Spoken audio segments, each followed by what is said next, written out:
The Common. Antonio Negri. Translated by Ed Emery. Contents. Preface, From the Public to the Common 7. I Advances 1. State, Public Spending, and the Decrepitude of the Historic Compromise 3-2. Inside the Crisis, Symptoms of the Common 41. 2. The Fundamentals 3. In Search of Commonwealth 55-4. The Common as a Mode of Production 75. The Law of the Common 81-6.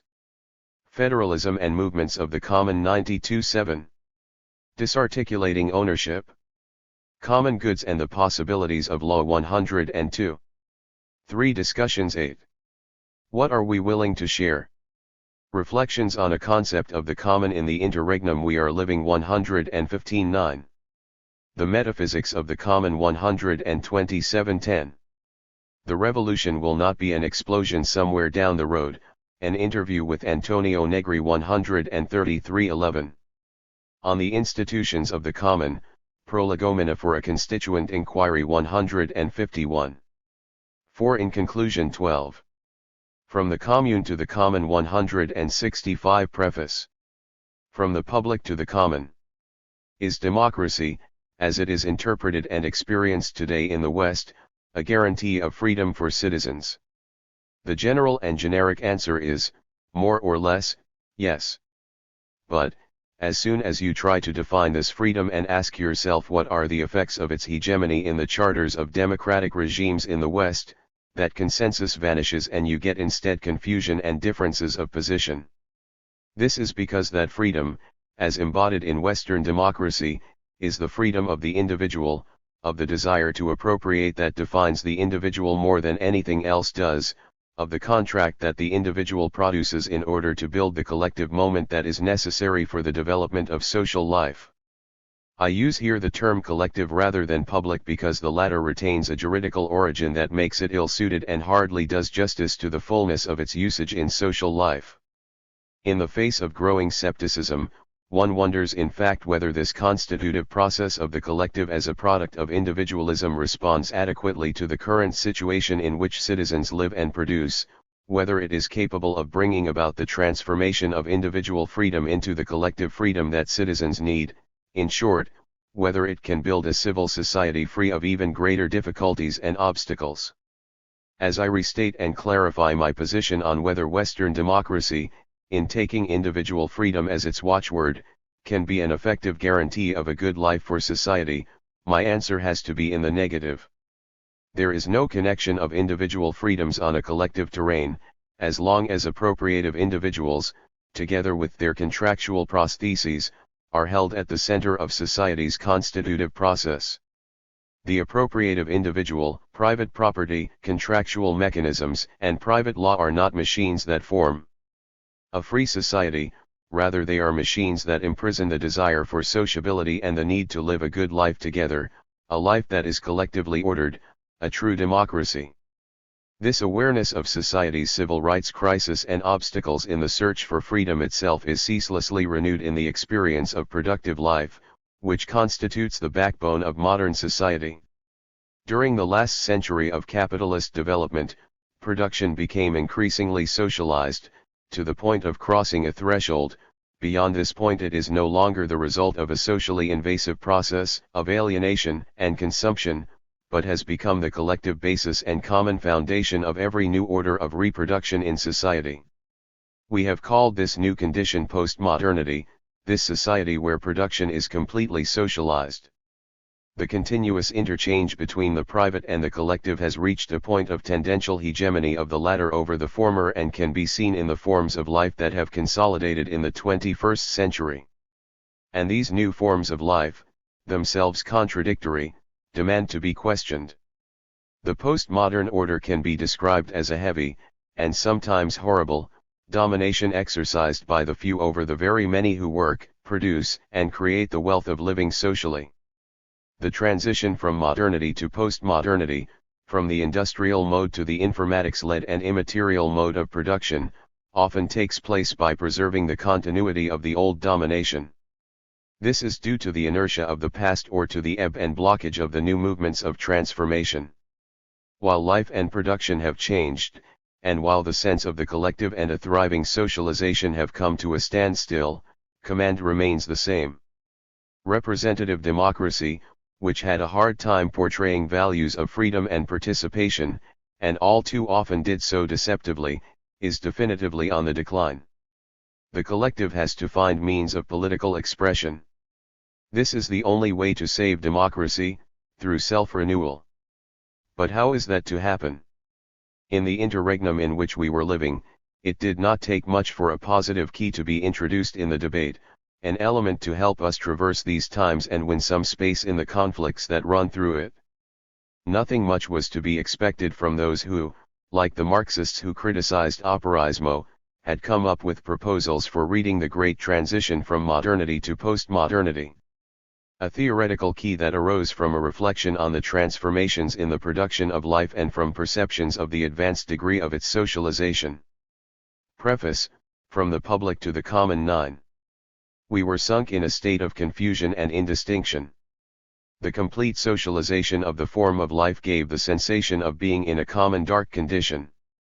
But in order to live one had to turn on a light and shake and question that dead assemblage of lives. We had suffered a becoming common that now confused us. Life rose up and wanted to regain meaning. That becoming common had to be analyzed, and immediately it appeared to have two senses.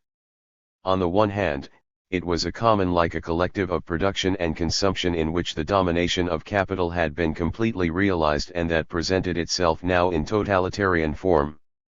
On the other hand, it was a common that, in addition to the recognition of capitalist socialization, appeared as a capacity of the cooperation of workers and citizens to be effective and as their political power. The maturation of this opposition was the sign of the limits of capitalism in our time. The common showed itself as the active force that recomposed production, society, and life into a new experience of freedom. It may be objected that, at least since the birth of socialism, this trend towards the growing socialization of production has been taken to be a prerequisite of progress towards the common. And the objection is correct. But there are writers, still today, who do not make the distinction but rather emphasize the continuity of eras and see the common as an ideal to be realized across them, one and the same, from the birth of the first workers' leagues to the self-revelation of the worker as a communist in the more advanced informatics networks. This is not true. When we speak of the common today, we do not speak about a utopia to be realized, or an ethical, political principle, or a metaphysical truth that could unite humanity in a project to come. Rather we speak of a being together, already powerfully realized in daily life, and thus of a real condition, presupposition, foundation, in every form of contemporary life. The common has become the ontological structure of living. The subject of production, like that of the polis, is collective. As such it is organized as labor power and commanded by the order of exploitation. But in this condition, as a subjectivity hitherto objectified, it can, by rebelling, recognizing, and assuming the power that constitutes it, break the relationship that binds it to the capitalist order and open up to the order of the common. The function that keeps these two conditions apart and opposed to each other is private property.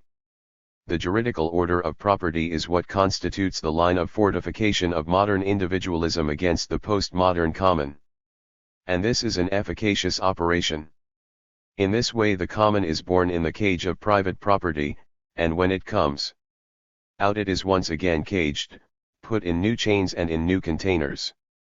This is where socialist reformism has done all its misdeeds. But one cannot expect that the power of the common will not explode sooner or later, demolishing all the miserable constraints that hold it back, and that the common will not appear, subjectivated and re-articulated, in institutions that will strengthen, along with freedom, the equality and ability of every citizen to participate in the making of the city. This book brings together a number of articles, previously not translated into English, in which I continue and deepen at the political level the theoretical work that I conducted with Michael Hart from 2008 on, in the volume Commonwealth, published in 2009, precisely on the subject of the common. As will be seen, My concern in these writings is to ground the concept of the common in a materialist fashion. Only one essay published here, the first, precedes the others. It was written in 1975. But it is useful both because it links the discussion of the common to the Marxist critique of the concept of state. On this account it was part of the political materials produced in the struggles of Italy's Long Red Decade, and because it brings out with clarity, from the beginning, the materiality of the concept of common, which is thus set outside any modernist assimilation to the concept of public.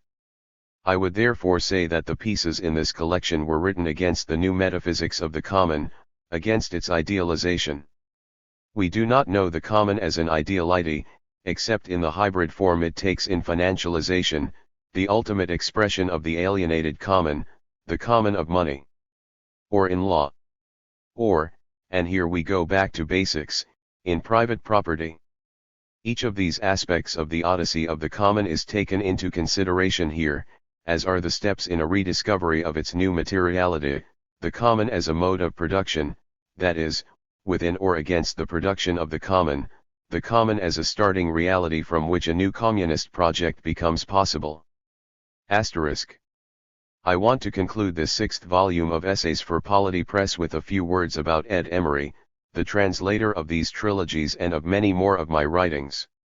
Having come to the end of a life of study and political activity devoted to building a society of free and equal human beings, and having learned how strong the repression of these passions is, the more I feel friendship, or, better, brotherhood, for a man like Ed, who has always been by my side, in sharing intelligence and in overcoming difficulties. Thanks, Ed. In addition, I would like to offer a big thank you to Manuela Tecuzan for her precious editorial work on these texts. Advances. 1. State, public spending, and the decrepitude of the historic compromise. Asterisk.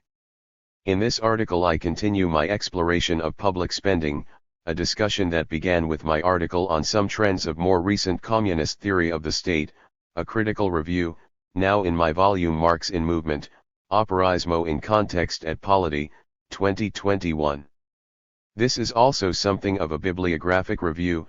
Many materials not mentioned in the first review, or that have come to my attention subsequently, are presented here. My purpose is simply to set out a proposal for debate. This deepening of the discussion doesn't come without a polemic, against those who use Marxist terminology to discuss the state but have never read a state budget, against those who philosophize about the state or about the autonomy of the political but do not act in a Marxian way, against the concrete modalities of exploitation guaranteed or organized by the state. 1. The problem, broadly outlined, conditions in the literature and conditions in reality. In the major capitalist countries, public spending, of the state and of the public sector, currently approaches or exceeds half of the gross national income. The rate of growth of public spending, as compared with the rate of growth in national income, is an unstoppable upward trend. Despite this, in the Marxist literature there are only isolated studies that examine the causes and effects of this unprecedented growth. 1. And where these studies do exist, only rarely do they capture the specificity of the new situation, rather they find the explanation in the old objectivism of the theory of state monopoly capitalism, with results that are entirely unsatisfactory. In the theory of state monopoly capitalism, government spending appears as a simple financing of private capital or of its direct public projections. The crisis effects related to the expansion of public spending are both unexplained and inexplicable. Now, the interpretations of the crisis in the advanced capitalist countries that avoid the problems of public spending, in their indisputable individuality, seem to me rather like Don Ferrante's explanations of the plague. Yet, while the communist theory of the state has rejected the theses of the theory of state monopoly capitalism and its parallel versions, recently it has not refused to take on board the new relationship between the state, as center of real and collective attribution of the capitalist ideal, and the critical contortions of the capitalist economy, too. And there seems to be no doubt now that the state moves as a political and at the same time economic force at the center of the process of circulation of capital, not a subordinate force but one with essential functions. The trend noted by Marx and Engels is now coming to its completion. And the complementary component of the tendency is also being realized. The action of the working class has a definitely unbalancing effect on the system. The more the double face of the commodity and of the process of producing commodities is revealed in the antagonism that constitutes them, the more the mechanism of circulation of capital, production plus reproduction, takes place and reaches global proportions in the advanced capitalist state. But theoretical awareness generally stops here. If the state assumes this central role, as they say, its spending, which means public spending, should be considered as a wage bill of the state as factori fabricus dato. And when criticism of political economy commits violence against political economy, as communists should, the fight over public spending should be seen as a crucial battleground. But no. The statist mythology of the social democratic and revisionist tradition gets * upward trend in English in the original. 5. The upper hand again and intimidates criticism when it cannot avoid it, or forces it to bow to the capitalist fetishes of balance and financial evaluation. Marx is replaced by Schmidt and Goethe triumphs over critique. So Jim O'Connor, who has pushed forward the identification of wages and public spending more than anyone else, dithers about the distinction between state as social capital and state as social spending, an analytically useful but entirely abstract distinction, and also a wrong one if it tends to assert that the production and reproduction of elements of variable capital, as is today the chief function of public spending, need to be viewed as unproductive spending. On the contrary, in the second section of Marx's schema for the structure of reproductions, for this spending for the reproduction of elements of variable capital is indirectly productive and thus is productive of surplus value, all the more so as the mechanism of capitalist production extends over the whole of society.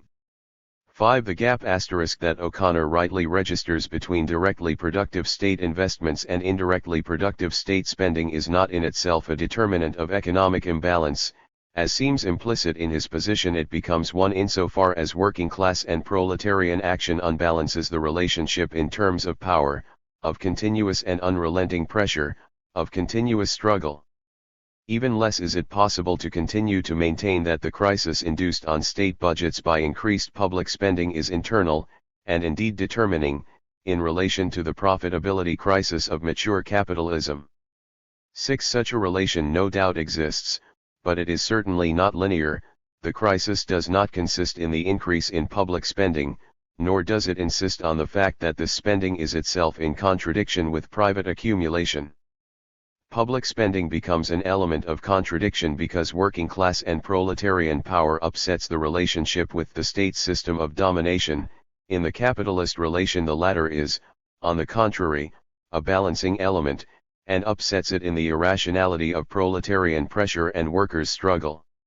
So then, addressing the relationship between state and public spending means eliminating from the outset any simplification that might derive from objectivisms of the type generated by the theory of state monopolist capitalism. It means assuming once and for all that the state is both terrain and subject of the fundamental contradiction. Gap in English in the original. 6. Advances. That capitalist development registers in the face of the social emergence of the proletarian class. It means finally recognizing that the mechanisms of crisis follow, in Marxian fashion, from the explosion, as Marx called it, of the relation that capital is, in other words from the relation between the two classes in struggle, since ultimately everything rests on the proportion between necessary labor and surplus value or, if you please between the different moments of objectified labor and living labor. 7. Around the problem of exploitation and its proportions. Public spending is the public and statal form in which the relationship of statal exploitation of the workers' society of productive labor is misrepresented. Public spending is social wage, and the analysis and unbalancing action of the working class must develop on it. Finally, addressing the relationship between state and public spending means disposing of any residue of social democratic and revisionist statism, of any illusion about the state as a neutral and relatively autonomous mediator, and also of the alleged dual nature of the state, good when it assists private capitalists, bad when it finances them. Unfortunately, the state is not money chain, it is an organic structure of the power of the ruling class. Whatever its form, the state is essentially a capitalist machine. State of capitalists, an ideal capitalist collective. 8. The chapter on the state in capital that Marx did not write was written by the later capitalist development, but it follows the indication left by the Marxian tendency. The duty of critique falls on us. So much for public spending. A revolutionary use of direct wages, of relative wages, has always been part of the working class experience. The struggle against the reduction of relative wages also means struggle against the commodity character of labor power, that is, against capitalist production as a whole. The fight against the fall in relative wages is no longer a battle carried out on the terrain of mercantile economy but a revolutionary attack on the foundations of this economy. It is the socialist movement of the proletariat. 9. But a chapter of struggle that remains unknown, or in any case has not reached a sufficient level of militant awareness, is the one that needs to be written on the social wage versus the state. This is a program that concerns society's productive labor power in its entirety, at the level of capitalist development that Marx describes as a phase in which the potential of the entire community of labor is opposed to capital as a simple mediator of circulation realization. 10. Here the critique of political economy turns immediately into a critique of politics, because the proletarian assault on the social wage invests public spending as a capitalist terrain of the organization of the relationship between production and consensus, between development and domination, between political constitution and proletarian social struggles. Here the theoretical practice of capital is a step ahead on a terrain that the proletariat confronts only episodically and spontaneously, when it comes to struggle. Of course, working class spontaneity is enormous and deadly. In all mature capitalist countries there is not a single municipal budget that holds, at the level of the relation of mediation and direct control exercised by the state as employer stato padrone. The capitalist attempt to extort social surplus value in order to mediate and contain the level of social struggles is everywhere in crisis. The mechanism of authorizations and controls, this fundamental key to the administrative rationalization of the state-based command of capital, has been thrown into crisis everywhere, by waves of struggles of appropriation. 11. But even as the levels of working class struggle are high and strong, capital, too, works continuously on readjustment, on the concentration of control, on administrative planning and spending. Properly speaking, capital and its science do not anticipate the problem but win out on the transition from working class determination to capitalist closure of the crisis, they anticipate its outcome. They are all working flat out on this. How to close the gap between the state budget and public spending has become the fundamental problem. How to re-articulate together, in one unit, the differences and asymmetries between the mechanism of financial control and the urgencies of political intervention is the second essential problem, correlated to the first. 12. Where the principle of bureaucratic, rational legitimation is insufficiently grounded and incapable of being applied to a too deep and widespread a conflict, one has recourse to charismatic legitimacy, to political pressure, and to participatory mystifications of the pink council's Giant Rosa, so that the level of inputs * in the demand for public spending be reduced. But the stakes around these issues are big. Even when the theories of communist writers do not lead us to define the scale of the problem, the behavior of the two parties in struggle would necessarily take us there.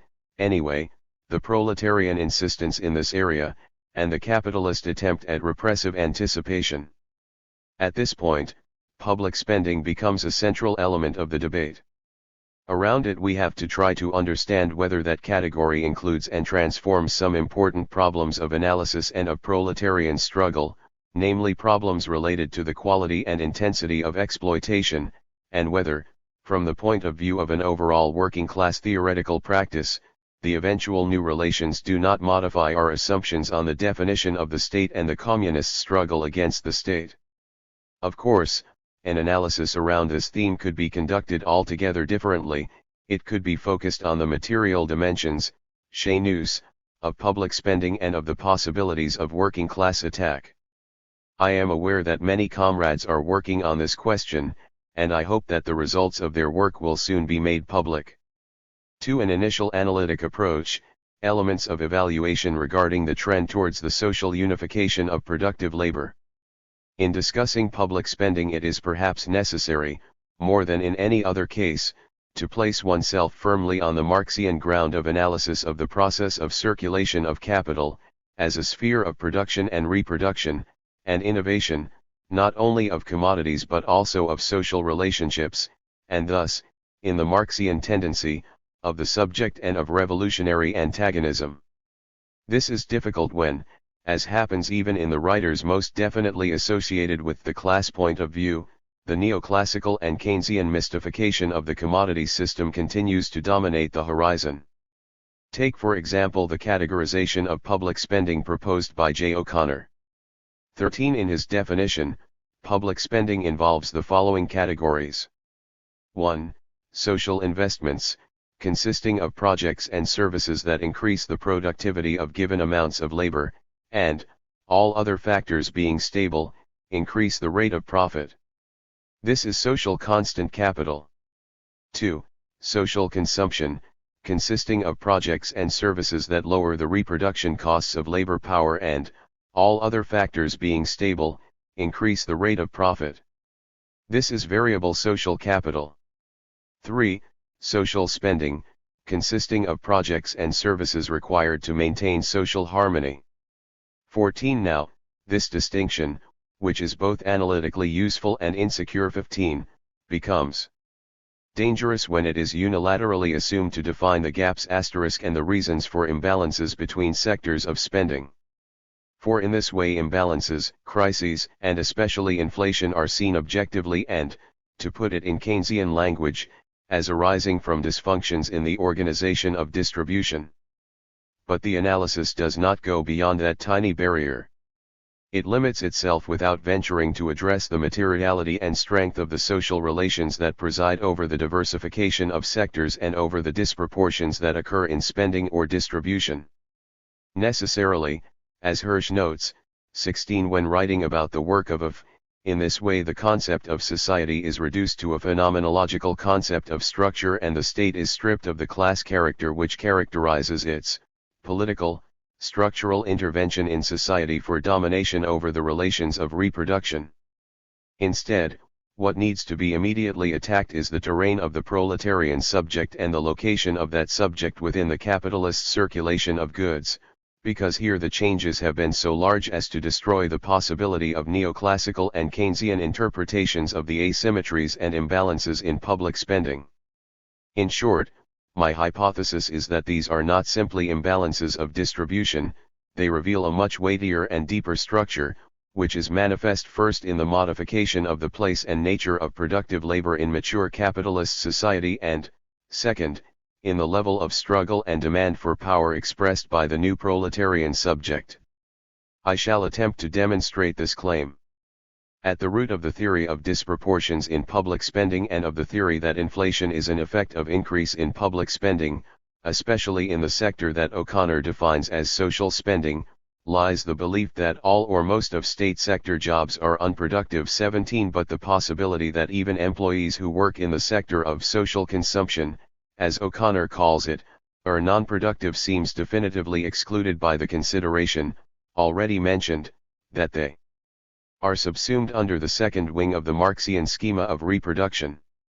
This leaves the employees of the third group mentioned by O'Connor, the social spending group, which one is imperceptibly led to identify with work in the production of luxury goods, anyway, not producers of value, as one remembers from Marx 18. But what does this compartmentalization mean at the present level of capitalist integration, through the state, of civil society?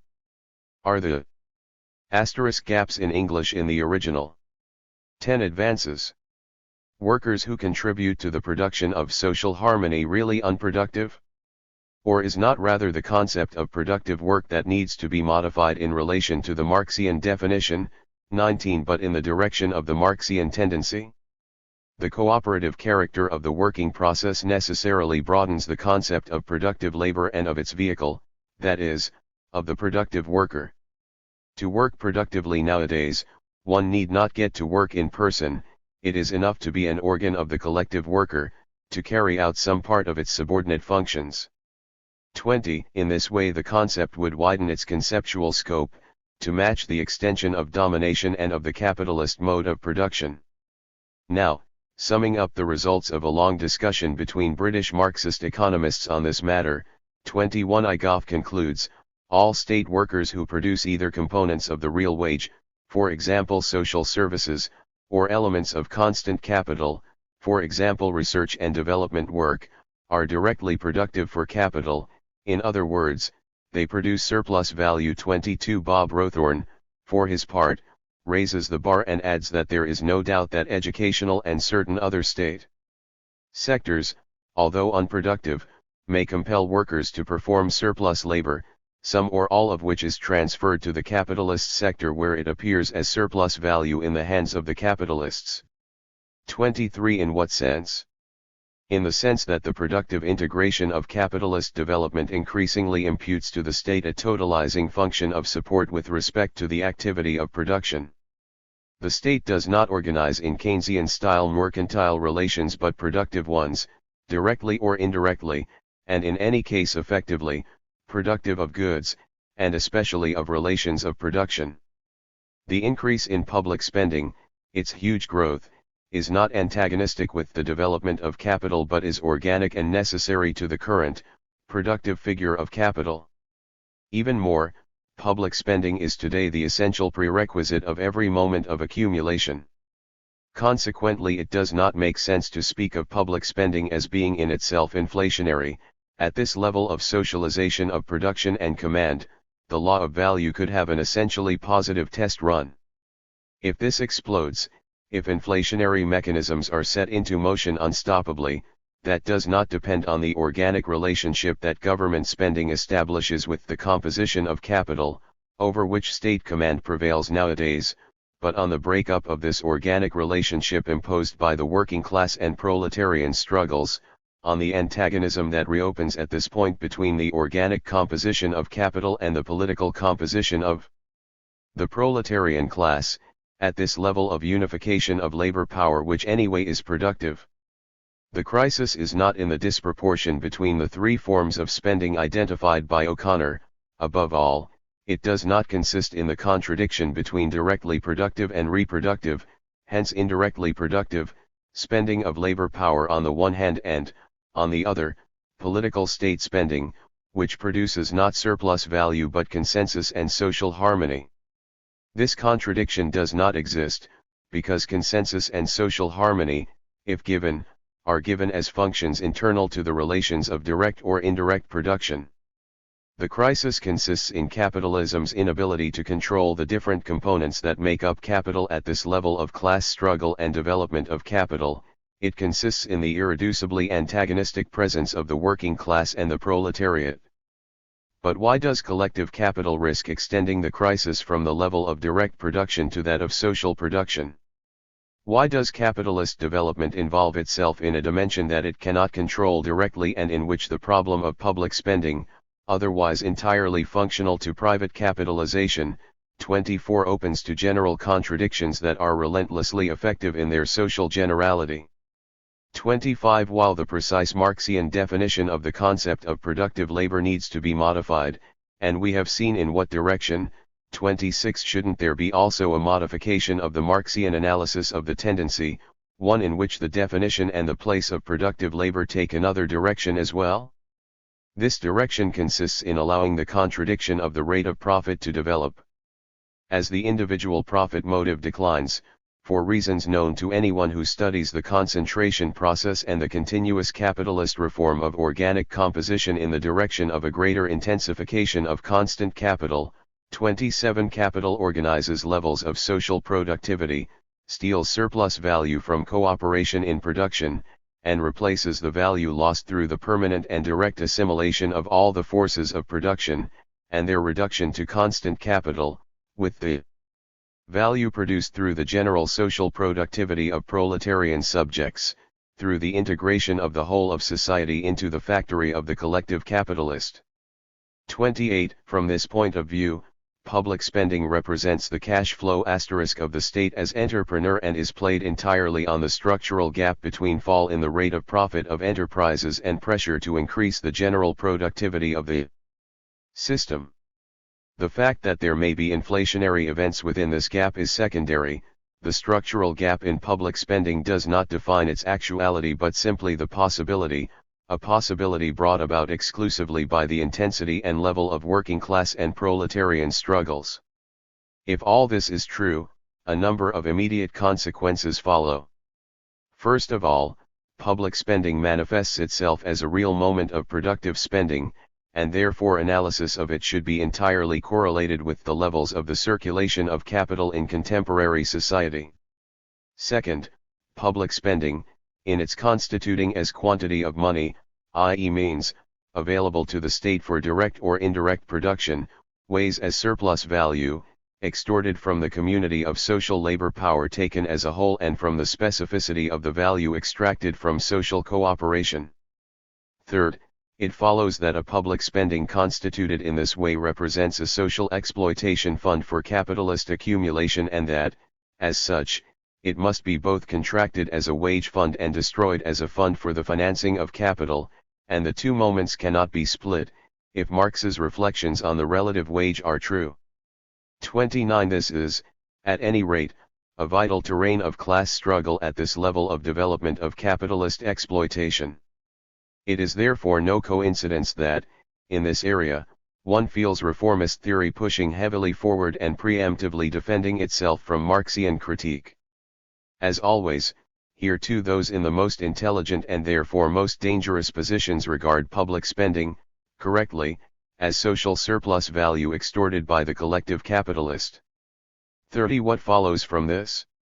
It follows that, just as the economic expropriation of workers may turn into a political claim of citizens, in the project of the historic compromise, obviously, so, as citizens, they can get their hands on what they were denied as producers. It is clear that the disproportion between the correctness of the analysis and the wretched opportunism of the conclusion can reside only in the author's lack of experience of such propositions. 31. If this were not so, as it is in the far fewer episodic authors of the politics of reformism, we would be dealing here with a shameful ideological mystification and a vile practice of betrayal of the masses. 3. A second analytical approach, on social accumulation, state administration, and the contradictions of the capitalist foundation of legitimacy. In the good old days, the enterprise accumulated and the state, preferably a state of right stato di diritto, but it was fine even if it wasn't that, legitimate.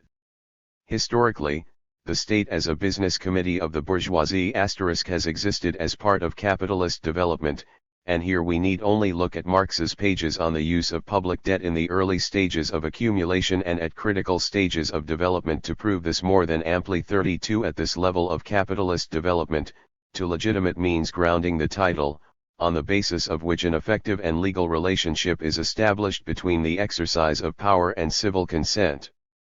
In the representative forces of capitalist enterprise, in the values of economic development, and in the directly capitalist mystification of the general interest, the state legitimates inasmuch as it guarantees that the general interest in development is being pursued. At the present level of capitalist development, the situation seems to have changed. A totalizing socialization of capitalist production, rampant processes of abstraction and tertiarization of labor, a general absorption of the so-called forces of production, social cooperation, science, technology, and so on, into overall capital, incentivization of the inherence of the infrastructure of social and political services in direct production, all these bring about a structural depth to the state's functions of mediating the process of overall production. Both in terms of organizational functions and in terms of the mass of socially extorted surplus labor, the share due directly to the state has increased enormously. As I have indicated, this process is concurrent with the operation of the law of the tendency of the rate of profit to fall, at the level of the enterprise. 33. The state's accumulation of social surplus value thus appears in the first instance as a compensation for the fall in corporate profits. 34. But in the second instance these new state functions increase in intensity and in determining power. The state begins to present itself as a hegemonic force in the ambit of the capitalist mode of production. The state accumulates in an overriding and determining manner. 35. How does the principle of legitimacy take form at this level of capitalist development? In the process of general fall in the rate of profit, state accumulation does not make a contribution except in the sense, traditional for counter-tendency functions, of increasing the mass of profit. This can no longer be a principle of legitimacy. Capitalist exploitation has the key feature of tending towards the general interest, in the expectation of development. The mass of profit is not enough to offer legitimacy, it is the rate of profit that, in the capitalist mode of production, gives the power to command and imposes the duty to obey. Now, even if the state of mature capitalism has largely gone beyond the Keynesian functions of regulation of the market, if it has made itself directly productive and if, through quasi-oligopolistic investments in public spending, it tends to achieve regimes of high productivity in the management of services, if the state tries to reorganize the withdrawal of social surplus labor according to a progressive and rational taxation, according to the law of value, well, even if the state proceeds on this ground, it is far from being able to impose a correct appreciation of the rate of profit. 36. The obstacle is the very nature of social labor in its diffusion and abstractness, that is, in its specific quality at this level of development.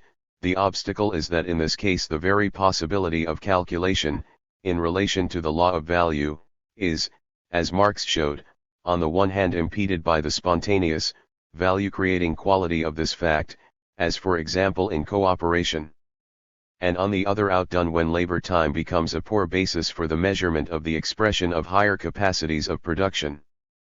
37. Besides, indirectly productive labor, which is the kind of labor largely assigned to the state, yields extremely differentiated and complex possibilities of internal planning.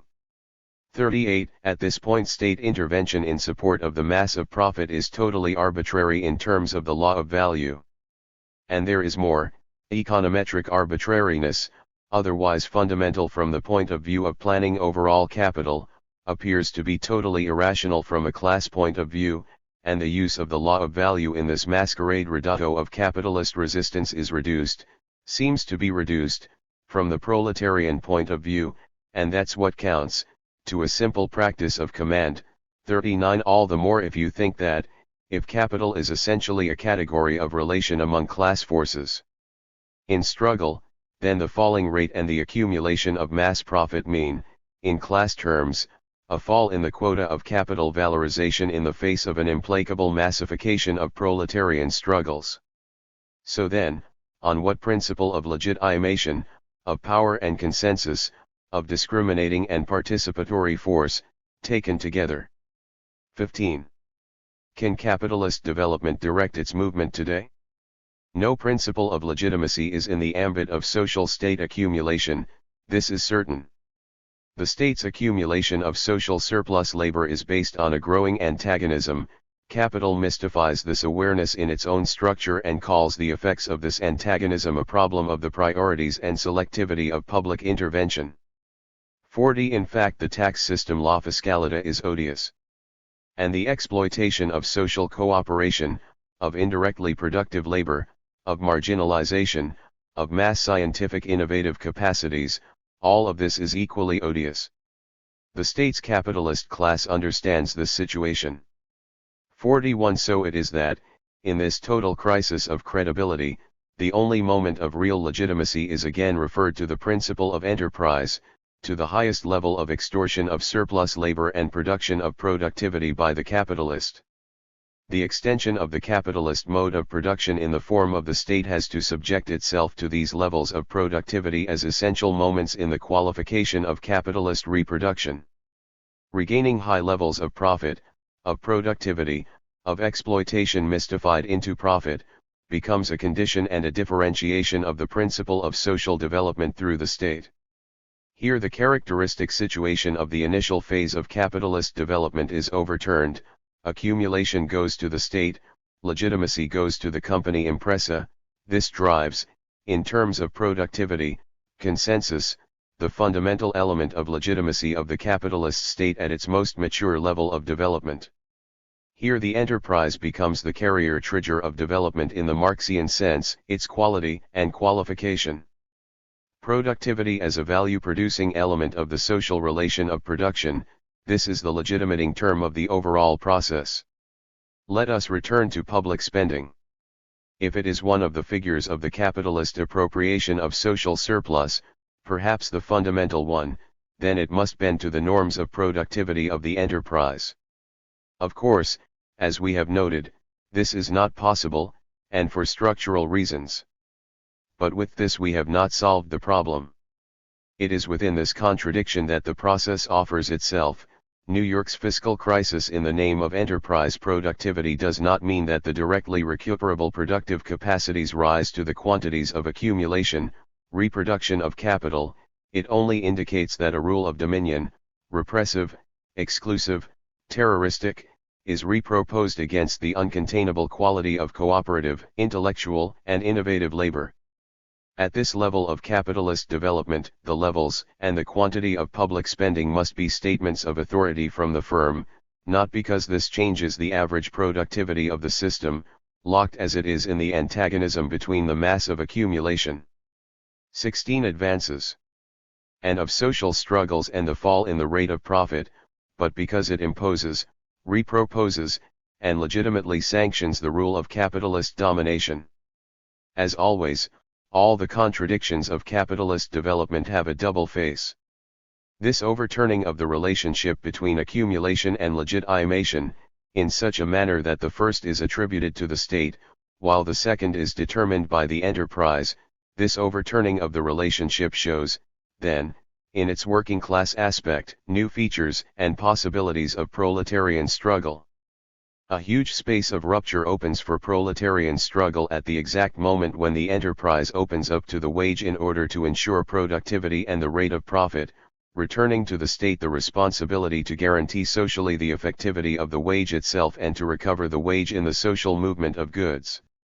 This is the space, the gap asterisk, that exists between the productivity of the enterprise, a project of legitimizing developed capital, and the real terrain of accumulation, a terrain of total social cooperation controlled by the state. If we wish to deepen and expand the contradiction that this proposal faces at the level of the capitalist plan itself in order to relate it to the antagonism between working class interests and capitalist development, this can be done in various ways, by lowering company productivity, as the workers have always done, by accentuating the dysfunctions in the social accumulation of the capitalist state, as proletarians spontaneously begin to do. Or by doing both together. This seems indeed to be the main line of working class analysis. In the tendency of labor power to recognize itself as a proletarian unit of insubordinate labor, dualities, ambiguities, and crises are innumerable. Working class analysis dialecticizes and unifies the process, from contradictions within the proletariat to class antagonism. Now, the factory wage and the social wage are the two poles of the figure in which the working class is mediated and subsumed to the social and state-based figure of capital. Capital tends to separate the two figures, to play the factory wage, treated as an element of legitimacy of the capitalist state, against the emergence of productive unity in social labor. On the contrary, the articulation of the struggle between factory wage and social wage becomes a power that devastates the capitalist contradiction, which is functional to the domination of capital. But there is one last element to consider, it is not tactical but theoretical this time. In this process, the relative character of the wages contracted by workers explodes. In fact, the relativity of the wage contracted by factory workers has to do with the ambiguous relationship, dominated by capital, between the real wage and the monetary wage. Business capital dominates the calculation of the wage at company level, and in the calculation renders it relevant and politically functional. On the other hand, the proletarian struggle over the social wage upsets the capitalist brain and blocks its capacities to calculate and control it. So it appears quite clearly here that it is not at all important whether real wages go up or down. From a Marxian perspective, there can be very few illusions about it. The important thing is to relate the wage component back to the role of independent variable, and this is possible in the action of the proletariat on the social terrain. 42. Recognizing society as a factory, recognizing the state as a boss, breaking the fetish of productivity as legitimacy and understanding legitimacies in the context of all the needs of the proletariat. Today all this is the task of subversion. And this could be enough because, when the relativity of the wage is destroyed, when the causes of division and of domination through division are cancelled out by force, the emperor appears as the children's story powerfully portrays him, naked and mad. For the public spending crisis in Italy, restructuring, and the role of the state. The crisis of public finance in Italy in the years after the wave of struggles of the 1960s and the institutional panic that ensued are amply documented. 43. And there is a wealth of detailed analysis of these events. 44. How can one summarize them? This is what happened. After 1970, the state's funds and the public administration funds exploded into an overall net deficit, which rose from 2.5% of the national product in that year to 7.9% in 1973. This happened after a strong increase in current spending, which between 1971 and 1973 was progressively higher than that of the national product, and then as a result of insufficient dynamics in tax revenues. Those years saw the steady formation and consolidation of a situation of negative savings, alongside extreme rigidity in capital spending and in transfers in this field.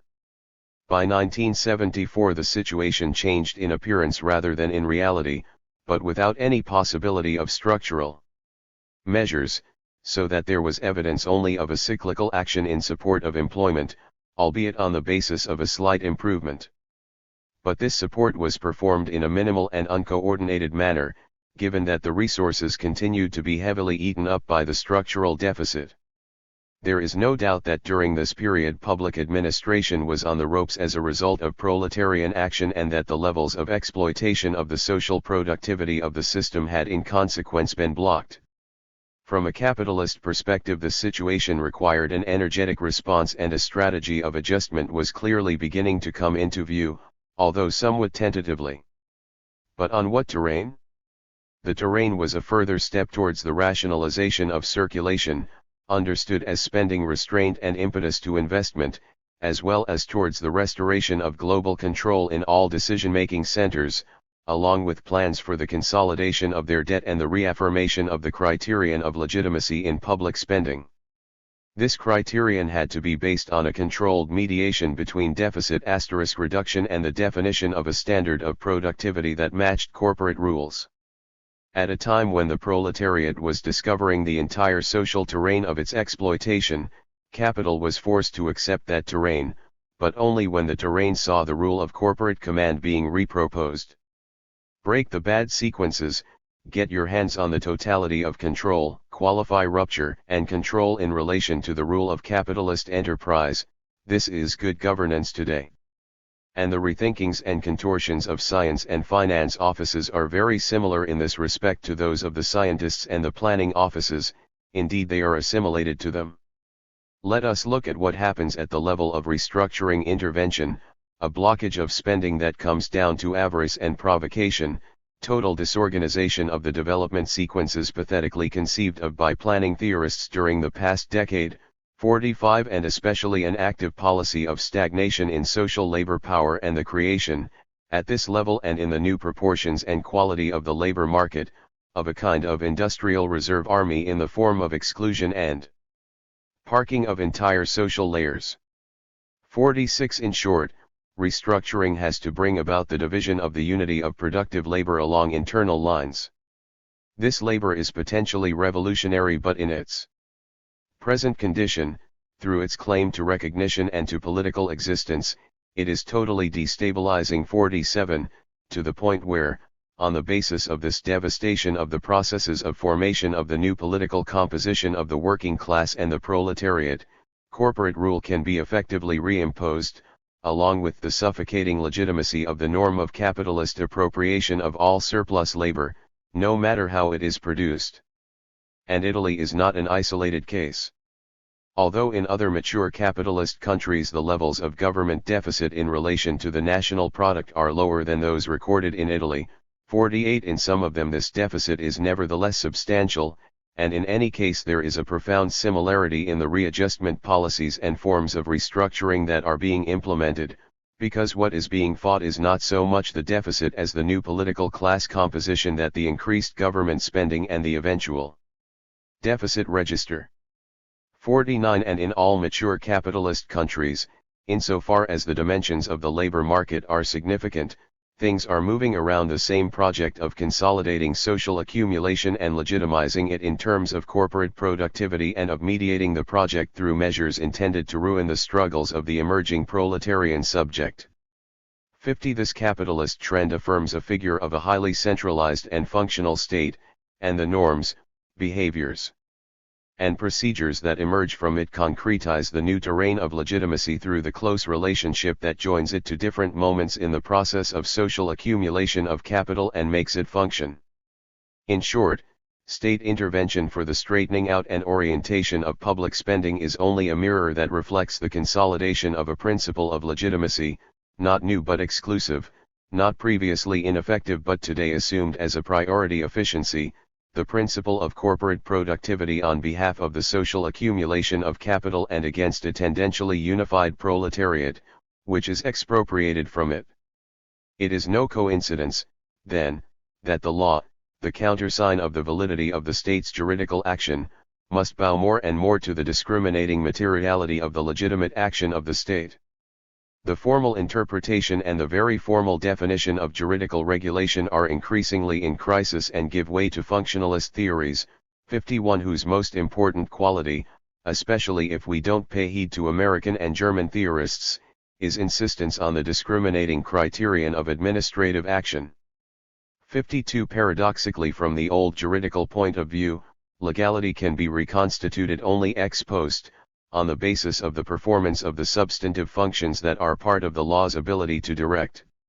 It would be possible to develop a rich case history on this subject, but this is not the place. Important here is rather that what is being gradually restored, on the basis of this legal and administrative initiative, is not the old legality but a structure of new rules of behavior and intervention. In this context, capital and its state tend to make their own the utopian efforts conatus of all the currents of alternative jurisprudence and to render them effective, demonstrating an open-mindedness unknown to their original mentors. 53 However, this is only a first step.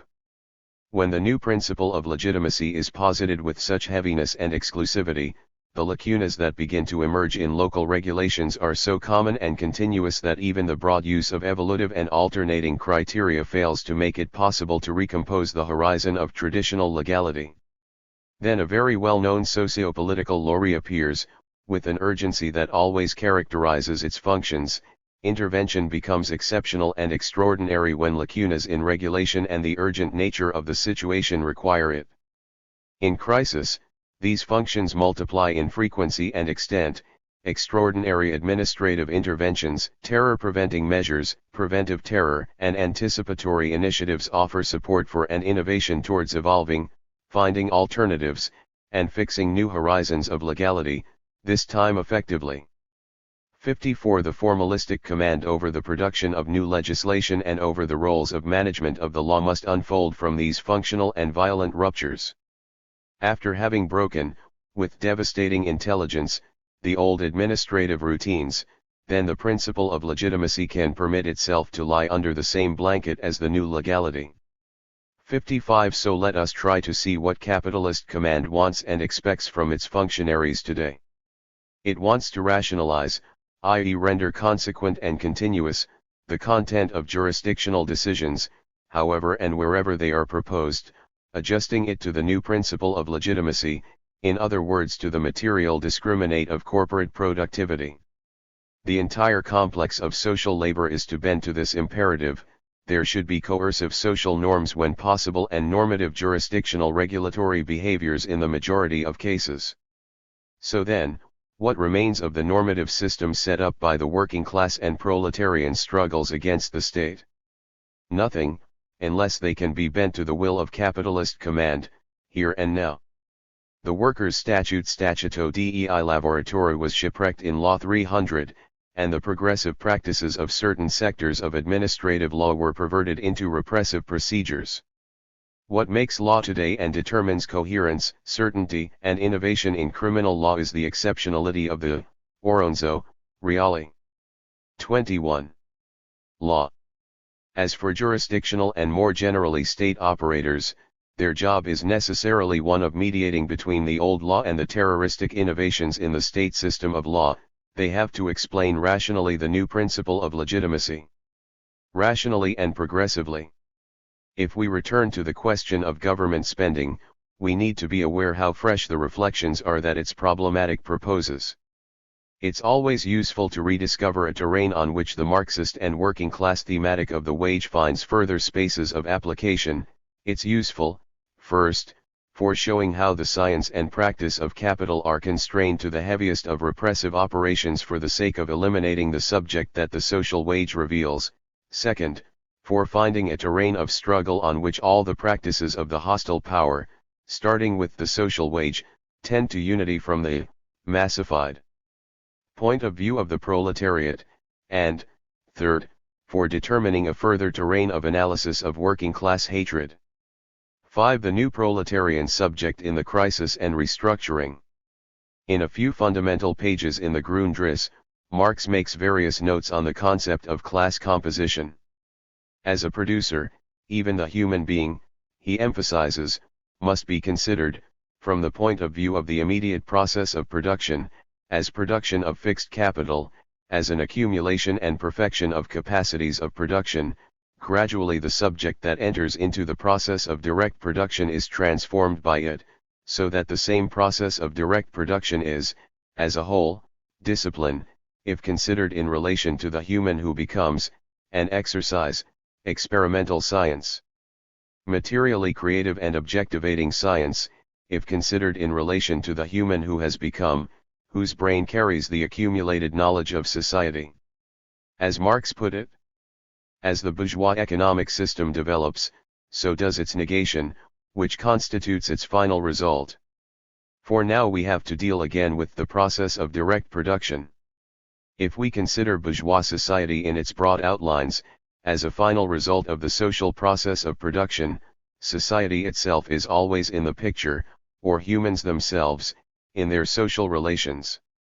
Anything that has a definite form, such as the product and so on, appears only as a moment, a transitory moment, of this movement. The process of direct production appears here only as a moment. The conditions and the objectifications are themselves moments of it in equal measure, and its subjects are only individuals, but individuals in reciprocal relationships, which they reproduce and also produce ex novo.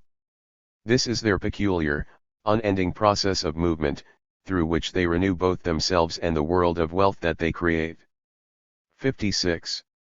Of interest here is not the philosophical relevance of Marx's materialist definitions, but how to apply his thinking to our present times and stress the specific dialectic between being moved by and moving capital. This dialectic is based on the emergence of the working class. Because it is here that the new quantity of the wage and the new quality of working class needs, desires, and behaviors are determined, together. And if it is true that in capitalist development the system of needs always takes the form of exchange value and that only utopia can hope to break immediately this alienating relationship, the progressive socialization of labor and its growing abstraction and productivity nevertheless can and must break the specific form of social exploitation. Capital itself moves the class on this terrain, being itself moved there. This is the direction of the extraordinary development of society's productive potential. From this point of view, the more the form of exploitation turns social and the more the form of wage mystification of exploitation turns social too, the more deeply the negation sinks into the body of capitalist society and becomes a determining factor. 57. Now, Moving on to more specific considerations, it seems that behind the expansion of public spending as spending for social wage lie behaviors that suggest a more advanced level of class composition, in the Marxian sense. More and more extensively, in advanced capitalist countries, work and pay do not coincide. 58 And working class consciousness more and more extensively accrues levels of salarial presenza salariali that, albeit not organized from a political point of view, are nevertheless unassailable. 59 The process of worker education, on which so much revisionist and neo-Gramscian literature has expressed views, 60 has certainly not been left at the mercy of capital and reformism but, reorganized by the struggles, is now structurally rooted in behaviors and needs that only a generalized level of social wage and of political guarantees can now pick up and satisfy. 61 The capital, working class dialectic, continuously socialized, has brought about a level of political composition of class that characterizes our era in an absolutely new and irreducible manner. Yet here the capitalist policy on public spending wants to negate what it shows. As we have seen, it is forced to do so, and without great success, if it is true that, more than managing the containment of levels of income and a marginalizing repression, state action succeeds at most in fanning new relative differentiations, but within permanent levels of guaranteed income. In this, as we shall see again, it plays on the relationship between functions of social accumulation and functions of corporate legitimacy, the mythology of productivity and of communist cooperation against laxity, absenteeism, and the ability to enjoy discussed by Marx. 62 But the effort to negate the new reality of class composition through a squeeze on public spending is no less effective. This is all the more so as indirectly productive tertiary sector work, scientific work, and in short all the components of social knowledge come into play on top of the living labor used directly, or momentarily not used in this form. A very extensive literature has now made us aware of the topicality of the Marxian tendency on this terrain.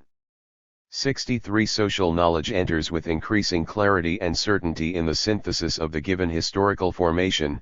The mechanism of social reproduction tends to make itself scientific in all its fundamental structures, both economic and infrastructural, both informational and political.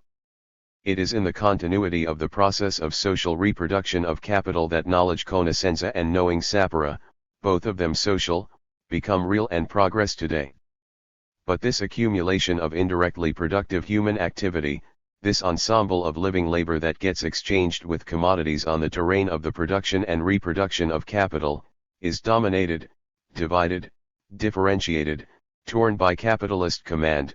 It is taken on board as a totality from the point of view of exploitation, that is, from the point of view of the realization of the social circulation of exchange values, but it is pushed to the margins of social insignificance insofar as it represents itself as productive labor.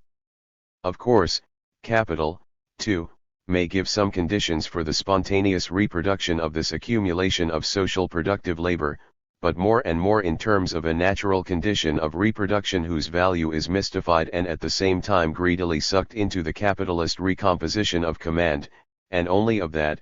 64 The fact is that the opposition, completely objectivistic and reflecting one moment in the development of capitalist relations of production, between forces of production and relations of production, where forces of production mean science, general social knowledge, quality of work, sociality of work, nature, machinery, organization of work, etc.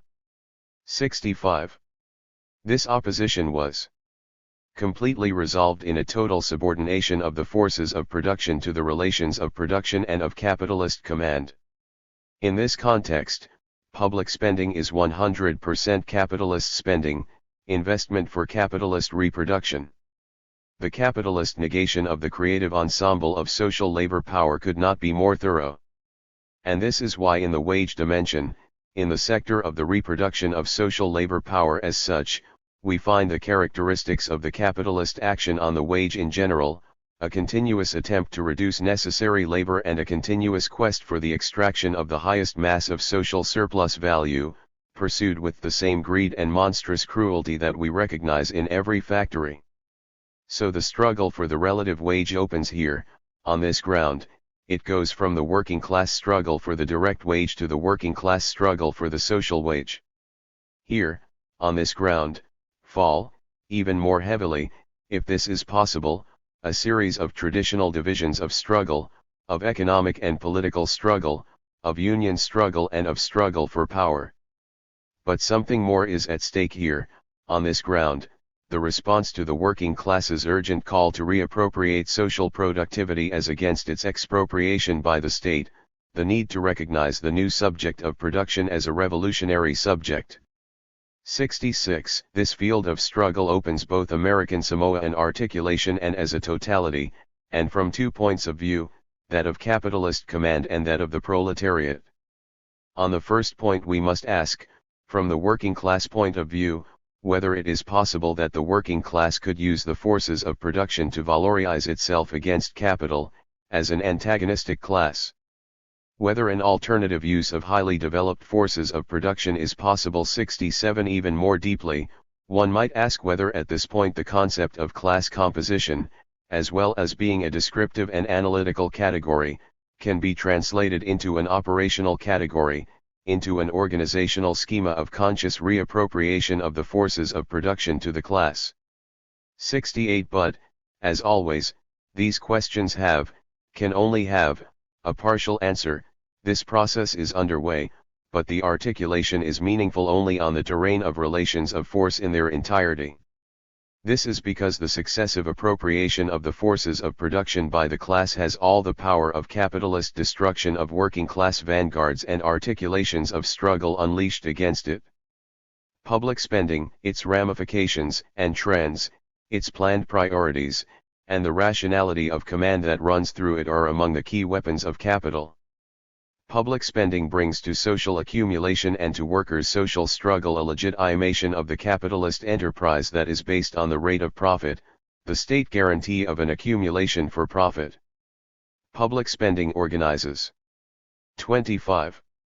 The community of labor so as to destroy a possible political form and to subject it entirely to the legitimacy of the rate of profit.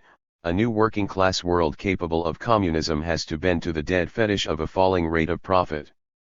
Thus the effects of state action against the revolutionary recomposition of the new subject of production can be counteracted only on the terrain of totality. The only thing that can address the legitimacy of the restructured capitalist state is the living collective legitimation of a communist reappropriation of the forces of production by the proletariat, by that independent force of production that is living labor. And when the legitimacy of the capitalist state is, of necessity, articulated on terror and on power to devastate the working class, only the power-poderous struggle, power against power, terror against terror, gives the working class and the proletarian struggle dignity. The whole capitalist restructuring is bent on the project of destroying the new composition of social productive labor and its political potential. The whole institutional restructuring is just as coherently oriented towards mediating between old formal assertions of legality and new emergent functional needs as to be effective anyhow. The normative soul of these rules of capitalist restructuring is the law of the falling rate of profit, an awareness, to echo Marx, that tolls the death knell for the civilization of capital. Here the tension between the state and the new proletarian subject cannot but be destructive. But while on the capitalist side everything is short-term and the will to destroy stinks of pessimism and delusion, on the workers' side the will to destroy is terrible, because it is sustained by the hope and certainty that in the long run we shall all live. Today the analysis of power from the class point of view is less and less interesting. Fundamental is instead that we pay attention to the behaviors of the new proletarian subject, in other words to the permanent illegality of this subject's daily actions, and that we pay attention to the analysis of power only afterwards, as the reply of the employing class. 6. More on the functions of accumulation and legitimation of public spending.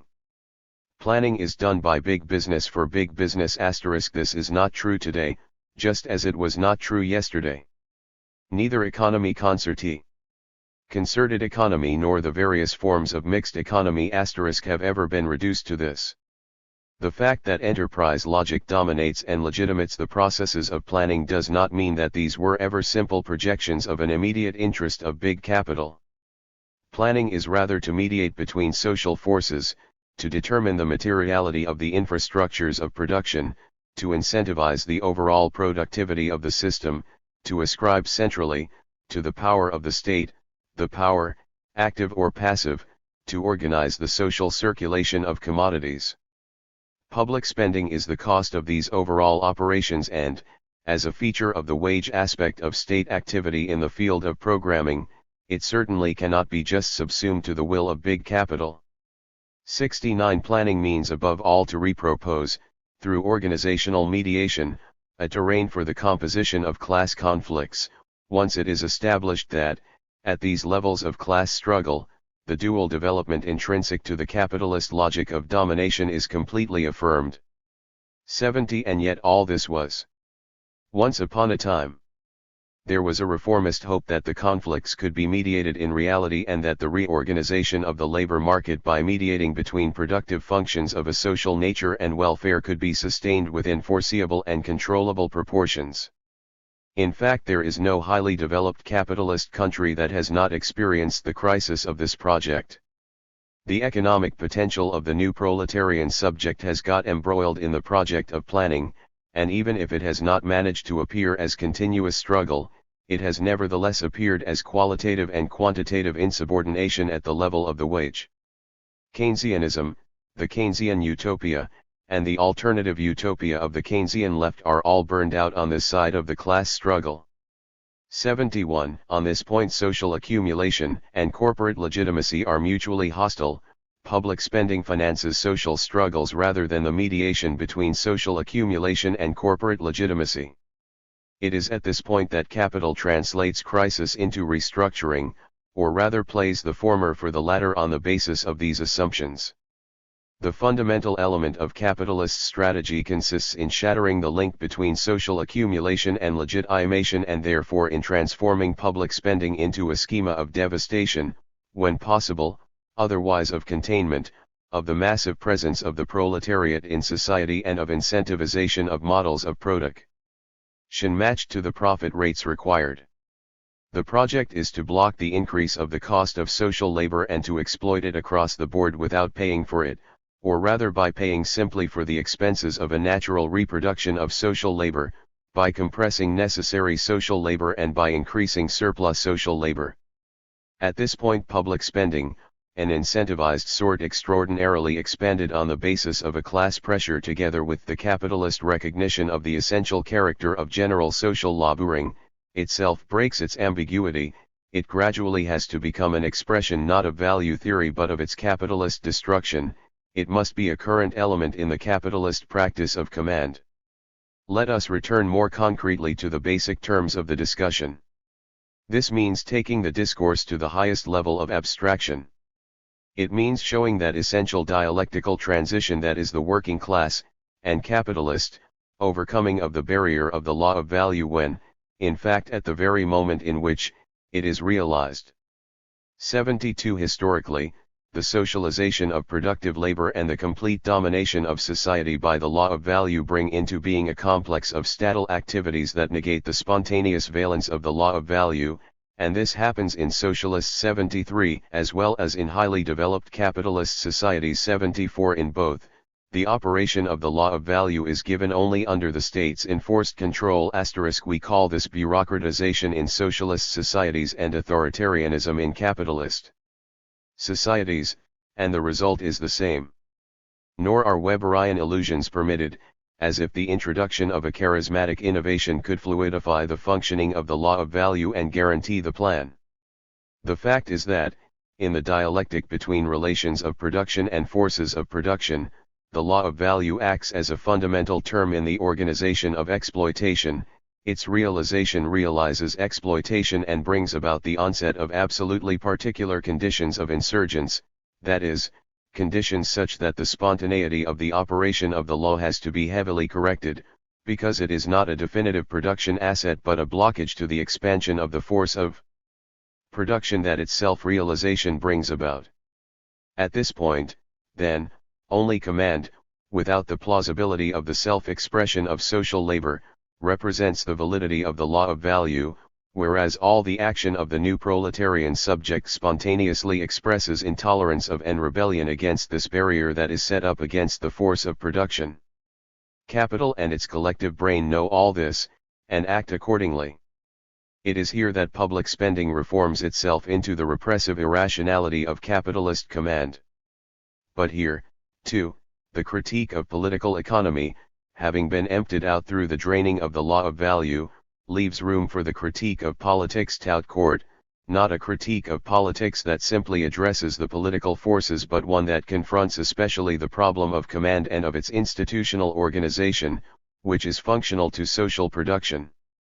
And here it is possible to show the functional and structural contradictions that the fall of the law of value and the replacement of market calculation 75 with the political law of the plan, of restructuring, open for working class struggle. This is where the problematic of public spending becomes a terrain of working class critique, inasmuch as the struggle over the relative social wage can be immediately functional to the deepening of institutional contradictions and to the struggle against the institutions. Critique of political economy versus critique of politics versus critique of administration, of planning, of restructuring, this is the path we are taking. On the other hand, all the determinations of state action against the working class, determinations that take place in the specific context of restructuring but already qualify as medium-term trends, converge on this point, to destroy any illusion of planning as far as the realization of the law of value is concerned and, on the contrary, to act along internal lines towards the devastation of the unitary potential of the proletariat as a productive and revolutionary force. Public spending must essentially guarantee a process of arbitrary segmentation of labor power, destroying any relationship between production and qualification. 76 Any value-making sequence between overall social formazione and production value, and bringing about not so much a split between the employed labor force and the industrial reserve army. 77 As a fierce split between the various layers of labor power that stand at opposed ends of the wages spectrum. 78 Overall rigidity in public spending, a point now conceded, must be re-articulated here according to the schemas of command or restructuring, not so much with a view to recovering profits as for the sake of the ongoing existence of the capitalist mode of production. This is a situation in which any reformist operation, however conceived, runs out of credibility in the space of a morning. In effect, no room is left here to set the state in contradiction with the objectives of the working class concerning the social wage. This space was 29. Burned when public spending was entirely subsumed to the criterion of corporate legitimation. Every case of reform shows as its outcome the capitalist attack on working class socialization, the attempt to devastate the social form of production.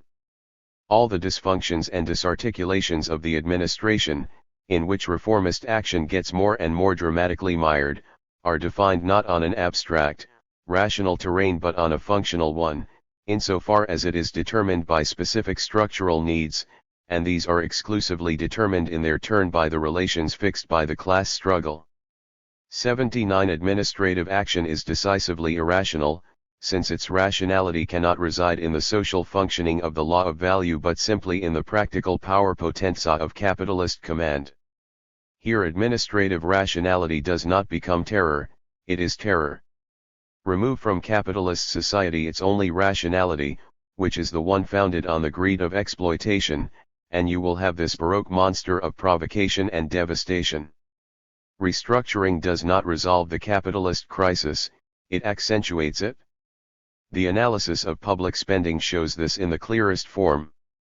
This is, then, the relationship that does not hold, the relationship between the need to respond in some way to the salarial demands of a more and more massive social labor power, between the urgent need to collect the processes of social accumulation under salarial form, and the rule of capitalist profitability, in other words between the fall of the historical barrier of the law of value and the capitalist determination to enforce the law of value at all costs, in fixed proportions.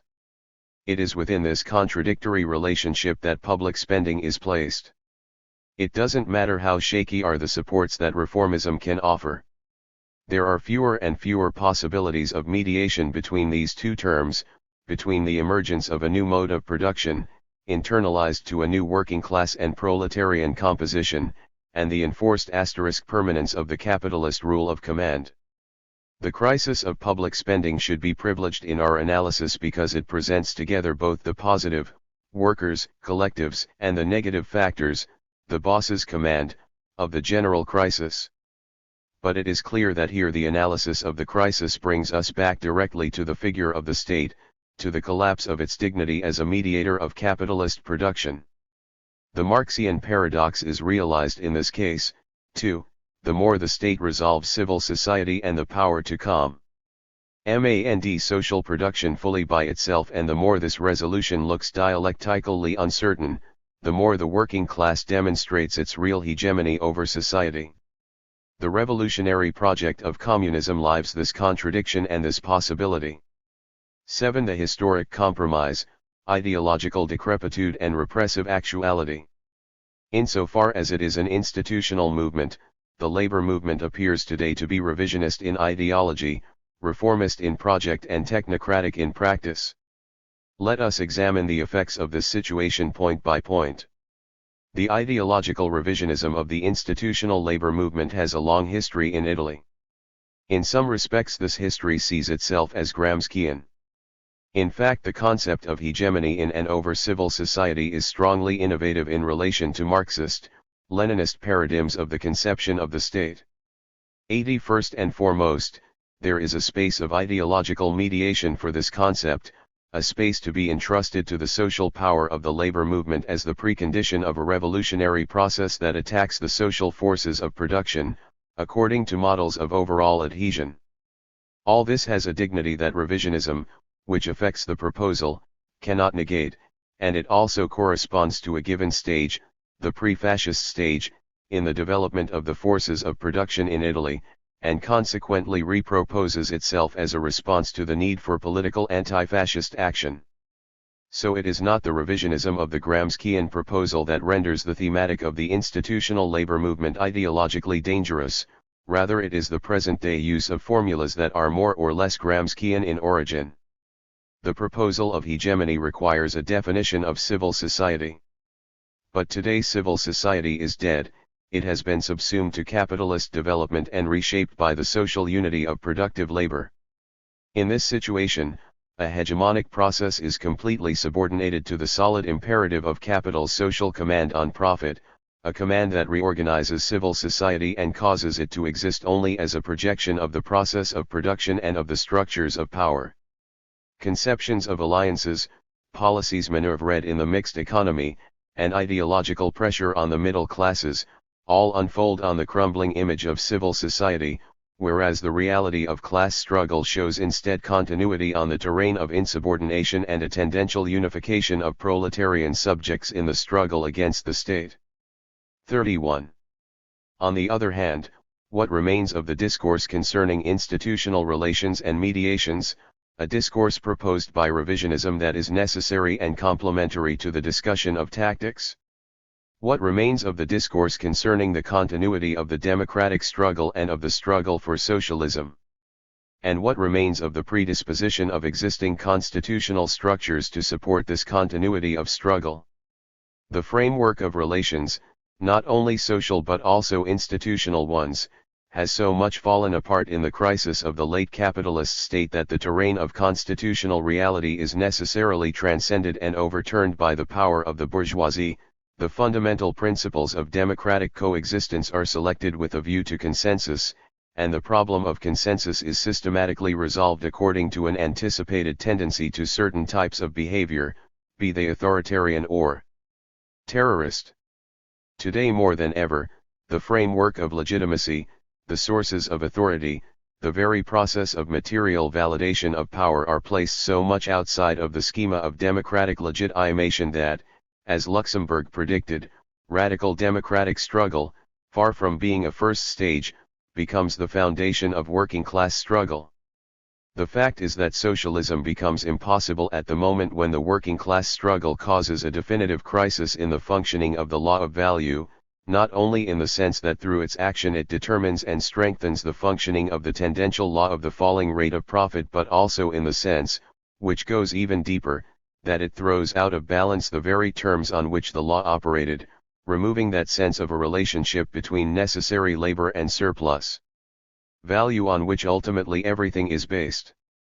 Socialism, all the utopias of socialism, would like to represent the actualized reality of the law of value, its realization, which is like saying the complete real subsumption of the social labor of capital. But this is possible only in relation to a dialectic of the classes, only as a moment of class struggle.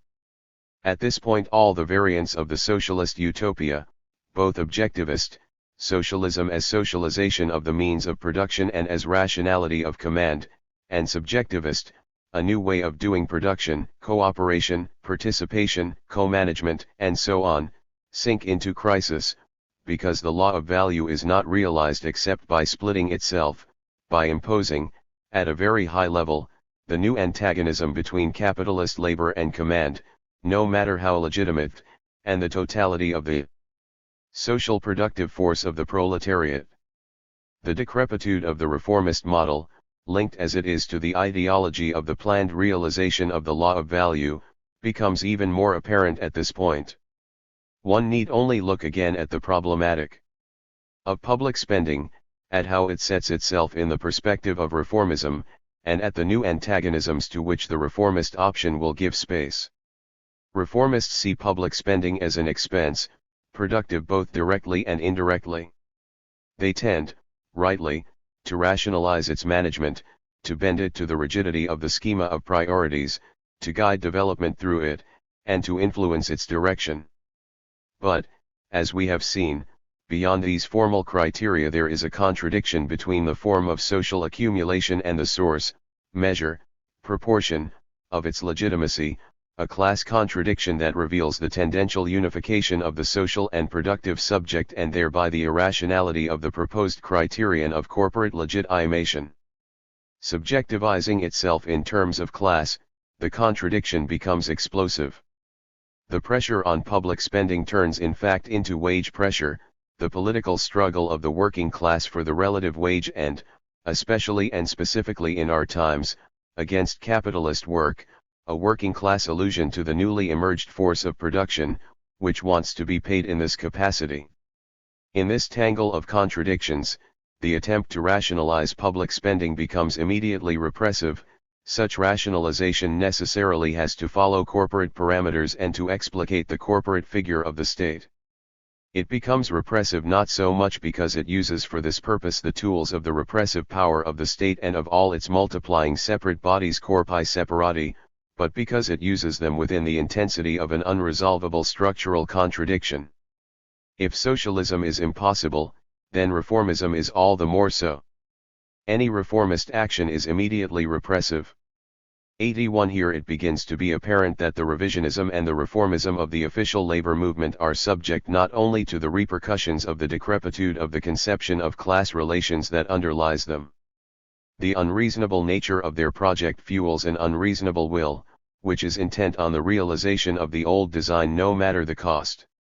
The support that communist reformism gives to the project of capitalist restructuring derives from the need to repress forcefully a proletarian subject that has achieved unity, exerts pressure on the state budget, demands payment for the social labor extorted from itself, and also presses against the barriers of an order that has been established for the purpose of legitimizing the imperial rule of corporate profits across all aspects of social cooperation.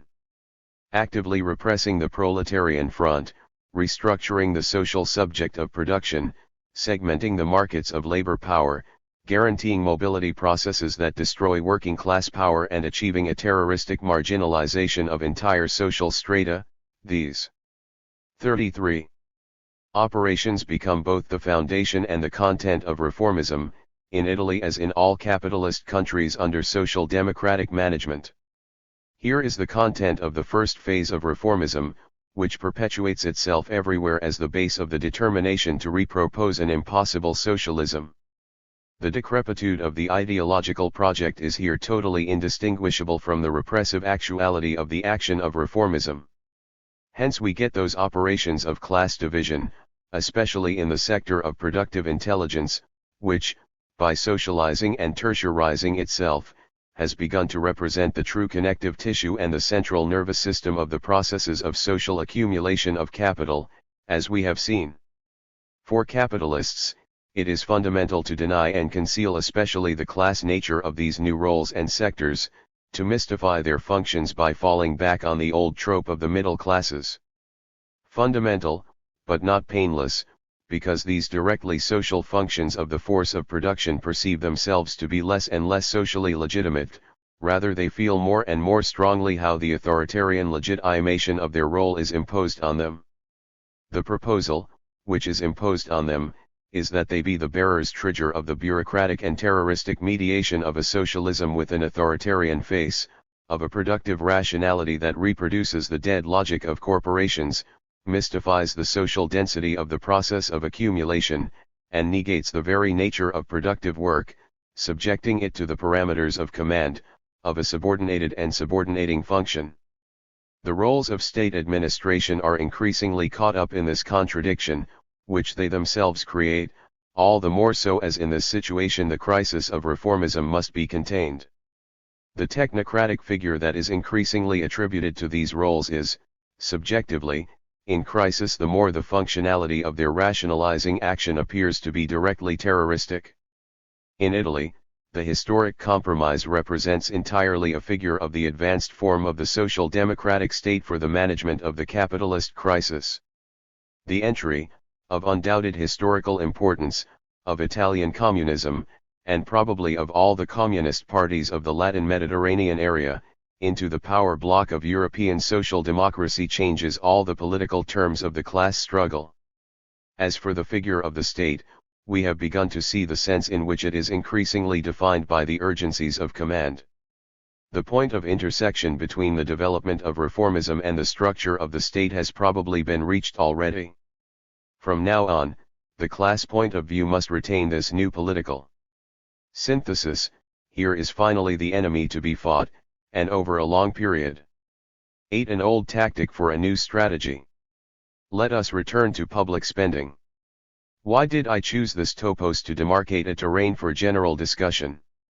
Because the analysis of the objective contradictions into which capitalist restructuring and the state of reformism are forced can transform the question of public spending into a subjective terrain.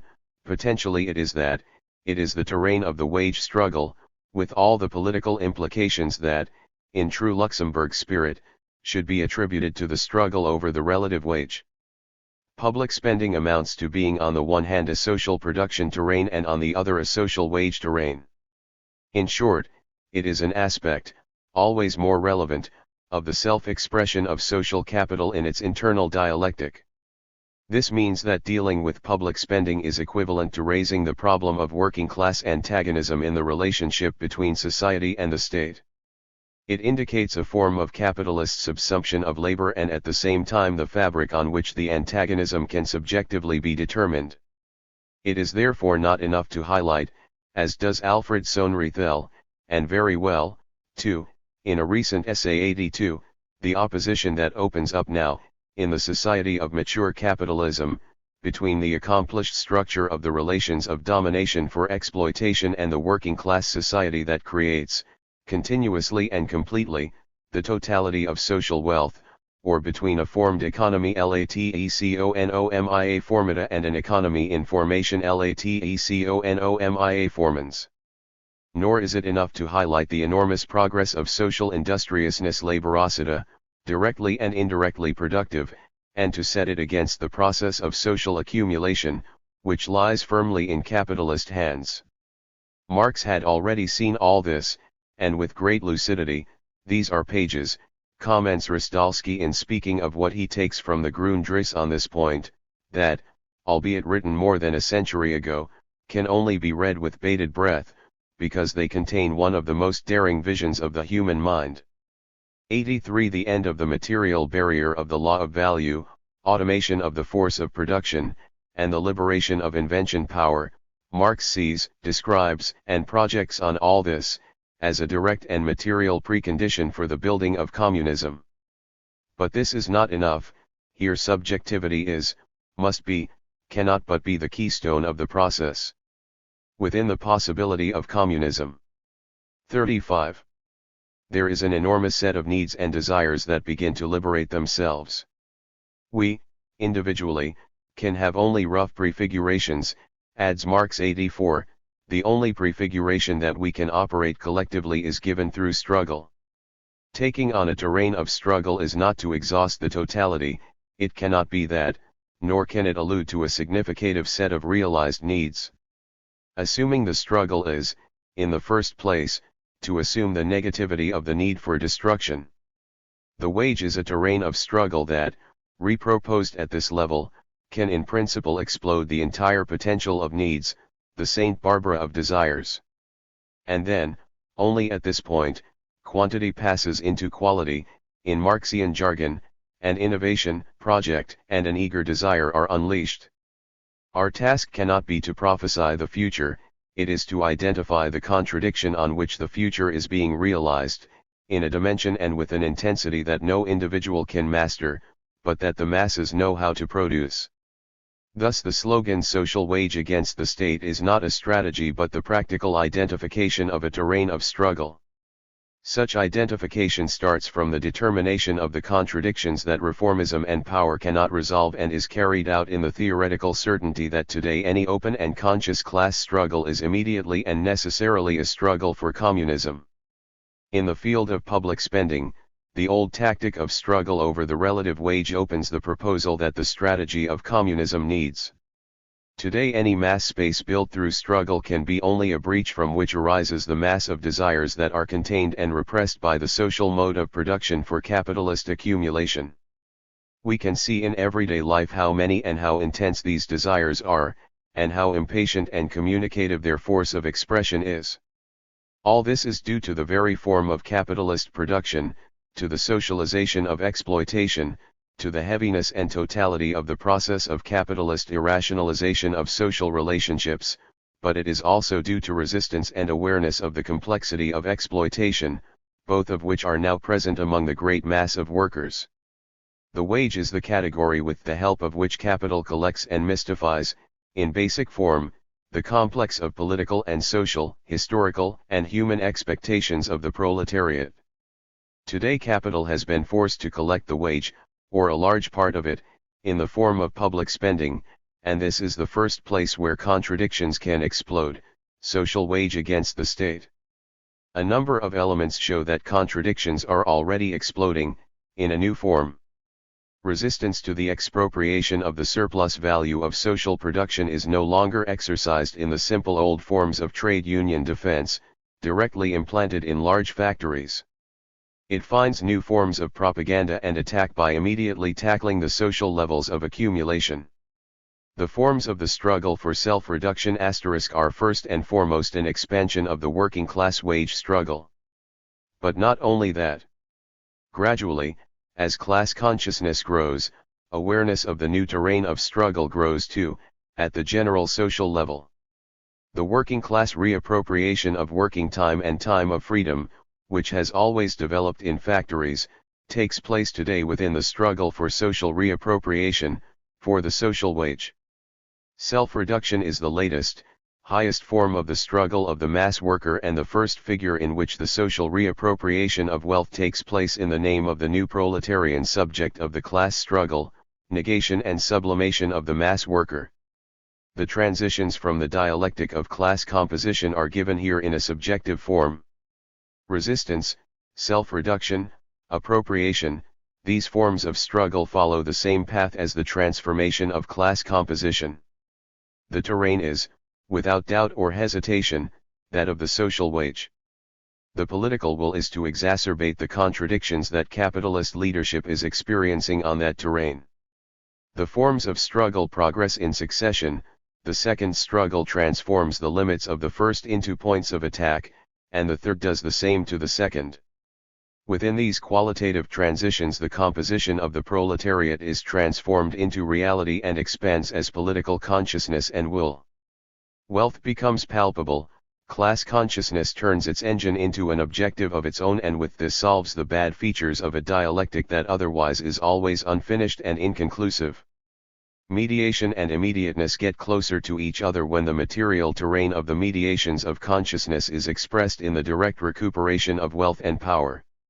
All this applies extensively, in line with the growth of the social worker, with the overturning of capitalist socialization and its transformation into a social recomposition of the proletariat, and with the subjectivation of abstract labor. But there are also a number of examples related to the progress of the communist struggle over the social wage in large factories, in the middle of the most active and conscious proletarian struggles. Here the relationship between social power of production and capitalist command runs along the organization of labor and the structure of fixed capital. Now, in this situation too, during the latest struggles, in the strikes in reverse *, the collective will for reappropriation has been able to express itself as podera. Taking over workplaces and putting them back into operation, not to produce but to test positively the class's associative productive potenza to prepare the best possibilities for sabotage and struggle in the immediate future. This is what has been done. Working class consciousness has not produced a prefiguration but has focused on its own collective and mass deepening in order to define a further path of struggle. The will for reappropriation realizes, at the social level and at the level of the factory, the working class tendency towards communism to the extent that it liquidates, in mass action, the implacably hostile power of the socialist mediation of the relations of social domination. When individual episodes rise to the level of appropriation, the struggle for the social wage reveals the working class tendency to transform the use of the specific new contradictions of the capitalist mechanism of social accumulation into a struggle over power, a struggle for communism. Another element of extreme importance as regards the political and structural contradictions of public spending derives from the analysis of the state and of the administrative roles of its management. In other words, it derives from a deepening of the critique of the political economy of administration. 85 If it is true, as I have pointed out many times, that the role of the state becomes more and more structural and internal to the development of accumulation, we shall have to see what are the contradictions to which the state administrative roles of social capital are subjected. Now, on the one hand, the fact that these roles become immediately productive is already demonstrated, paradoxically, by the heavy pressure on them for productive action, for an always more rationally productive action. Simple bureaucratic rationalization? It doesn't look like it. Here the functionality becomes indirectly productive in the proper sense, of surplus value, because through the functionality of the administration the processes of social accumulation are connected to the processes of corporate legitimation. The role of employees in the administration becomes at this point immediately contradictory. On the one hand they are a moment in the social labor process, on the other they are called to manage it for the sake of profit. The increase in the productivity of public administration means in the last resort that this contradictoriness is solved in totally capitalist terms of efficiency. But the contradiction is big. At one end, awareness of being a participant in the social fabric of production extends even further, being driven by the very improvement of the machinery of the state. At the other end, the general absence of reasonableness in capitalist command over the state apparatus induces logics of crisis and sometimes of effective insubordination. Of course, the ideology of participation, of technocracy, of reformist and bureaucratic socialism has a far from insignificant impact on these social elements. Perhaps this is not yet decisive, but they are likely to be confronted and defeated on the basis of a further, broad progression of the contradictions and antagonisms of capitalist socialization. In any case they are susceptible to being contested and opposed and, in some cases, reversed by the action of agitation and proletarian organization. In what sense? To speak of reappropriation in this instance, too, is meaningless. It would be to indulge in notions of an alternative, in the illusion of an alternative in the command of the state. What must be conquered at this level is rather an awareness of the participation of some of the people who fulfill administrative roles in the social community of working class production, and therefore an awareness of the possibilities of struggle that may exist even in the enemy's territory. To be a sniper, an informant on the movements of the enemy, a provocateur, this is the only alternative that class consciousness can introduce among the roles of productive administration from above and can oppose to the socialist utopia of alternative uses of state command, with its delirious proposal for a revolution from above, a frantic last mystification of salami theory, taking power in slices, of the classical social democratic tradition. The strategic dimension of refusal and the tactical dimension of abnormal usages, as the slogan goes, need to be offered here as a terrain of class struggle in administration, and they are possible if this type of struggle is part of being aware that the administrative role often becomes a specifically productive role, productive indirectly, yes, but still productive of surplus value. 86 When it comes to the roles of the productive administration of the state, is there not a function more directly connected to the complexity of the social proletarian form of production and of the production of struggle? Is not a purely negative and destructive indication of tasks implicitly inconsistent with social labor's definition of some of these roles? These doubts and these questions require deeper 39. Research and, above all, a documented basis of behaviors and struggles, in order to produce a different answer from the one given thus far. What is certain is that, whatever tendency the struggles in these sectors will reveal, the only fixed point of analysis will be an extension rather than a negation of what has been said. And it is not impossible that, with the extension of the behaviors of refusal, there will also be qualitative leaps in the struggles of administrative personnel in the state. But, until we reach that point, the Leninist teaching on the hostile nature of the capitalist state remains perfectly complementary to the development of the Marxian tendency of integrating the state and the global ideal capitalist. The only certain thing that one can add is that the potential for destruction, for a struggle against capital carried out by some roles in the productive administration of the state, is revealed by the critique of the political economy of administration to be extremely high and strong. It is therefore no coincidence that reformism's will to be integrated today turns again with such vigor to the capture of the middle classes, mostly in a desire to repress a class identification that was certainly happening in the most recent phase of struggle. Last but not least, starting from the consideration of public spending, one can begin to unify tactical indications and lines of strategy for the struggle, and above all one can begin to relaunch an analysis of political class composition, paying particular attention to the new layers, which are invested simultaneously by the socialization of the mode of production and by the proletarianization of their conditions of life and struggle. As public spending policy extends as a system of social control, on the one hand it invests new social sectors, potentially taking them towards a clash with the state, and on the other it introduces class contradictions in the machinery of the state, among the operators of state administration. Seeing this clearly and proceeding far more analytically than could have been done here, both in research and in unrest, can lead to significant innovations in the science of social class. The Marxist terms of a possible discussion are more or less given. But the creative intensification of research is still to happen. It is necessary to ascribe the continuation of this discussion to the subjects of administration themselves, to the comrades who work there and are subjected to exploitation, but who also transmit capitalist command. This should be done for an analysis of the state, for a critique of politics and administration, for a new step forward in the analysis of political class composition at this level of the development of the forces of production, and against the reformist conception of power, of the state, and of the roles of administration. 2. Inside the crisis. Symptoms of the common asterisk.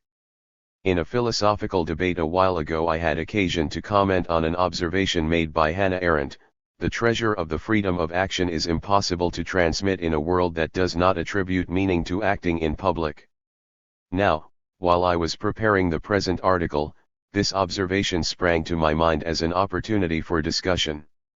If taken positively, it tells us that we are free only if we live a common experience, in other words if we succeed in achieving a space, time in which freedom can not only express itself but also become concrete, An action elagire is able not only to expand but also to make itself an institution. But there are at least two terms in this observation of errants that need to be underlined: transmit and public. When we say transmit, our meaning is customary and clear: there is a deposit and a passage, an accumulation and a common enrichment, a subjectivity from which a lived experience, or a language, can be passed on to someone else. But today, in the economic and social crisis that we inhabit, what would this mean, for instance, to the younger generations, which do not have a future and are struggling in a situation of uncertainty and danger? When we then pick up the term public, this brings us to a really difficult aspect of our present times. The difficulty we have in using this term, as Arendt points out, is that the concept of public has probably detached itself from the meaning it once had in our tradition, in which the passage from the private to the public was linear and went through the democratic figures of public and state institutions.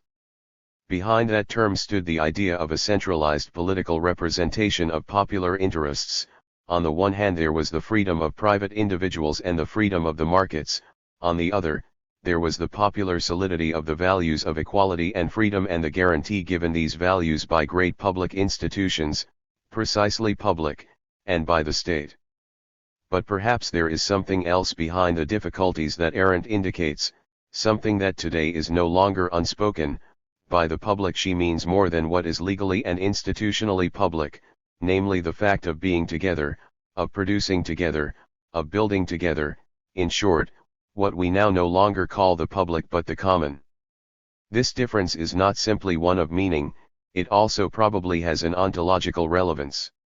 So let us start by asking, has the public really been weakened? And, if it has, how far has this weakening gone? How deep has it gone, this loss of confidence in political representation and in the state's ability to act in the general interest? Above all, has a new sentiment of the common really begun to assert itself through a function of opposition to the public and a new feeling of the common, as if it were a new expression of natural law? And, if it has, to what extent? I feel that this sense of the common is becoming generalized, especially at this moment. This current crisis, economic, social, and political, is something of a broomstick from God that cancels out long historical periods and old conceptualizations and lands us in a situation of deep uncertainty and disorientation, but also of great expectation. It is full of doubts, however, and leaves us facing some kind of unknown, the exhaustion of a life experience, of a culture that seems to have reached a limit. And then what will happen? It is within this experience that the concept of the common can help us with discussing and planning an attempt to find an ethical and political way out of the current crisis, as we move with caution. The public and its institutions are exhausted and freedom cannot be transmitted through the publicness of experience and contemporary life. But why does the sense of the common seem to be expressed in a naive and powerful way? Now the aspiration to the common seems to arise out of the difficulties of living the crisis. With poverty, it imposes the need to resist, to do things together, to rediscover a we, and this desire is not simply reactive to the critique of the market's action, which seems increasingly irrational, and of capitalism and big business, which seem to have simply become an experience of enjoying rents. They gamble on completely disembodied financial markets where various phantasmagorias are exercised, of money that produces money, of an unstoppable rent, of a perpetual expansion of speculation, and there is nothing left to remind us of the heroism or, less romantically, the risk of the entrepreneur. Is it in the light of this disaster that the desire for the common is born? In attempting an answer, I would like to propose 4 behavioral types for the human being who lives in today's society and suffers the crisis: the indebted person, the mediatized person, the securitized person, and the, politically, represented person. The indebted person is not hard to find. There is a debt situation that arises from the normal conditions under which we live today. In the reality of our working lives we move in a situation of precariousness, which becomes morally heavy and often unsustainable as a way of life. Today there are fewer and fewer situations of production in which one is normally employed, directly productive and normally waged. Rather, there are situations of unemployment and precarious employment, always mediated by debt, involving banks, family, and friends, and dominated by a totally irrational social distribution of income, in which any reasonable measure of work and consideration for the social value of labor are sidelined. In such conditions, when you work, and also when you are on the dole, it almost feels as if you were in debt to society, and you experience a kind of fragility of your working condition and a liquefaction of the value of your labor. Since the dissolution of big industry and of the Fordist structuring of labor, capitalist value creation has expanded so as to affect the whole of life, and the kind of labor required is one in which the cognitive and social components of production have become increasingly important. Accumulation no longer occurs simply in factories, in the places and at the times of direct labor, but occupies the entire length of a person's lifetime, and capital's occupation of the entire space of life has also transformed all services and all communications into structures of production. The economy has become a bioeconomy, politics has become a biopolitics. It is in this condition that we come to understand what exploitation is today, something that occupies the whole of life but that, in our own lives, expresses itself as precarity and poverty, debt and uncertainty, lack of a future and absence of hope. As for the mediatized person, we are and will continue to be more and more immersed in mediatization, on the one hand because cognitive labor, the work of the brain, the work of communication, in short, immaterial labor, are increasingly the key to productive work, and therefore to accumulation, on the other hand, because in mediatization we not only work but also are held prisoner. We are surrounded by a world of ghosts, by opinions that try to shape us, by messages that artificially condition our emotions, our concepts, and above all our patterns of consumption. Is it possible once again to describe this situation with a word that has rather fallen into disuse, alienation? I believe so, given that, in these communication-saturated spaces that we inhabit, we no longer have a sense of actual truth. What I am arguing against here is not just a naive perception of reality that can be resolved in the nostalgic refinding of natural or innate truths, it is rather a desire for a criterion that, in this mediatized horizon where we are prisoners of sorts, could help us to express relationships and effects and to rebuild values. The problem is thus how to find again, in and only in a world that has been radically transformed, real relationships of language, of values, in order to be able to take action. Then there is the securitized person, the person who is ferociously dragged, in every moment of their life, towards a sense of being endangered. You are in danger. This is the warning on which power has always been built, fear and more fear, constructed as a fundamental relationship that is realized in relations between people. From this point of view, human beings, citizens, are introduced into a world of terrifying phantasms that haunt them continually, checks, searches, demands for attention, dangers threatened or whispered, remote control, theft of personal data and so on. The state should free them from these ghosts. In reality it always pushes them back into fear, angst, the nightmare of misery, crime, crisis and, why not, war. We have only to think of the specters that haunt the processes of migration, both in the heads of those who migrate and in the heads of those who receive them. This is a world shaken by demons, around which horrible feelings coagulate that then express themselves socially and politically. The last type is that of the represented person, in other words the person who seeks a residual safety, or at least a guarantee of security, in the political sphere, in political representation. The represented person is the person in pursuit of happiness, to use American constitutional terms, and what do they get under today's constitutional conditions? Inefficiency, corruption, falsehood, irresponsibility, in short, all the disgraces that current democratic politics offers us. Behind these experiences there now lies an increasingly intense, massified suffering. There is therefore something that crushes life into money and afflicts it in debt, something that lends an air of hysteria to the domination of the media, to the worry of insecurity and to the failure of decent political representation, in short, something that leaves us in a very unhappy situation.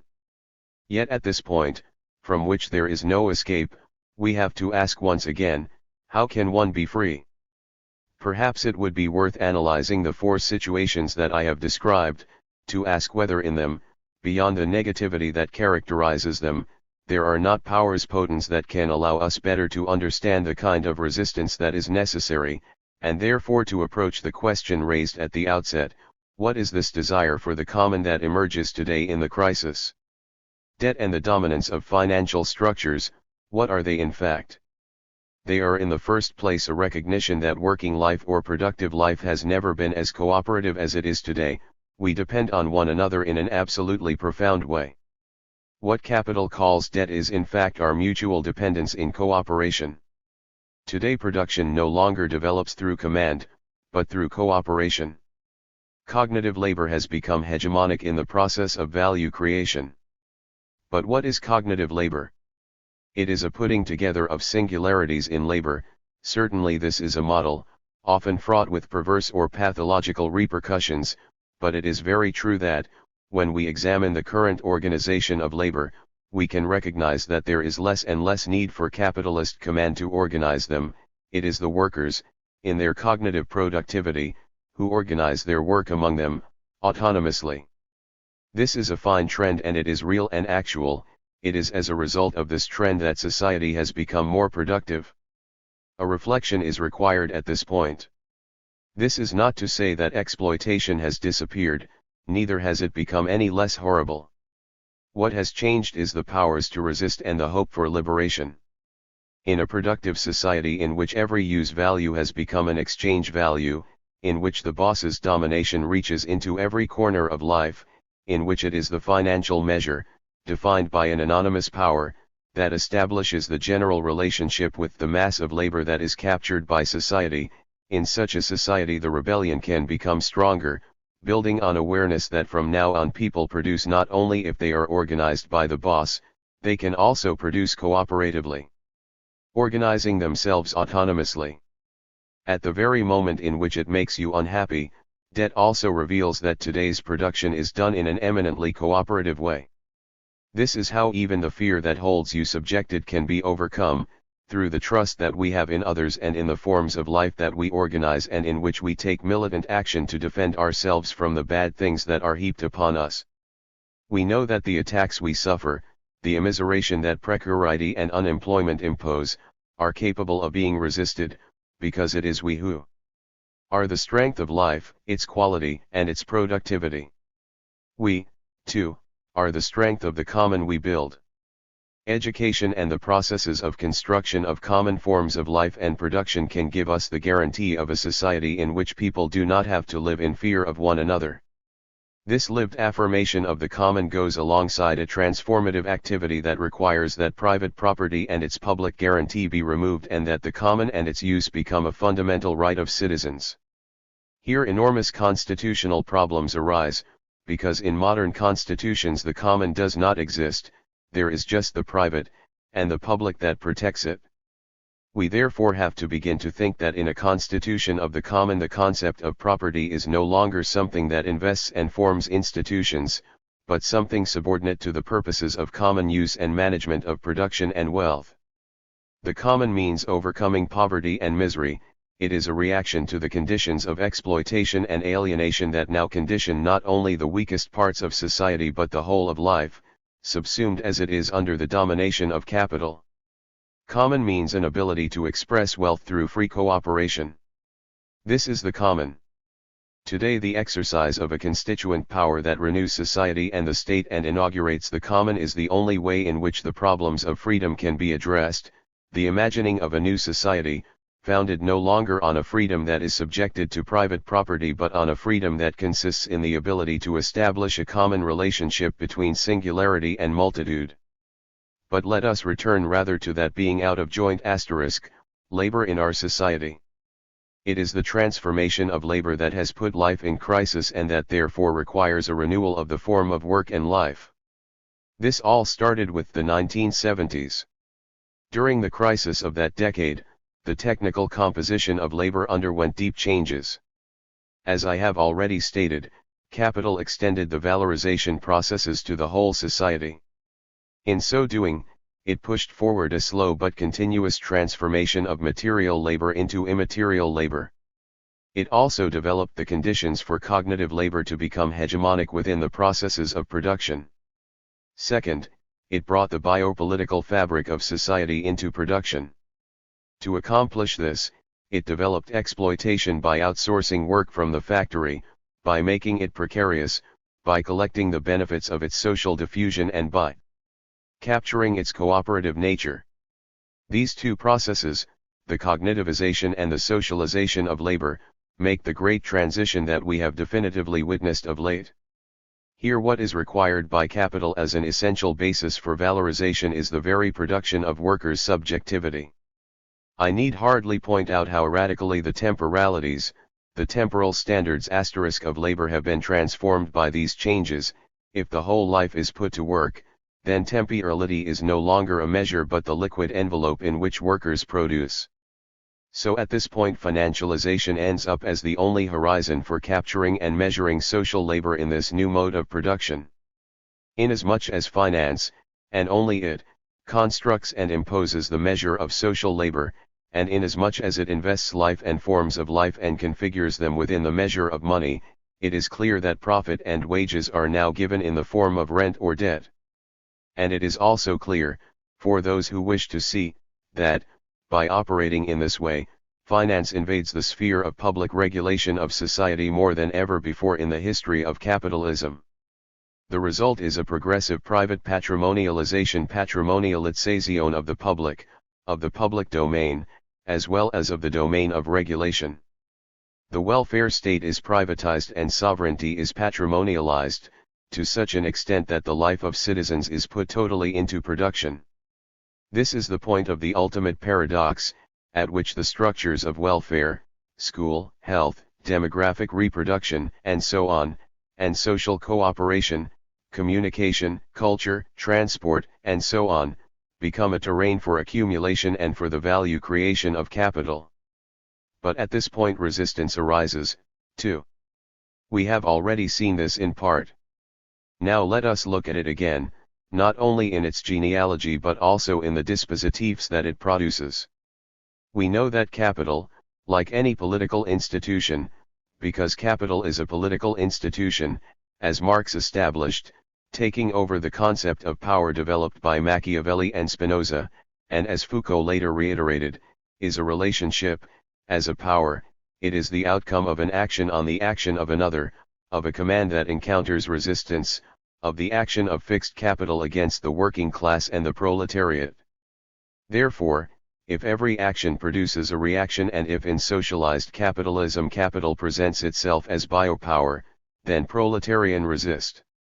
Hence is biopolitical and, in confrontation, plays upon the irreducible potential of cognitive and cooperative exceedance, developing it in forms that are constituent. This series of statements obviously needs to be developed. Here is not the place to do so, but in the tradition of workerist thought these concepts have already been constructed and demonstrated many times in practice, and the developing researches on the relationship between Marx and Foucault confirm this. However, it should be added that, again from a phenomenological point of view, the potential for resistance exhibits a constant, albeit relative, autonomy. In fact, knowledge is not unilaterally constructed or produced by capital in the cognitive subjects. In the immaterial workers, in most cases they form themselves autonomously, and the more precarious the cognitive workforce is, the more it can, and perhaps knows how to, present itself as independent. We then simply note that the new technical composition of the cognitive proletariat may entail a new political potentiality.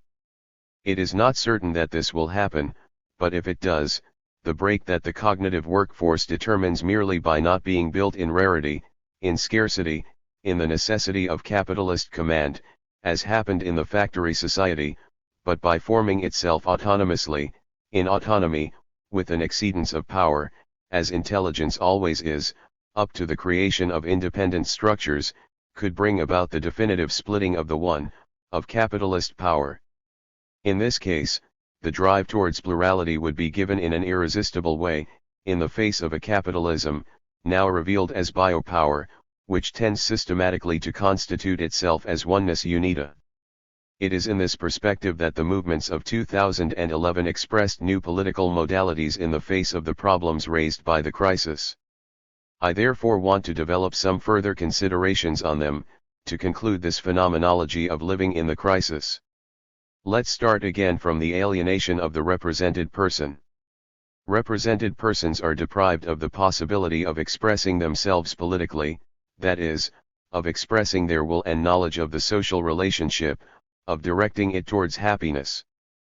Political representation today, or rather representative democracy itself, is an instrument of domination formed and subjected by money, by wealth, by the 1%er over the 99%er. Political representation has been reduced to capital assets. Rebelling against this representative subjection to the money of the powerful and to the measures of wealth means rediscovering that freedom, equality, and solidarity live on a common ground, which is that of life built by the workers, by those who produce and who want, quite simply, to be free and equal. I don't have an answer to this question.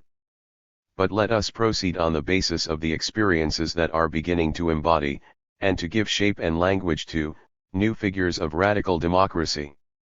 In the movements that appeared in 2011, we can identify two fundamental characteristics. The first involves the expression of an autonomous temporality. Anyone who has followed the history of social and political movements in the West since the Second World War, and especially since 1968, will have noticed how often, almost always, in fact, they emerged in the form of a reaction, in other words in response to unforeseen historical events or incidents. Then the development of these movements usually advances in the rhythm of a response to the decisions of power. The motions of power have almost always anticipated those of the democratic movements. The movements of 2011, on the other hand, have shown a marked independence and autonomy in the management of their own development, in the grading of their constituent power. These movements exhibit new characteristics in their definition of temporality, but also in the determination of their own spatial location. This suggests that a dynamic ontology of social being can be proposed here in original and radical forms.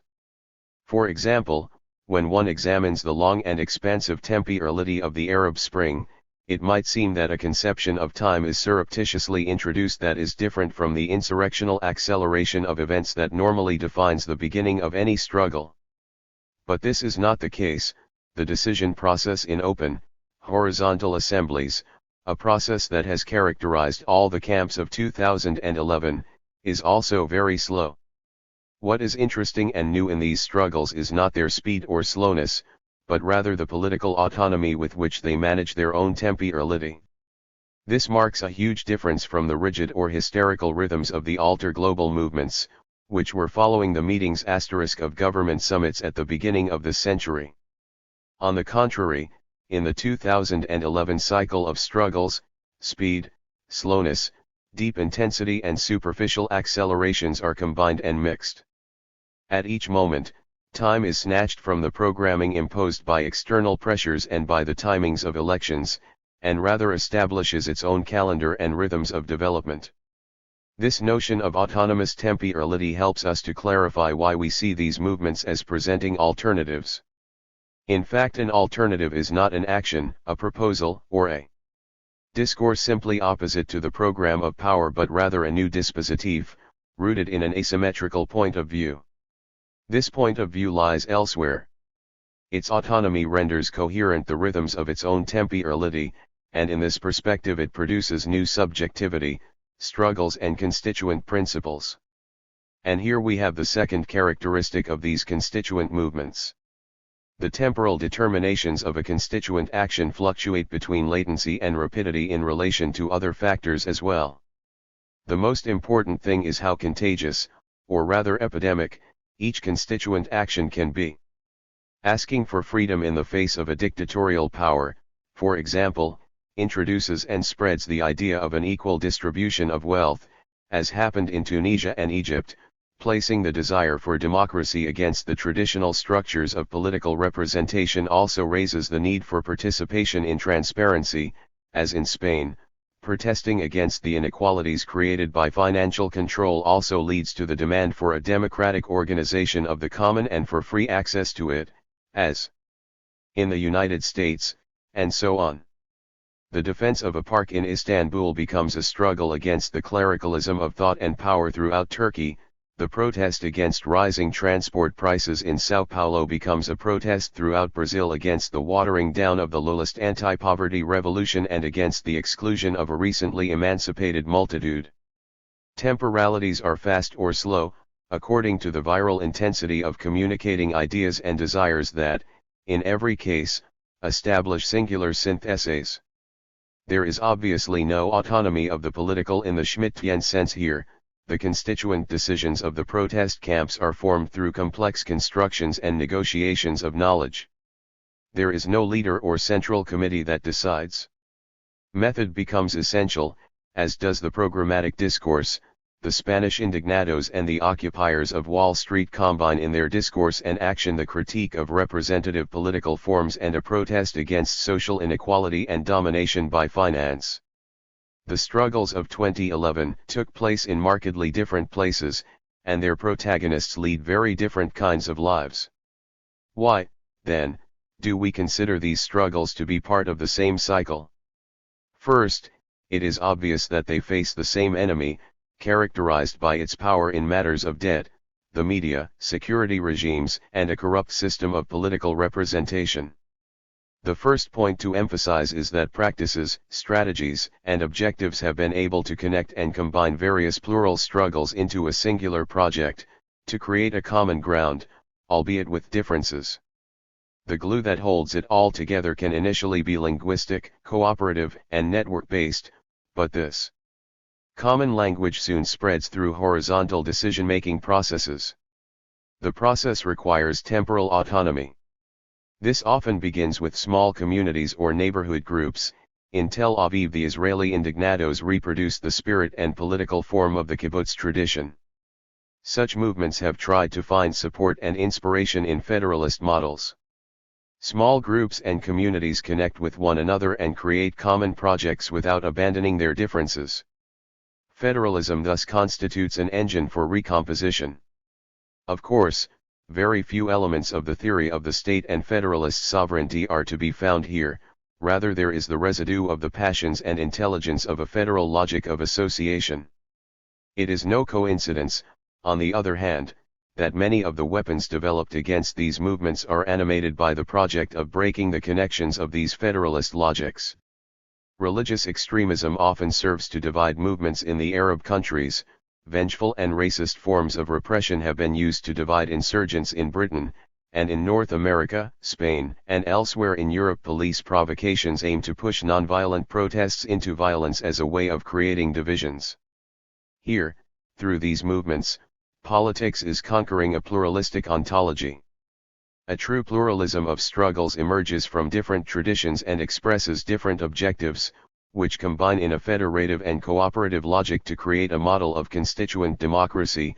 In this model, differences have the ability to interact and build new institutions, from below but with great effective power, just as Spinoza wanted, against global capital, against the dictatorship of finance, against the biopowers that are destroying the earth, and for free access to and self-management of the common.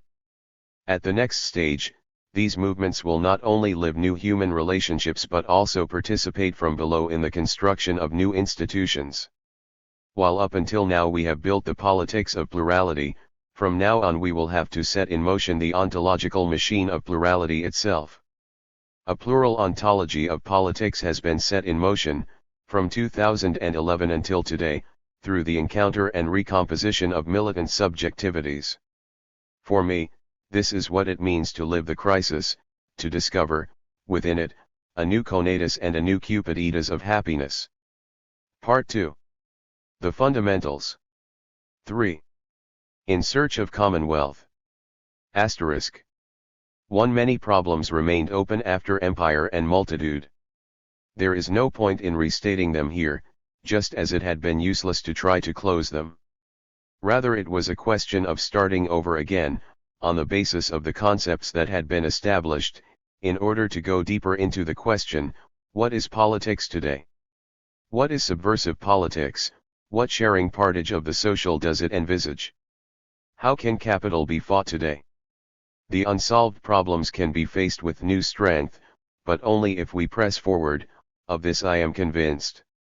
However, at the end of 10 years of work on empire and multitude, we had a strong sense, a perception by now mature, that our present had redefined itself, that the time when this present could be determined under the prefix post was over.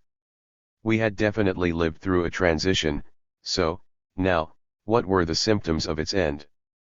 It seemed to us that the central point on the agenda was the concept of democracy. The concept had been exhausted in the American wars, through the frenzied propaganda made on that front by neoconservatives. Other things, which the concept of democracy could no longer encompass, emerged in the field of political science. I need only refer, by way of illustration, to Rosanvallon and what he tries to grasp and describe in his latest book, La contre-démocratie, la politique à l'âge de la défiance. Something profound has gone, he tells us, from the Republic, from the modern behavior of populations, and it is now impossible to find it. It is something obscure, which we can no longer explain. This is how he tries to account for the feelings of mistrust and powerlessness, the figures of depoliticization that shape contemporary democracy.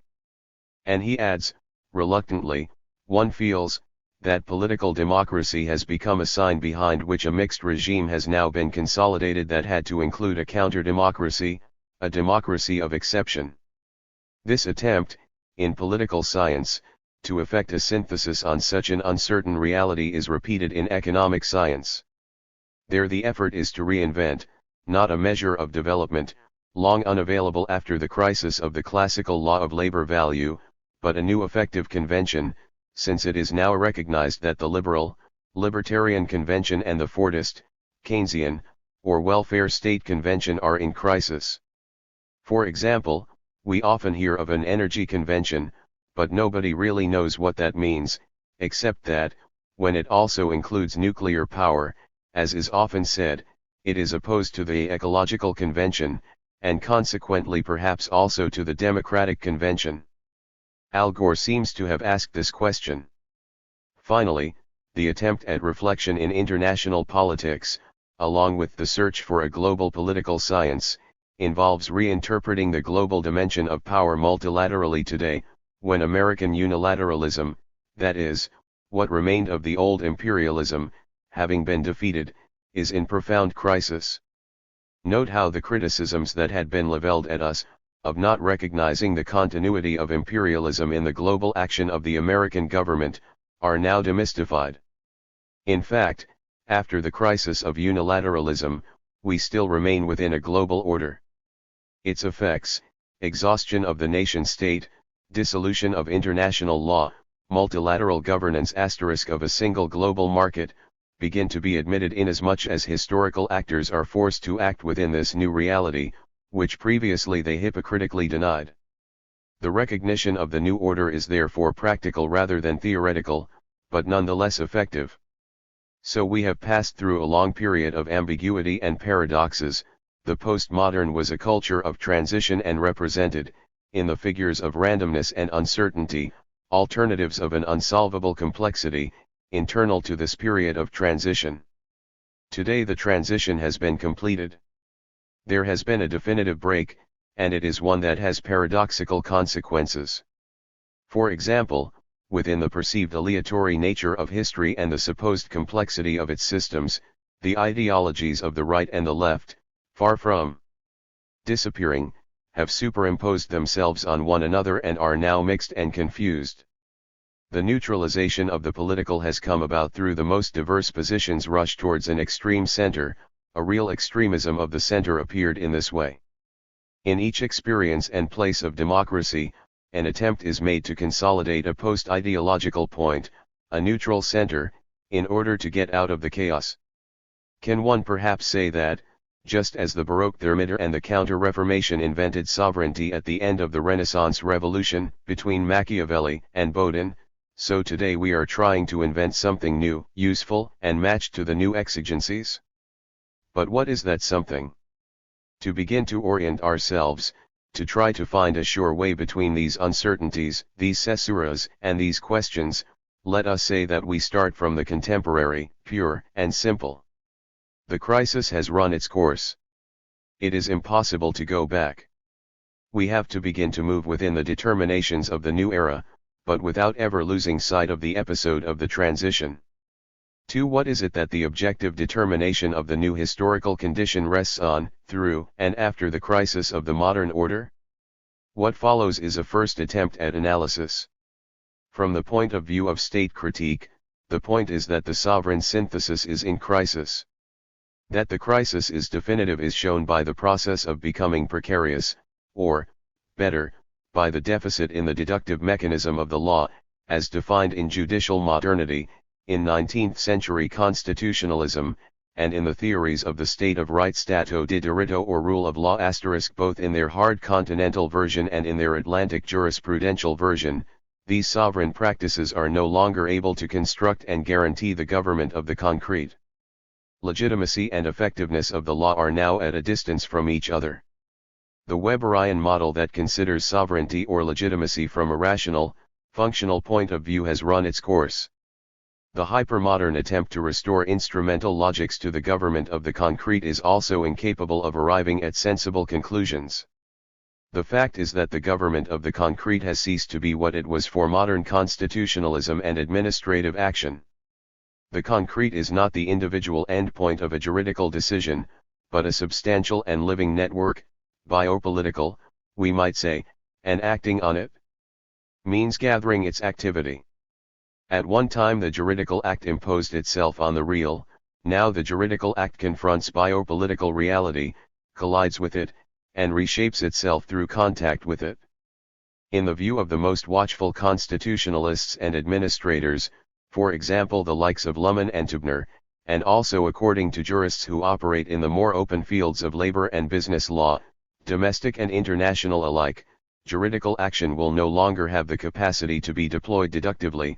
It will rather consist, on each occasion, in the solution of a singular conflict, a solution whose form traditional dogmatics does not foresee, and therefore in the determination of a provisional mediation, of a transitory dispositif. The concrete is split, no government activity can be given in a linear way anymore. Only governance * is given. Warning, when we speak of governance, we move in a minefield. Governance is not in itself a democratic tool, it is rather a managerial dispositif.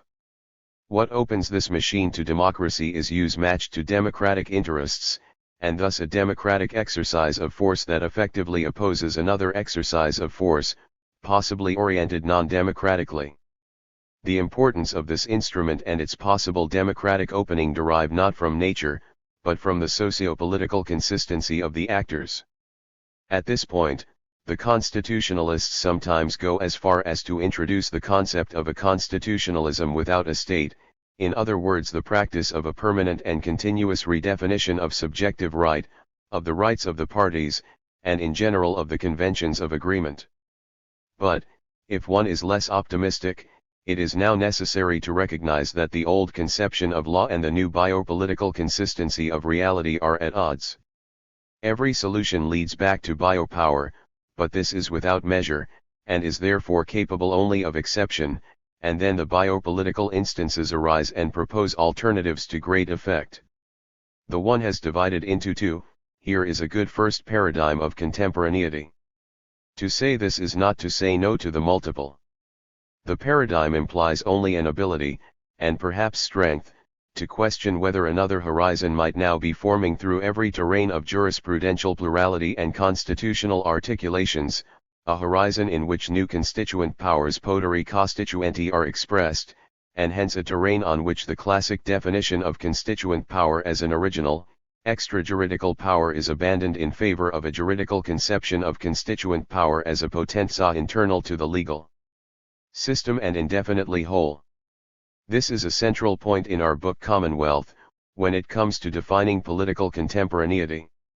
We will see later how the very concept of revolution has to bend to this renewal of constituent power and thus to its definition as an internal source of right, and therefore also to the possibility that the revolution acts within the constitutions, in other words within constituted power, in an untiring way.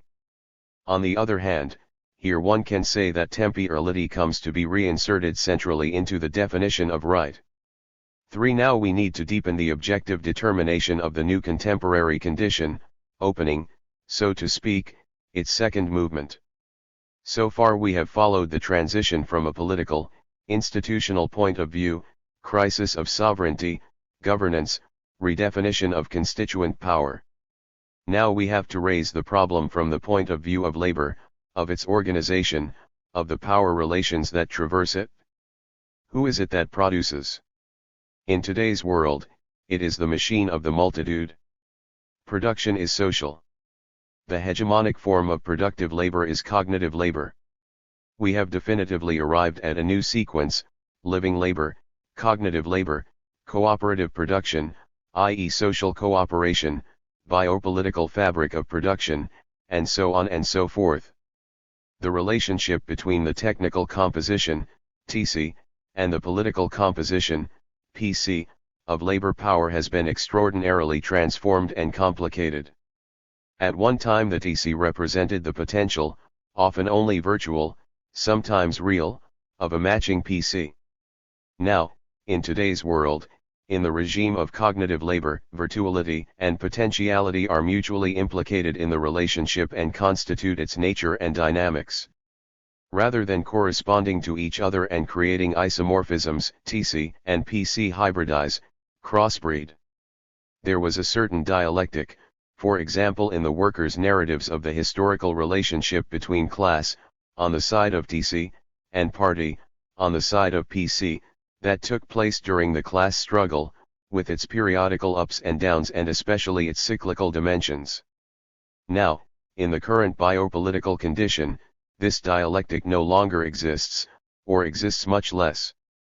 The biopolitical fabric confuses the relationship between TC and PC, but at the same time extends it and breaks that dependence on the industrial organization, over which direct capitalist command was still exercised with great effectiveness. Bearing these observations in mind, we are able to grasp the moment of crisis, in the great transformation underway. Command leaves out the new figure of living labor. Living labor has become singularized in the biopolitical and is now socialized independently of the capitalist organization of labor. This brings us to a second paradigm of contemporaneity.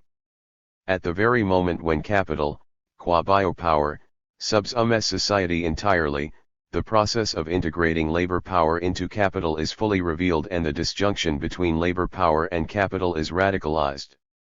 Workers express their biopolitical and productive capacity within the entire circuit of social production.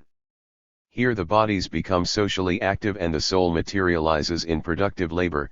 Consequently, it is the whole that gives meaning to the singular labor contribution, just as, by way of comparison, it is the singular linguistic contribution that gives meaning to a linguistic whole. Capital and labor power are played out entirely in bios, life, but precisely here capital and labor are also separated, as a system of biopowers against the biopolitical fabric or power. Consequently the worker is no longer faced with capital, except in the most indirect and abstract form of rent, in other words as capital that multiplies the more general, territorial expropriation, or in the financial figure, that is, as expropriator of the whole social valorization of labor, monetarily expressed. If you look at it from this angle, given the relative interdependence of cognitive and socially cooperative labor, it is not just profit that workers are faced with, but profit transformed into rent. They are no longer faced with the individual capitalist as the organizer of exploitation but with the collective capitalist as financial mystifier of social labor. Just as Marx had spoken of a socialism of capital in connection with the birth of joint stock companies, today we can metaphorically propose a kind of communism of capital, in which capitalism produces the absolute mystification of a valorization that, given what was said earlier, is immediately common and exploits directly the social participation in valorization, that is, the sociality of the worker.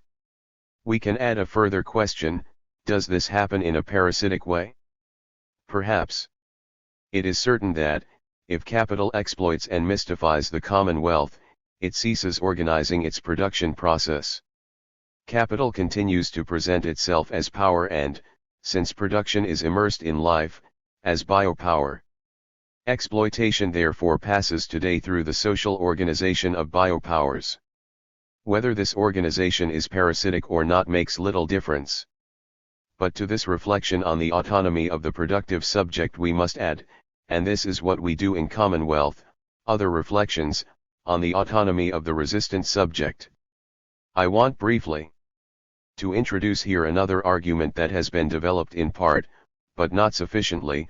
Its relative absence from our past work has been rightly accounted as negative, and even deplored as a substantial limitation of our research. I don't think that this is how things are. In fact, I would like to point out that, in order to add to our work, Empire and Multitude, the missing chapter on the coloniality of power, for this is, obviously, what was meant, it would have been necessary first of all to excavate and rediscover the truth about a non-identitarian solidity and movement of anti-colonial struggles and of the subjects who were active in them. It was therefore necessary to pass not only through the theories of post-coloniality but through the emancipatory and liberating practices of colonized peoples and of movements of political liberation in the non-regressive continuity of their development. A revisiting of Frantz Fanon's lesson was essential for us in this regard. But not only that, the contribution to this process made by the Zapatista movement was fundamental precisely because it avoided any insistence on identity, removed any misunderstanding about national, popular alternatives, illustrated the ambiguity, sometimes simply reactionary, of certain indigenous theories, and insisted on the constituent potentialities that came from the accumulation of resistance. To repeat myself, it was certainly possible, if not easy, to address that revision, which we had to make, from a historiographical point of view. On the other hand, it would have been impossible to give it the intensity of a theoretical reading, of a political proposal, as long as the anti-colonial resistance movements and the democratic consistency of the liberation processes developed by them had not displayed the characteristics of contemporaneousness. Theory follows the real.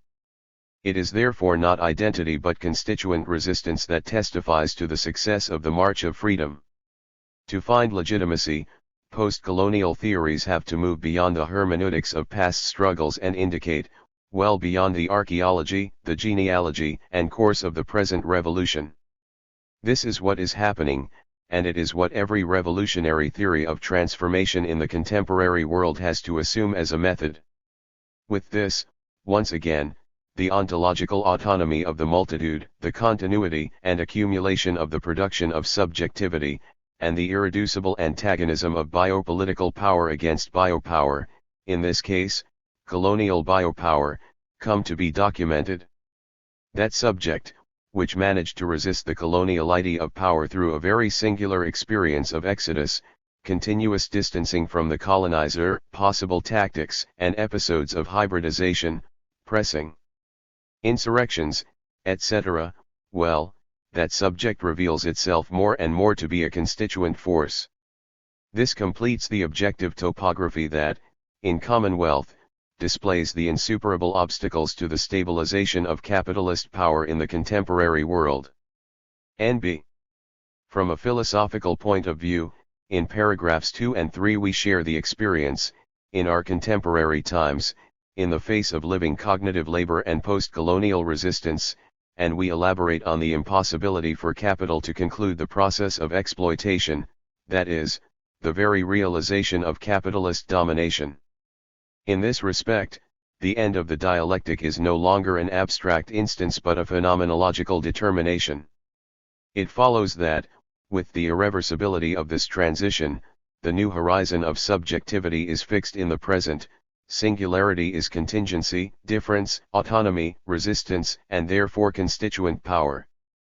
For let us now deal with the subjective dispositives of the new political condition in the contemporary world. Here is a first movement. Activity on the biopolitical terrain reveals itself in the form of a production of subjectivity. But what does production of subjectivity mean? Given the conditions defined so far, the production of subjectivity is an expression of forms of life and, through these, a process of production and valorization of the common. We have in fact seen that the production of forms of life today has to take place, inevitably, in the dimension of the common. Only the common, in fact, is the form and content of constituent action. Nothing would be constituted unless the common gives meaning to the singularities and the singularities give meaning to the common. But if this is what the production of subjectivity is, namely an enhancement of the common of life, of the totality of all forms of life, which passes through education, health, social peace, security of wages and reproduction, urbanism, and everything else, then the production of subjectivity also opens up a terrain of contestation of biopowers, of capital's attempt to subsume and exploit the common products of life. Thus the antagonism between biopower and biopolitical powers starts here, and then the production of subjectivity is tendentially defined as exodus from capital. It is a biopolitical action that exits from the articulations of biopowers. Can we then define exodus as a process of reappropriation of the common? Let me set a Spinozan machine in motion. As we know, for Spinoza the production of subjectivity, or the unfolding of the process that leads from sensible conatus to rational amor, tends to appear as a production of the social. But there is something more, in Spinoza's judgment, a transformation of the social into the common. This means that the production of subjectivity, which integrates and enriches the cooperative production of the social, can become production of the common, when it imposes on itself a radical democratic management of society. Faced with this Spinozan appropriation of the common, which, in modernity, constitutes an internal and powerful alternative, it is necessary to recall here how the hegemonic categories of private and public came to be formed in modernity. These categories were built on the concept of labor. In fact, Locke's definition of the private is a definition of the singular appropriation of the labor performed by the individual. The private is what is one's own, consolidated in juridical form, it is private property. As for the concept of the public, in the culture of modernity it, too, moves within these same parameters. It is a paradox, but one no less effective. The public alienates its own in order to safeguard its consistency. Therefore the concept of what is one's own is still at the basis of the concept of what is public. The mystification of modernity rests on an almost permanent repositioning of two terms that correspond to two ways of appropriating the common of human beings. One is the use of the category private, the other is the use of the category public. Concerning the former, property, represented, as Rousseau said, by the first man who said this belongs to me ceci est à moi, is an appropriation of the common by an individual, which means an expropriation of all others. Today private property consists in the denial of the common right of humans to that which only their cooperation can produce. But our good Rousseau, who is so harsh on private property as to make it the source of all corruption and human suffering, loses his head when it comes to the other category, the public. Here is the problem of the social contract, the problem of modern democracies. Since private property generates inequalities, how can one invent a political system in which everything, while belonging to everyone, does not belong to anyone? Does not belong to anyone, that's where the public is. It is that which belongs to everyone and to nobody, in other words that which belongs to the state. But the state is not what we produce in common, what we invent and organize as a common. The state refers us to our identity and our nature, gathering from it the concept of common. But then, given that the common no longer belongs to us, since to be is not to have, the state's getting its hands on the common under the name of public management, delegation, or public representation is in reality the creation and justification of another form of alienation. In short, what is public is still based on what is one's own, making it general, the public bases itself on the one, the unit, as an organic assembly of individuals. The public is the identity of the private, and thus of liberal ideology in the most traditional and profound sense.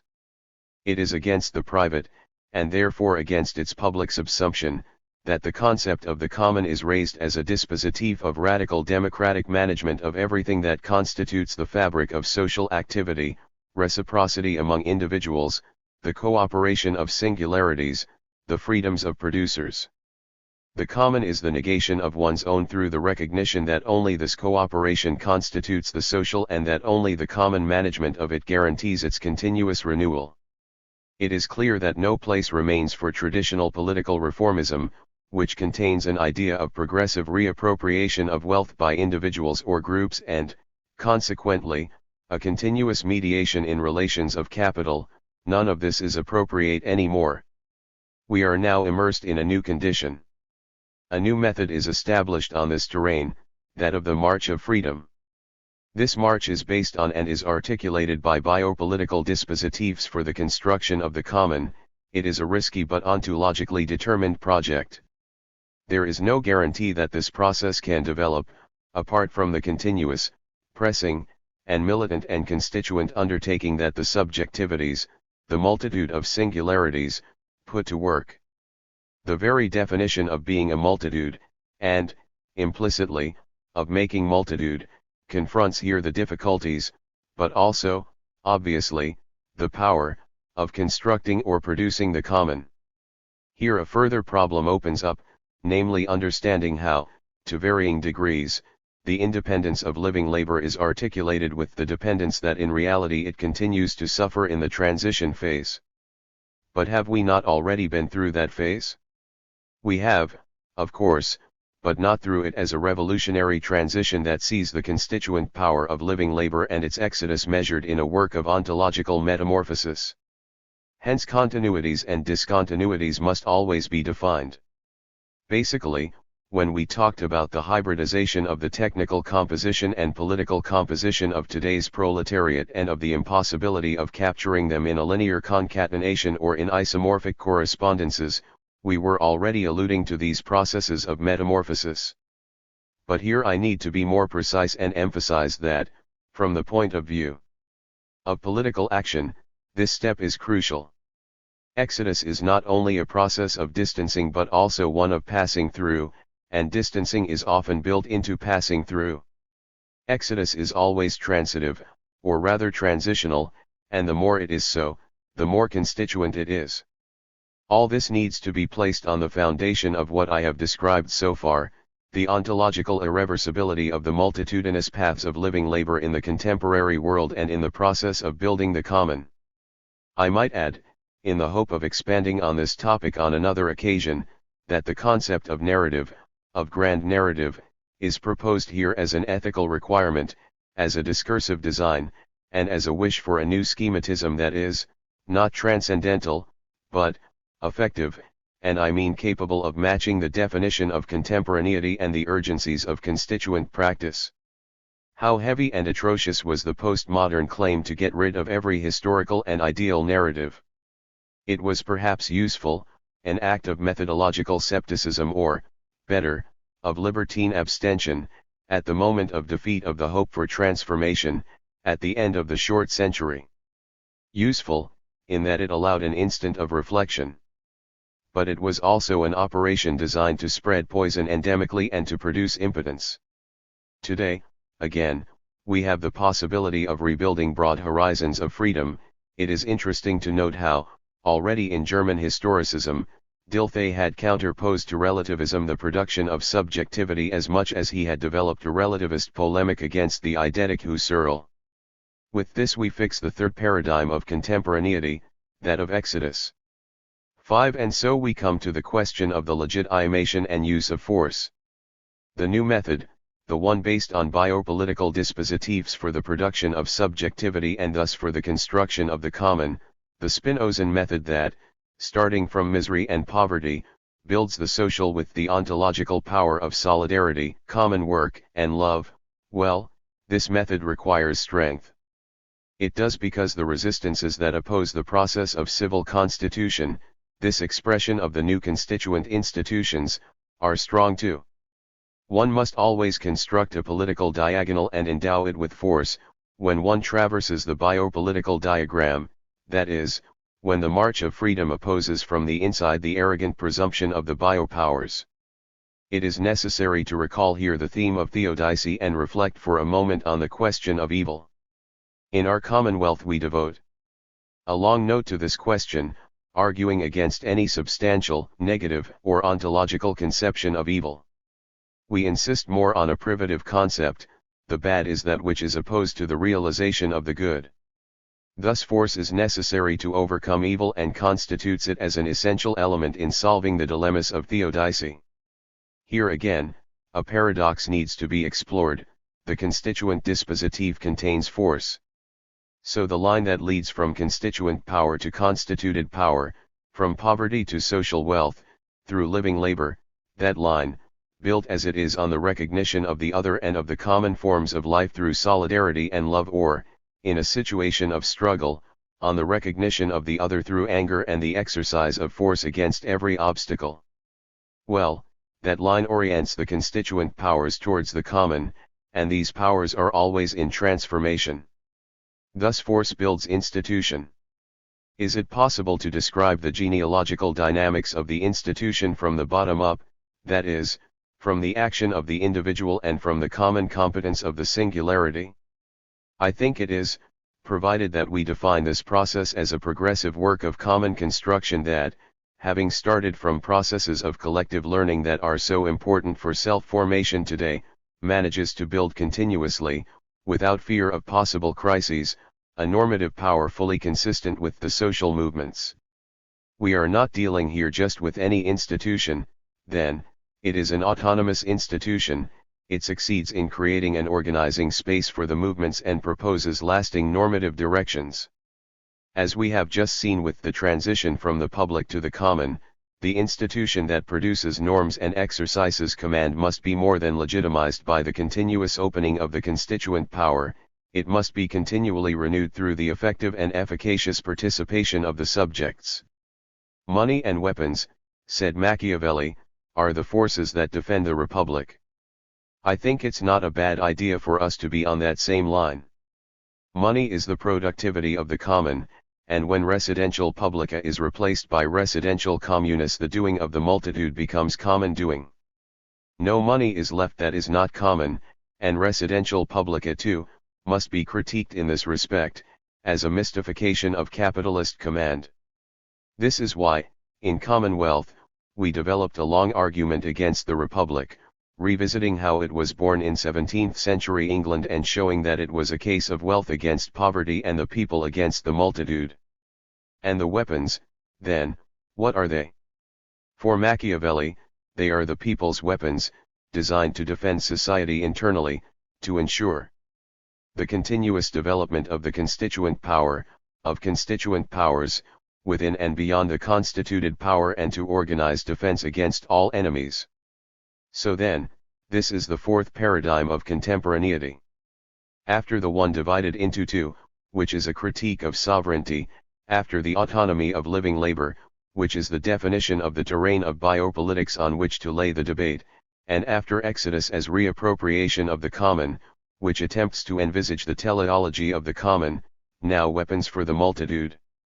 Weapons for the people serve essentially to eliminate war. This is one of the latest paradoxes to which contemporaneity introduces us. Against war, if the forms of asymmetrical warfare are studied exactly in the way in which the constitution of the common, as against the public, is studied, one understands the subversive significance of the call for weapons for the multitude, as a revelation of the radical conjoining of force and love. No more war. A recognition that asymmetric warfare is a winning weapon. Asymmetric warfare is armed democracy. Enough of war, as well as enough of sovereignty, they were a monstrous pair of twins. N.B. From a philosophical point of view, in paragraphs 4 and 5 I have tried to follow conceptually the dispositives of the constitution of the multitude in its self-making. I have pursued that potential for construction of the common, organization of force, and lawmaking that the multitude molds progressively, maybe discontinuously but according to the powers and tendencies of a materialist teleology, from below and from within. Here the constituent power of the multitude presents itself as a dispositif of subjectivation ever more internal to the forms of life, and capable of making changes. 6. Can we speak of a multitudinous class struggle?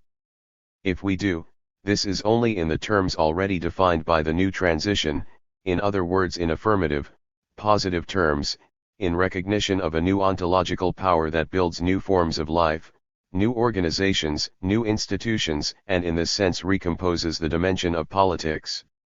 At this point it is worth remembering how and to what extent the metropolitan territory is necessary for the production of subjectivity. Why the metropolis? Because the metropolis is encounter and antagonism, producing versus being produced. It actually overturns the act of producing against the fact of being produced, and does so in a space that represents, for the multitude, what the factory represented for the working class. It is evident that we shall have to remain on this ground, press forward and deepen our research for a long time to come. The metropolitan organization is still far from being able to assert itself, yet it is there that the time of multitudes is spatialized and concretely determined. Within this temporality, completely tied to the necessity of capitalist exploitation, labor power, living labor, will be able to develop resistance and constituent power. Poverty and love are built in the metropolis. It is in the tension of poverty that the subjectivity of the multitudinous class struggle is being built. Poverty is not simply misery, it is rather the power of living labor that has not yet found its realization. From this point of view, the precariat constitutes the highest representation of those birds of the forest people whom Marx recognized when he studied the case of proletarians expelled through enclosures as for love. It is the ontological engine that leads from solitude to community, from poverty to wealth, from subjection to freedom. It is by being put through these tensions that the multitudinous class struggle can be rebuilt, in the metropolis, where precisely the relationship within the proletariat finds the key to its revolutionary project in the necessity of being in solidarity. 7. Back to basics. I have already referred to the opportuneness of returning to the grand narratives of the future. When we go beyond the postmodern, the elements of resistance must be reassembled in a design that hope extends towards a future temporality. What does it mean to go back to basics? It means discerning in the past, in the long history of modernity, the particular line of thought that has turned into an action of transformation. We know the two lines of modernity that developed after the Renaissance, on the one hand the line of immanence, on the other the authoritarian reproposal of the transcendent. For us, the dividing line passes, radically, between these two lines, and the choice inclines towards the line Machiavelli, Spinoza Marx. This is the genesis and development of the Enlightenment Aufklärung of the multitude. And yet, in an attempt to recompose modernity in the broadest way and to propose bridges towards it, we re-offered a reading of Kant, again, in Commonwealth. Not a new return to Kant but a reading, in other words a discriminate that passes through his thinking. Two terrains of research can be found in Kant.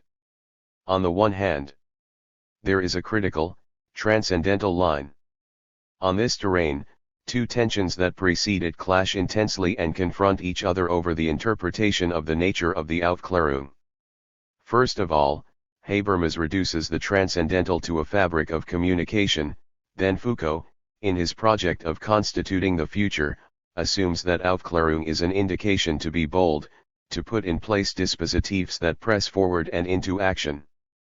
But in Kant the critique opens to the schematism of reason, in other words to an ontological projection of knowledge and desire. On this terrain, too, there are two tensions that live and run through these dimensions of critique. On one side there is Heidegger, who leads Kantian schematism towards the annihilation of being, towards inoperability, towards Gelassenheit as an atopic and neutralizing conclusion of all desire for transformation. On the other side, Kantian schematism produces the community of ends, which is an ethical industriousness. It seems to me that here Foucault intersects with Lucien Goldman and André Gortz. but also with many others, all those who rethink and renew the ethical project of a strong Spinozism. 4. The common as a mode of production. Asterisk. People are beginning to speak of the common as a noun. Until recently, and still exclusively in jurisprudence and law, it was spoken of only in a formal way, as something outside any possible ontological definition, something that only the mode of appropriation, private or public, certified and therefore made to exist. Thus we are coming out of a long history, is it coterminous with the era of modernity, and now the common appears to us as a reality, or, better, as production. In what follows I shall resume discussion on this definition. For the moment, I return to our theme, the private appropriation of the collective and the common. 1. In the era of neoliberalism, the private appropriation of the common is manifest in two particularly noticeable forms: the appropriation, by private individuals, of what is public, state property, public goods and public services, etc., and, second, the appropriation of what we call nature, the goods of the earth and of the environment, the physical powers potens of life and so on. That those assets can be transferred to private individuals seems obvious and does indeed happen. They are material and natural goods, and the fact that they are appropriated does not seem to concern their substance. But these appropriations need to be qualified more carefully. In the first place, because both public and natural goods are inseparable from the historical conditions and the forms of life that shape them and by which they are shaped. There is here a common determination, historically consistent, which could not be removed. But a qualification of this common emerges that is at once formal, because purely extrinsic, and vulgar, because absolutely generic, and that adapts to these acts of appropriation. The discourse becomes more meaningful in the latter instance. I mean that, even if, during the evolution of modernity, natural and public goods have become commodities and, in this condition, present themselves immediately as products of capital, that is, precisely as commodities, this reduction constitutes a problem, and often produces repugnance. In fact, although those goods, collective or natural, constitute the very matter of the productive process in the age of mature capitalism, insofar as they are natural, they seem to us nevertheless to belong to a sphere that should be kept intact and free from claims of possession, and, insofar as they are public, they seem to us to be for the most part a historical residue of will and collective struggles, and hence they, too, are illegitimately appropriated by private individuals. They seem to us. Yet we must give in to the evidence and recognize that on this subject habit has appeased the anger and the industrial advantages have cancelled out the moral reservations. Those goods constitute the privileged object of capitalist appropriation, the objective of the private or public juridical dispositif that realizes property rights. It is a juridically legitimate appropriation, which does not differ from, but rather integrates, capitalist appropriation in general, as an appropriation of the value of labor, as an extraction of value and as a legal and political hypostasis of collective production in the form of private and public property. This domination over individual and collective activities that have established public or natural goods as attractive and usable in the construction of forms of life is the very characteristic of capitalist production. And the domination is accentuated, in mature capitalism, by the ever-increasing overlap between the mode of production and forms of life.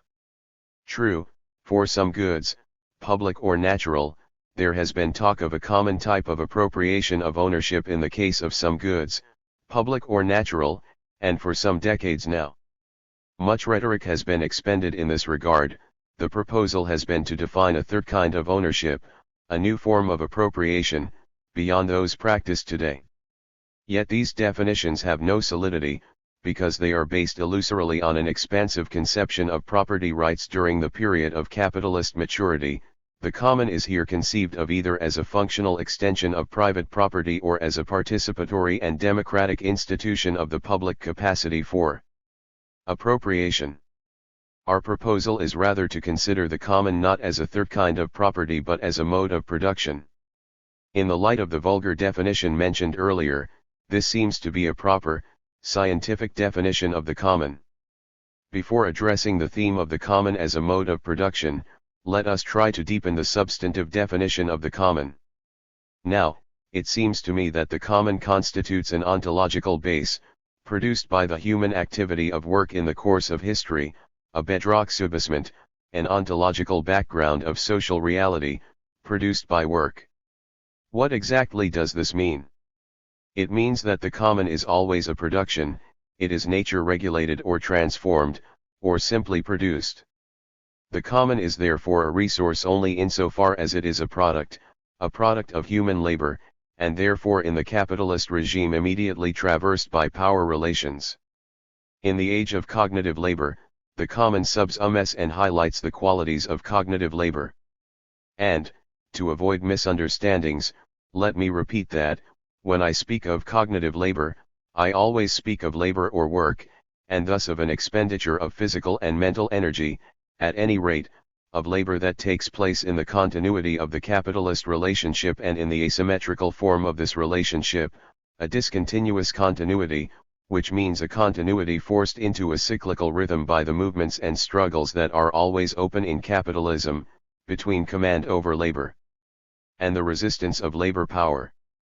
This relationship is asymmetrical because the capital relation is always unequal and irreducible to identity. It is by virtue of this asymmetry that capital is productive. There is an asymmetry in the forces that confront one another in that relationship of capital, and productivity is the result of a complicated intersection and conflict between the power of living labor and the accumulation of dead labor. In the age of general intellect which presupposes the hegemony of cognitive labor in capitalist production, the new social organization of work is conditioned by an ever greater productive efficacy of cognitive labor, and therefore by an ontological preeminence of living labor over dead labor in the relation of capital. Now, in this relation, cognitive labor expresses an organizational initiative of cooperation and an autonomous management of knowledge by comparison with what happened in the industrial age. This means that work has singularized itself and that labor power produces according to its own subjectivation. Nowadays labor power does not manifest itself, in the capitalist relationship of production, just as variable capital. It appears to you as subjectivity, as a singular power. The capital relation, then, will not be crossed by a material, objective contradiction, but also by, in fact primarily by, a subjective antagonism. An autonomous action, strongly subjectivated, is therefore immanent in the capital relation and qualifies its productivity. Gramsci had already intuited this when, studying the capitalist crisis of the 1920s, he pointed to political movements and to the material resistance of the working class as the antagonist engine of the transformations in production. He concluded that the passive revolution, which accompanied the birth of Fordism, implicitly contained the construction of the individual worker's hegemony over production. It is on these premises that it will be possible to proceed to the construction of the concept of the common as a mode of production. The common character of production is rendered substantive by a bedrock subsistent that is not just historical but active, subjective, cooperative, founded on and preconditioned by a cooperative and communal organization of work. So here we are at the beginning of a path of substantive definition of the common in the age of cognitive labor. This path is difficult, as is always the fate of those who move forward in an era of transition. We are immersed in a process of transformation that takes us from the industrial age, Fordism, to the post-industrial age, the age of general intellect. We are living in a transitory phase, being forced once again into a kind of passive revolution in which the cognitive workforce builds its own space of production and shows its ability to prefigure and prepare the modalities of production. We can recognize this transition as a moment in a trend in which production exhibits forms that can increasingly be described as biopolitical, and thus as a moment. When political designates a life that is indistinguishable from productive activity, in the entirety of time and space of a given society. This condition transforms and reconfigures the structure of the working day, making work and life overlap, when bios designates a tendential totalization of production across the Earth's surface. The world of production thus becomes ecological in an etymological sense, production subs not only bios but also nature. Many other specific conditions are being defined within this trend. It follows, for example, that the law of value is in crisis as a law of exploitation based on the temporal measurement of labor values and their abstraction. That law imposed a measure of temporality, within a homogeneous working day, with which the time of necessary labor and that of surplus labor could be separated, b. a closed spatial condition or a concentration of labor, a massified cooperation such as was guaranteed by the scientific organization of work in the factory, c. a narrow view on the relationship between productive and unproductive labor. For example, female work, whether domestic or care work, was not normally taken into account in the quantification of value, in the very definition of labor power, d. a naive ecological condition or the approach to nature as an independent reality, not yet crossed by capitalist valorization and valorized by productive labor. So this is the foundation on which the classical theme of the abstraction of value was built, or, better, of values fixed in time, spatially determined, qualitatively discriminating and ecologically limited. The capitalist appropriation of the global value of social production, for which we can repeat the epithet of vulgar common, was thus determined through the exploitation of labor and through the abstraction, mediation, and equalization of values on this scale. On the other hand, the common, now, in the age of cognitive and cooperative work, of general intellect, has a biopolitical figure and is structured by the production of subjectivity. It is common in the proper, scientific sense. It follows that capitalist appropriation presents a completely transformed figure and the appropriation of surplus labor is no longer exercised through the direct exploitation of labor and its consequent abstraction, but rather through a new mechanism of appropriation, characterized by the extraction of the common as the constitution of the overall social production.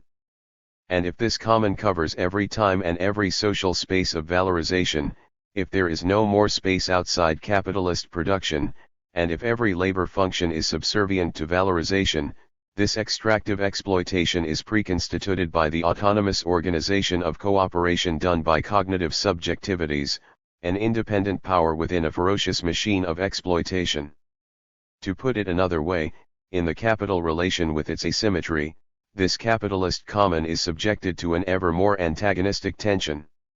Every life has become productive, the extraction of value is performed across the global biopolitical sphere and is not limited to spaces and times explicitly devoted to work. This overall picture is made possible by the fact that the nature of labor power has changed. Without wishing to reconstruct the entire history of capitalist development in the last century, we can recall how the working class struggles in capitalist metropolises put the industrial mode of production into crisis in the first half of the 20th century and how automated production and the socialization of information technology, by investing the society as a whole, determined the progressive consolidation of general intellect in the second half. The massification of labor in factories has been replaced by the singularization of work performance. Factory command has been replaced by the cooperative organization of social labor, and the physical effort of manual labor has been replaced by the intellectual undertaking of cognitive activity. In a word, the mass has been replaced by the multitude. If the new mode of production arises in these conditions, it can be assumed, as I have repeatedly anticipated, that the common comes before the capitalist labor market and before the capitalist social organization of labor, the so-called social division of labor. If the new mode of production, like all capital's modes of production, is a terrain of struggle, in this space the position of cognitive labor is relatively privileged today by comparison with the past, in that it holds power potera over cooperation, over the organization of work and over the organization of productive knowledge. It follows that capital has to adapt to the common. It suffers its mode of production, changing the characteristics of exploitation and passing from the abstraction of industrial values to the extraction of the social value of production. However, it loses its entire capacity of command within this new relationship. And yet, when one studies the theories of value creation valorization through extraction, one cannot fail to notice that this is not something entirely new. In particular, in the chapters of Capital on primitive accumulation, Marx gave a broad description of the forms in which common lands and common rights had been obliterated and lands and rights appropriated by nascent capitalism. Without this privatistic appropriation of the common, as Marx correctly observed, the initial accumulation of capital that allowed the start of the manufacturing era, the basis of an industrial society, would not have been possible.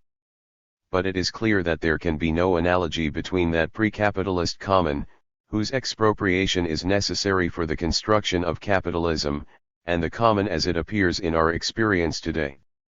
A second formulation of the theory of valorization, by means of extraction, which often reflects Marx's primitive accumulation, can be found in Western Marxism, from the Frankfurt School to workerism, operaismo and post-colonialism, when labor and production are considered in the light of real subsumption in capital. The passage from formal subsumption to real subsumption is represented by a cycle of subjection and progressive appropriation, by the capitalist, of the labor processes and of productive society itself, in its entirety. In a first, formal phase, capital absorbs spaces and temporalities that have differences. In the second, real phase, capital imposes a homogeneous regime of production, consumption, and so on. It can be said that in this case we are passing from the regime of profit to a regime of rent. But this is a rent that has been profoundly modified from its definition in the classics. What is this modification? It is the fact that this rent is extracted directly from a productive common. The capitalist appropriation of the common in the real subsumption of society in capital can be recognized as a producer of rent only when we assume, and verify, that this appropriation acts on a society prefigured and preconstituted by a substantive activity that produces the common. Hence, even in this case, there is no analogy with the traditional definitions of both absolute and relative rent. How did this new framework come about? The transformation took place essentially in two figures. One happened when the mode of production became entirely biopolitical. The capitalist command over production penetrated life in its entirety. We have already discussed this. That is, we are witnessing a totalization of exploitation, structured around cognitive labor and its ability to implement cooperation autonomously. It is from this antagonistic condition that the web of life forms is captured by capital.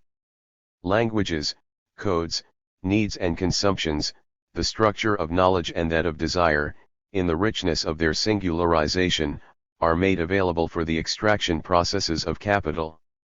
The second figure in which this new form of exploitation is embodied is financialization. This represents the form in which capital measures the extraction of the common. The measure is expressed by command in its monetary function, that is, by money denaro. It could be said here that money is the perverse figure of the common and its total mystification. In fact, we live immersed in money. This is the same as experiencing that we live as subjected beings in the vulgar common, as prisoners of that common productive structure that cognitive labor has created and continues to produce, and that money measures and commands. From this perspective, it is clear that the processes of the world of finance are not parasitic but immanent in the organization of valorization. By way of conclusion, I will say that capital develops the right of private appropriation and its public mediation, in the construction of a financial command for the exploitation of the common, but we will have to talk about this on another occasion. Once the capitalist appropriation of the common has been described in this way, we have to return and consider the transformations that have taken place in labor power and in technologies, and also those of capital that invests in life and is invested by it. As I have already said, the line of development of capitalist exploitation is discontinuous and the capital relation is asymmetrical. When we take the common as a mode of production, we are describing the result of a transition from the industrial phase to the cognitive phase of productive labor. It goes without saying that this transition is neither linear nor homogeneous. Rather it reproduces discontinuities and asymmetries in bringing its own path to an extreme limit and in representing it in the extraction of the common. Capital here loses its dignity, which consisted in organizing production and in imprinting development on society. Here capital is also forced to reorganize itself and to show its antagonistic nature in an extreme form. This means that the class struggle develops around the common. And, from what I have said so far, it appears clearly that there are two figures of the common. One is that of a common subjected to the capitalist extraction of value, the other is that of a common as an expression of the cognitive and productive capacities of the multitude. Between these two forms of the common there is not only objective contradiction but also subjective antagonism. I have already pointed out the steps that made the mode of production turn from an industrial figure to a post-industrial figure, from big industry to socialized industry in the course of the 20th century. I have also pointed out that these passages contain the transformation of labor power from labor power of the mass worker through labor power of the social worker to labor power of cognitive labor. It would now be worth pointing out that cognitive labor does not refer only to intellectualization of work and deepening of expanded cooperation in production, but also to production of subjectivity, or rather subjectification of production as an expression of cognitive labor and of a rise in the quotas of living labor in the relation of production. Thus valorization increases, both in units of value and in the totality of production. The relation between constant capital, command, dead labor, and variable capital, living labor, is radically transformed. Cognitive labor power has asserted itself as more productive, and is subjectively stronger, than industrial labor power ever was. It thus imposes a radical change on capital itself, not only in the transition from abstraction to extraction but also in its technical structure, as we have seen. Among the thousands of possible examples, let me take the technologies and the technical composition of biocapital. There is plundering of nature and bodies here, but one also finds a rich circulation of medical knowledge, a monopolistic concentration of research, subordination to it of the public organization of health services, and, furthermore, a continuous increase in life expectancy, along with thousands of other antagonistic compositions of biopower, and all these constitute in the end a machine set up for the development of a biomedical project for the governance of health that is, simultaneously, capitalist despotism over nature and natural goods, appropriation of cultural and public goods, and production of subjective devices for the production of a biopolitical common. The same can be said of the technologies of digital capital. There too, each algorithm extracts value from the cognitive labor that is monopolized by the large media structures, but at the same time it has to deal with the irreducible knowledge power potenza of the operators, who are the real assemblers and builders of the algorithms. The political problem arises at this level. How can the extraction process be challenged, resisted, blocked? We should remember that the juridical categories of property, private and public, are legitimizing figures for the capitalist appropriation of the common. And yet we also remember that the processes of privatizing the common are extremely fragile, given that the relations of power in the mode of production of the common have changed.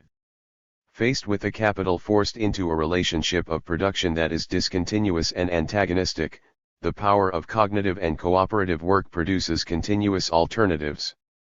The first weak point of the capitalist command is created by the affirmation of the autonomous power of productive cooperation, that is, by the virtual hegemony of collective labor vis-a-vis command. Note that today cooperative and cognitive work constitutes a truly singular mass, before which capitalist command vacillates, a mass made up of a multitude of singularities. Whereas capitalist command over the mass was consolidated in the industrial process of production, dominion over the multitude and the pursuit of the singularities that constitute it represents an indefinite horizon, and sometimes an insoluble problem for capital. The paradox consists in the fact that, in cognitive capitalism, production requires a multitude of singularities, because productivity resides in them. Singularization, subjectivation, and productivity constitute the inside or the against that the working class of today sets against constant capital, against the boss, and it does so not only as variable capital but as a multitude, as an ensemble of singularities, of linguistic and cooperative networks. Hence the continuous fragmentation of the process, hence the radical difficulties of command, hence the crisis of the institutions of representative democracy, born as they are in a material constitution still determined by the mechanisms of abstraction of values and control that characterized industrial society. A second weak point consists in the fact that cognitive living labor continuously reappropriates fixed capital, the instruments of labor, and productive knowledge. In this way the technical composition of cognitive living labor is continually enriched and increasingly tilts the capital relation in its favor. On this topic, the appropriation of fixed capital by living labor, I take the liberty of referring readers to Michael Hart and Antonio Negri's, Assembly, 2017. New resistances to the capitalist appropriation of the common appear inside these weak points. Obviously I cannot cover all of them here, but I can list a few dispositives of action that have begun to develop. A. First of all, democratic practices of appropriation and management of common goods. B. Insistence, in trade union, fiscal and political negotiations, on the recognition of the common as a basis of the social reproduction of labor, and insistence on the entrepreneurial skills of the singularities put to work. The struggles over welfare go in this direction, and in this case resistance behaviors take on entrepreneurial and alternative qualities. C. New measures of the common, which finally begin to be proposed in the quest for new coins whose value is established not by reference to capital's command but as a measure of social needs. The demand for a guaranteed income and the development of alternative currencies are often articulated from this perspective. To conclude, when the common is removed from capitalist accumulation and valorization, it appears open to the use of the multitude. It can then be relegated to an administrative regulation of a democratic and participatory character. The important thing is to recognize the common as a mode of production in our society and as a fundamental product of the work of all. At this point, the private appropriation of the common is not something that the commune of worker citizens wish for. 5. The law of the common. Asterisk. Dissolvings.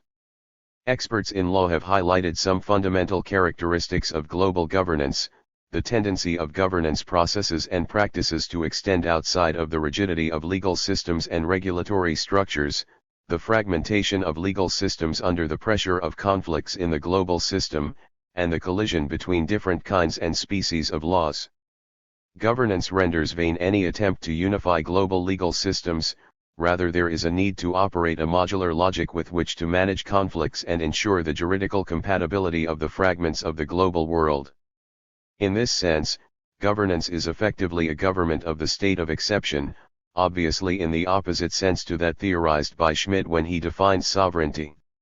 It seems to me that this conclusion is correct and that in the globalized world the deconstruction of traditional forms of law and sovereignty is unavoidable. In short, we have to accept that global governance is post-democratic in that it no longer relies on the apparatus of the representative system that has supported and guaranteed the legitimacy of the state, in that the bodies, techniques, and practices of governance possess the flexibility and fluidity necessary to adapt constantly to changing situations, and in that its enforceability is attributable to a plurality of forms of regulation controlled, often indirectly, by oligarchies, in particular the economic ones. Okay. But this analysis of the crisis of law and sovereignty in globalization, with the strong deconstructionist content that characterizes it, does not take into account the other term that, contemporaneously, if not synchronously, needs to be addressed in the context of globalization, the theme of the common. We should note first that global and common are not coextensive as terms. When they are viewed as such, they are vulgarized, Nancy, Esposito etc. On the contrary, whatever the political and legal overlaps, global is a spatial term, while common is a term related to production with a strong and significant impact at the level of ontology. So why examine them in the same frame? Is it because globalization is the cause of this transition? Of course, it is such in a primary sense, but that does not make it a defining dispositif, much less a dispositif of constitution of the common. Indeed, globalization is a motor of chaotic fragmentations and unpredictable connections, which are often still determined by residual yet effective flows of sovereign action. Assuming that we don't take an ideological approach, we can perhaps suppose that the term common enters the discussion as a central theme when, in globalization and in the juridical practices that accompany it, we see as a definitional sign a weakening of the transcendentals of private law and public law and of their associated legal practices. It seems that there are aspects, dimensions, profiles of the common that, while not providing an answer to that crisis, requalify the terrain. I shall return to this question later. Let us therefore ask ourselves, at a time when there is a dissolving, not only jurisprudential but also conceptual, of the categories of the old system of law, how is the theme of the common situated? History. The majority view is that the old right *diritto is essentially defined on the basis of the concept of private property. Is it not possible to go beyond this horizon? And more, given the dissolutions that take place in a global governance of right, how is the permanence of right to be configured? No matter from what perspective you develop a historical analysis around this topic, it seems confirmed that behind the dissolvings that globalization has brought about there are episodes that reveal, through their current crisis, that it is impossible for private law and public right to evolve towards another kind of right, towards a third kind tertium genus, let alone explicitly towards a right based on the common diritto del comune. It should be added immediately that here the term right is as equivocal and problematic as the term common. This is confirmed first of all when we consider continental law. In the West, the juridical dimension became fundamental from the moment when it was articulated around the figure of the property-owning individual. The institutional and conceptual framework of Western law finds its roots in the needs of individuals, modeled as they are in the conflictual, zero-sum, relationships they have with their procedural counterparts. The establishment of Justinian's Corpus Iuris serves as the epilogue of a juridical evolution in the Roman world that gave rise to 2,000 years of subsequent juridical history. After that, Roman law was to be taken up and redeveloped according to the needs of nascent capitalism, and here it works to interpret and organize appropriately the primitive accumulation of capital. Characteristic of this history is that legal, procedural, and jurisprudential procedures consolidate the right of the individual owner and produce a uniform mechanism of validation for property, the market, and for sovereignty, the state. Both these systems produce a concentration of power in the individual and exclude any other decision-making subject in the given jurisdiction. Hic Rhodus, hic salta, here is Rhodes, jump here. In this context, to seek a transition beyond the strictly privatistic conception of the law and its procedures of application and verification would be in vain. Consequently, seeking a definition of the common in this area is entirely inappropriate. Continental law does not allow for the recognition of the common, no matter how interpreted. For the moment, the frontiers of the zero-sum conflict in the public and private sectors leave no room for the definition of a third pole. The same conceptual void arises when one follows the tradition of Old English law called right of common *, which could be translated as right to the common. This is the archaic system of law closely tied to the municipal structures of medieval cities. When Maitland and Pollock analyze this right to the common, they recognize that, far from being a right of the common, it is an individual right, a right that does not break with juridical individualism, by which I mean with proprietary interest. Indeed, it is a right that the individual can oppose to a collective government of the commons, a right that can in no way lead the need of the common back to the need of equality in the co-production of non-state legal norms, as the right of common il diritto del comune has recently been formally defined. It is no coincidence that those ancient definitions of the common were adopted in the 1950s, for example by Hayek, and we know perfectly well in what direction they were taken. It therefore seems that it is very difficult to recognize a legal system of the common that arises from within the old juridical structures and emancipates itself from them. And it is even more difficult if one thinks, as is often theorized by juridical socialism, that the evolution of public law, which is in an antagonistic relation to private law, may offer a basis for the transition to the law of the common. In this regard, the reference to the Soviet experience is interesting.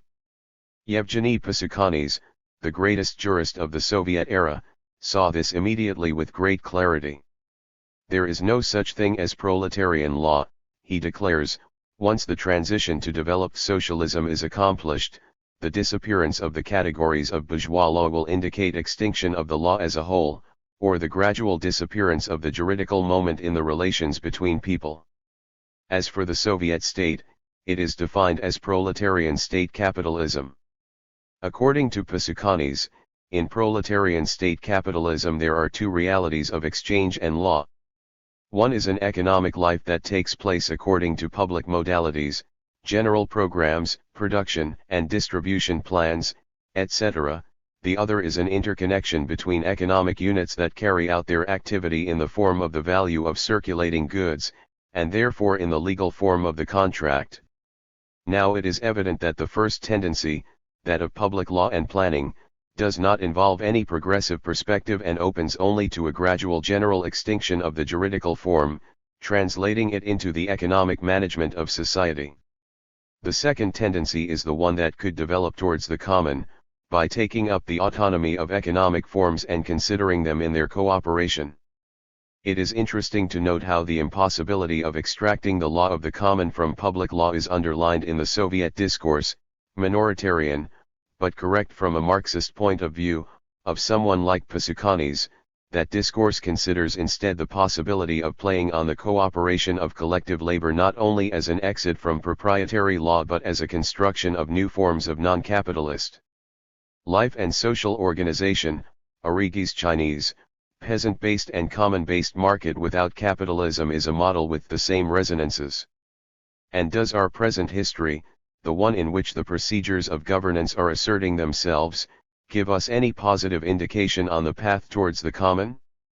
Is it possible to glimpse in the procedures of governance a tendency towards decent ring that opposes the strong tendency towards global concentration of capitalist power, towards fragmentation of powers instead of retention of their solid economic unity, towards the possibility of a diffuse control exercised by an active public opinion, towards an experimentation from below of mechanisms of participation in the social division of labor and in the redistribution of the product?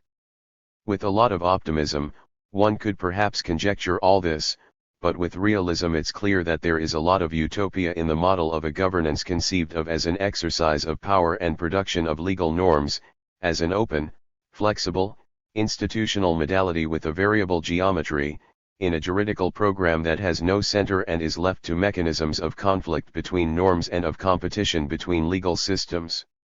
And it's clear that our current history shows rather the impossibility of a linear development of the current juridical systems towards the common.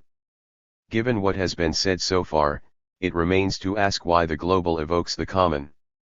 It evokes it because globalization immediately puts us before what we might call a bad common, the common of capital.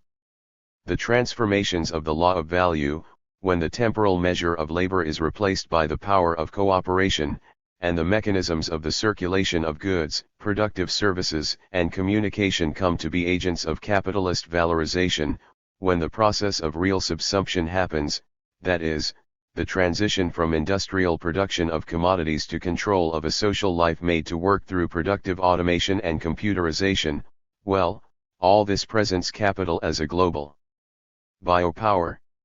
The new basis on which exploitation is established involves a gradual transition of capitalist command from the factory, the Fordist organization of industry and the disciplining of the tailorized working mass, to the whole of society, through productive hegemony over immaterial labor, valorization through cognitive labor, financial control, etc. This means that the new basis on which capital operates is the exploitation of cooperation, languages, and common social relations. Generally it depends on so-called social externalities, internalized into capitalist production on a global scale. Here is just one example, taken from the current global economic crisis. Many readings of it have been proposed. In any case, whether they came from the right or from the left, the reasons for the crisis have been linked to a separation between finance and real production. If we take on board the new conditions discussed so far, which express the emergence of a new common quality of living labor and its exploitation as such, we have to say that the financialization of the global economy is not an unproductive or parasitic deviation of increasing shares of surplus value and collective savings, but rather a new form of capital accumulation, symmetrical to the new processes of social and cognitive production of value. There is no point in deluding oneself that the answer to getting out of this crisis can avoid building new rights of social ownership of common goods, and these rights are obviously opposed to the right of private property and require a break from that system of public law that represents the legal force of private property. To repeat what I have elaborated upon in the United seminars, if until now access to a common good has taken the form of private debt, and it is precisely around the accumulation of this debt that the crisis has exploded, from now on it is legitimate to claim the same right in the form of a social rent. Having these common rights recognized is the only way, and the only right way, to get out of the crisis. Approaches 1.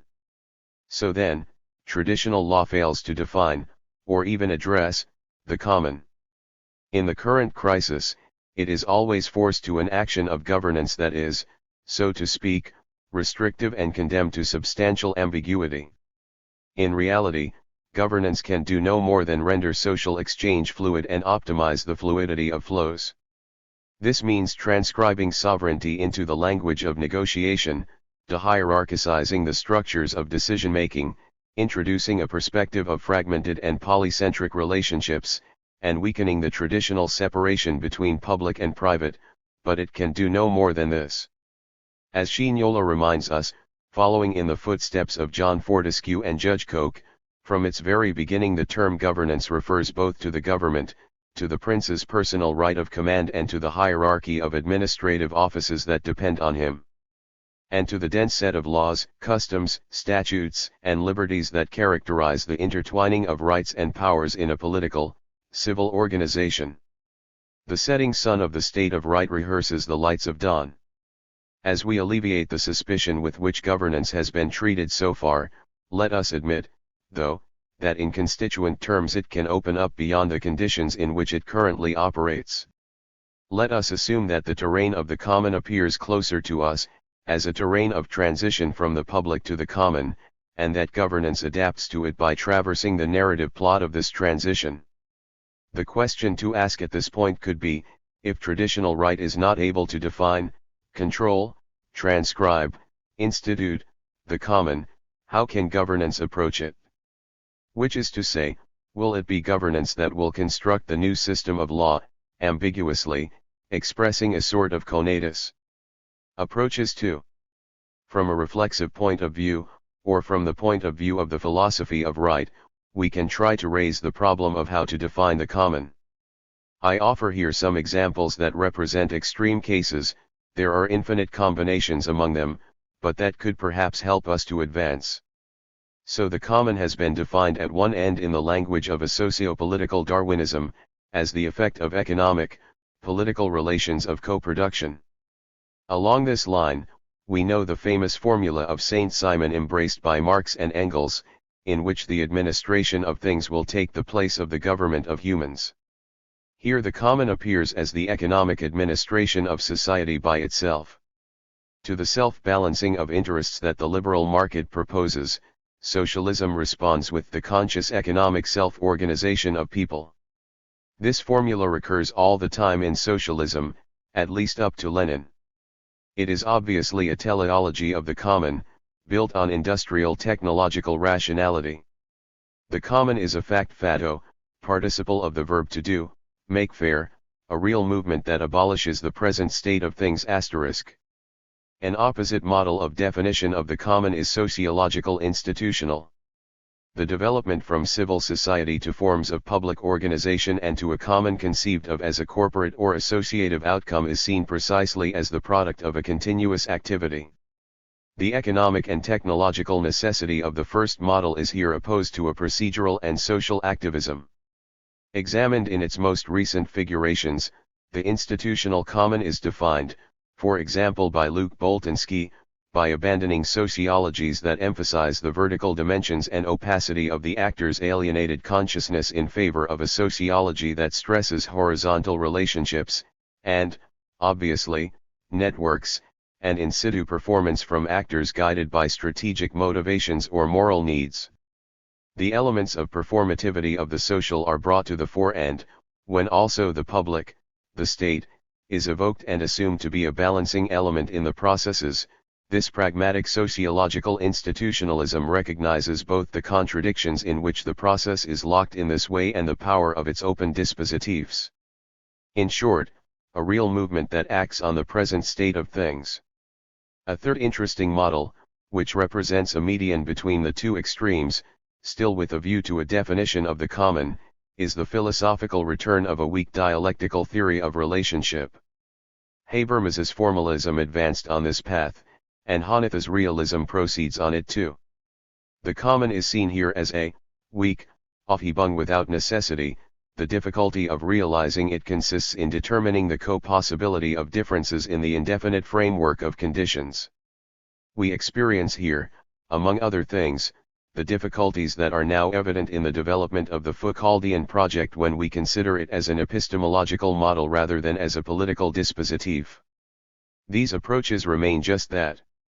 All attack the idea that the common can be somehow presupposed, and all affirm that we can think only of social practices of production of the common.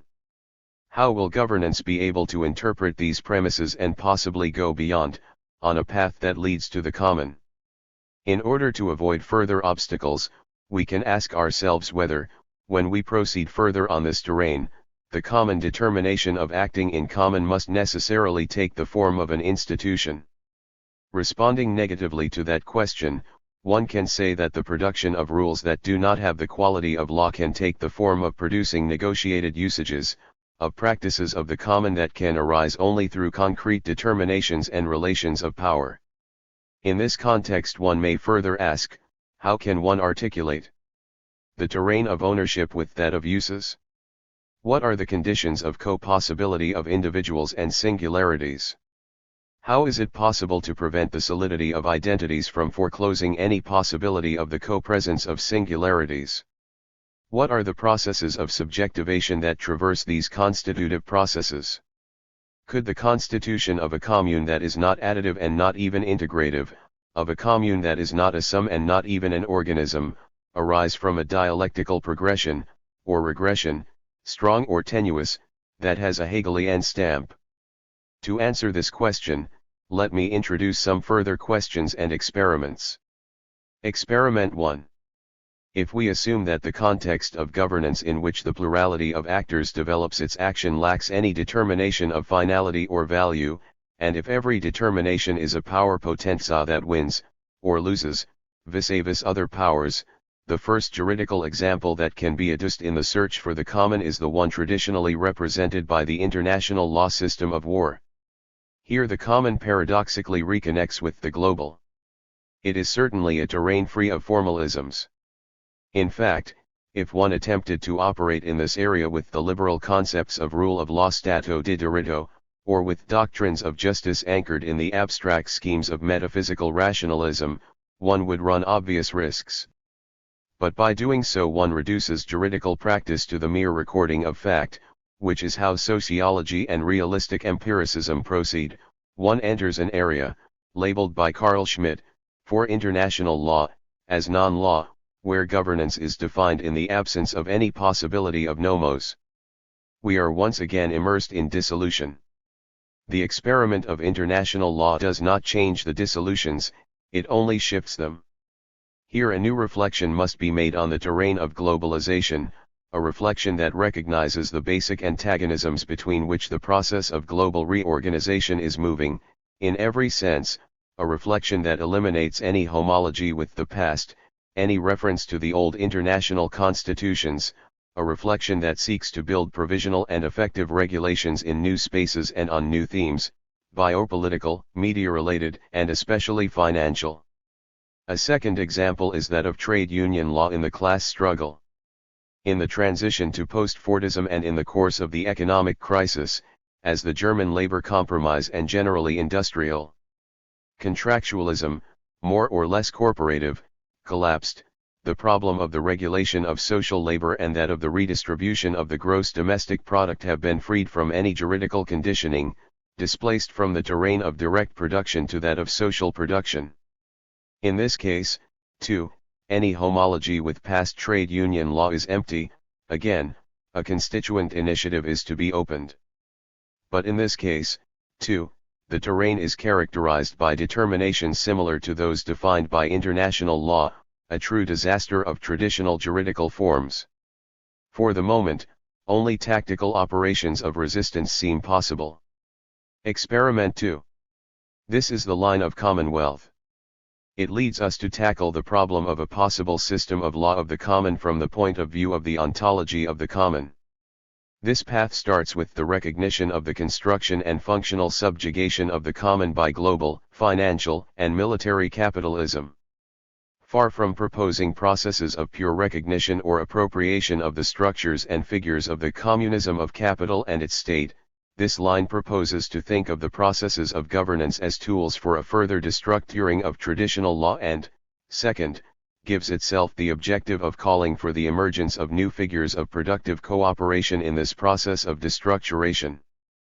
Thus the only way out of these problems seems to be as follows. 1. The first condition is to repropose the theme of the common on a terrain that is not socially homogeneous, that envisages neither pre-established institutionalization nor homologies, but that is traversed by originary antagonisms.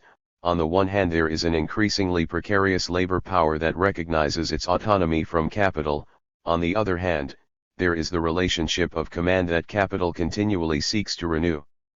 The solution of these conflicts cannot be given according to any teleological or dialectical determination. One moves in a Machiavellian context. Every determination is a power that wins, or loses, over other powers.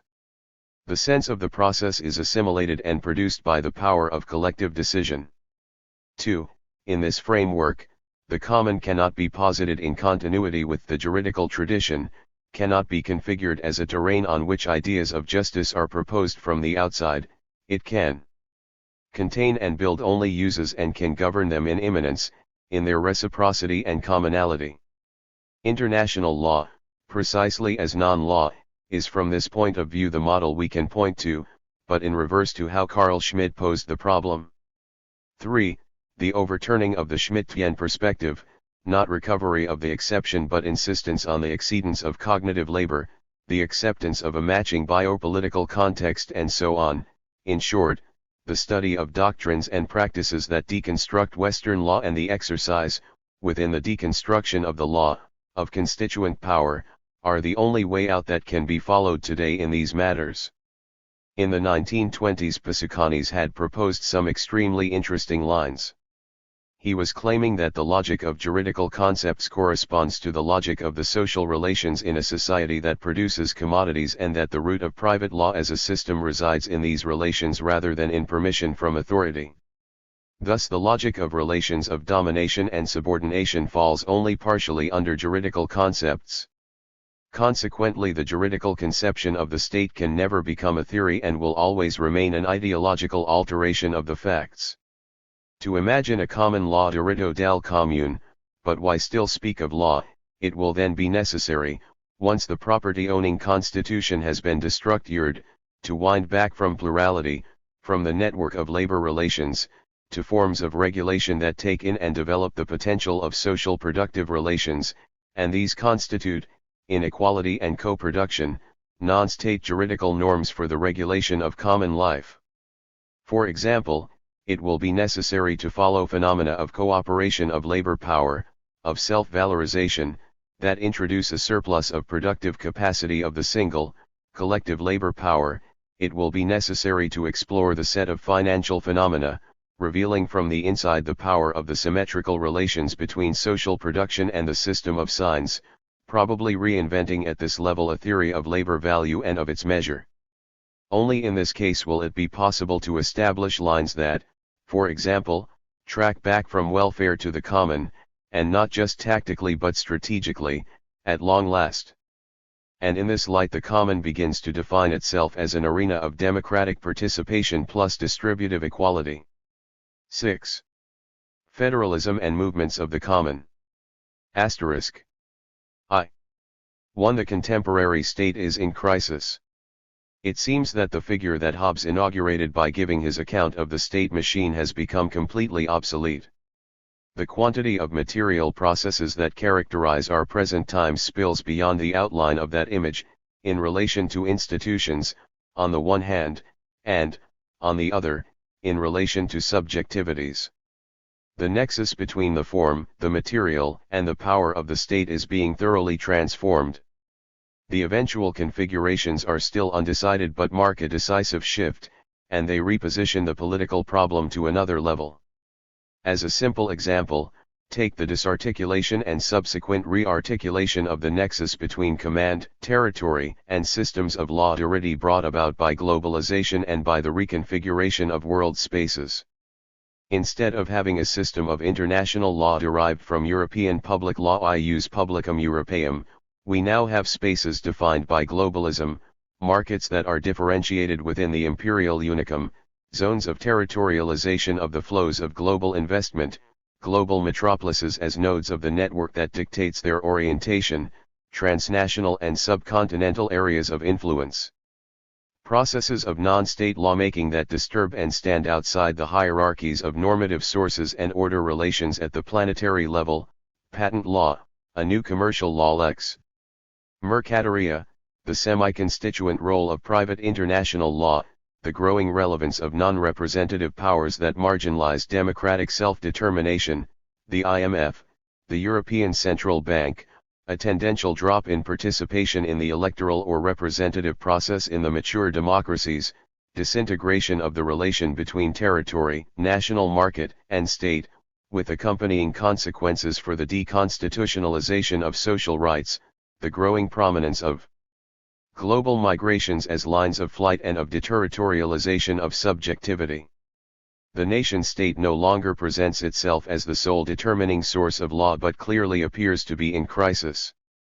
As Saskia Sassen has shown, the new and complex assemblages of power, law, and territory have now transmuted into a system of global law centered on a multiplicity of partial regimes that answer to the needs of specialized sectors. In the same spirit, Gunther Tübner speaks of a corporate constitutionalism, in other words of juridical forms expressed by various singular groups in civil society.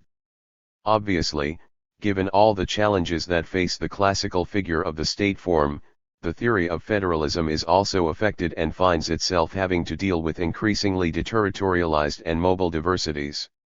So we have to raise with extreme clarity the question of how to think about a federalism beyond the state. The entire phenomenology of federalism has to be read not merely in structural terms but by privileging its procedural dimension. This is in the first place about processes of collective learning that cannot be predetermined by the letter of constitutive pacts but are open to experience and experimentation. 2. Let us now look at this whole dissolutive process from another point of view, I mean, not from the point of view of statute-based law but from that of the constituent powers that emanate from the movements. I am thinking of the great movements of 2011, not the Arab movements as much as those that developed in Europe and the United States. The critique that these movements have raised against the classical organization of the state is that, given all the phenomena outlined so far, the traditional powers and their separation, within reciprocal control, have been completely transfigured. With this they say nothing that has not been already recognized in part by the constitutionalists. Among U.S. constitutionalists, for instance, there is Bruce Ackerman, who is concerned that the expansion of executive power creates a danger of dictatorship, or Sheldon Volin, who claims that the dynamic democratic capacities of the American Constitution have already been emptied to the point of 94 the fundamentals, creating an inverted totalitarianism, while the totalitarian state controls capitalist structures. In inverted totalitarianism the capitalist structures control the structures of the state directly. In Europe even Rosanvallon and Giddens, the fathers of the Third Way, admit now the impossibility of state control over financial power. On the other hand, what do the movements add to this general awareness?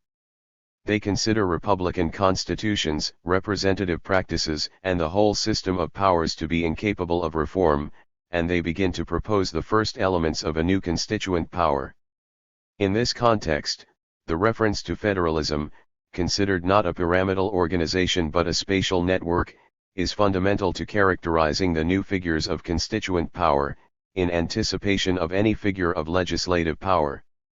It has to be conceived of as the outcome of a real federalism that, by enhancing the plural and procedural dimensions, deconstructs the rigidity between representation, politics, interests, etc., and organicity, of the administrative, of the executive function, etc., of the state, and reinterprets the dialectic between resistance and participation in an open way. Will it still be possible to recover these post-state virtualities of federalism and to make them the key to a constituent power and to a legislative proposal that does not end up in a perverse and equally powerless centralism, in a renewed Jacobinism? Just as, through the continuity of constituent power, the legislative power seems to adapt to the contemporaneity of social movements, so by adopting a federal structure it will be able to adapt to the local and diffuse, spatial dimension of the movements. At this point complexity becomes productive. The network will in fact be able to measure its links in relation to the always singular dimensions of legislative governance. All this means that, at this point, any movement that sets itself against representation makes proposals that are constituent, as well as being, obviously, destituent. When expressed in this form, the movements press forward new constitutional principles. It should be remembered that in 2011 the constituent thrust preceded the revolt, so to speak. It was intrinsic to the resistance, it governed it and prefigured it. It did not ask that the state turn aside from its monopoly of violence, or that capitalism become good, or that the banks stop speculating, rather it imagined new forms of production and social order.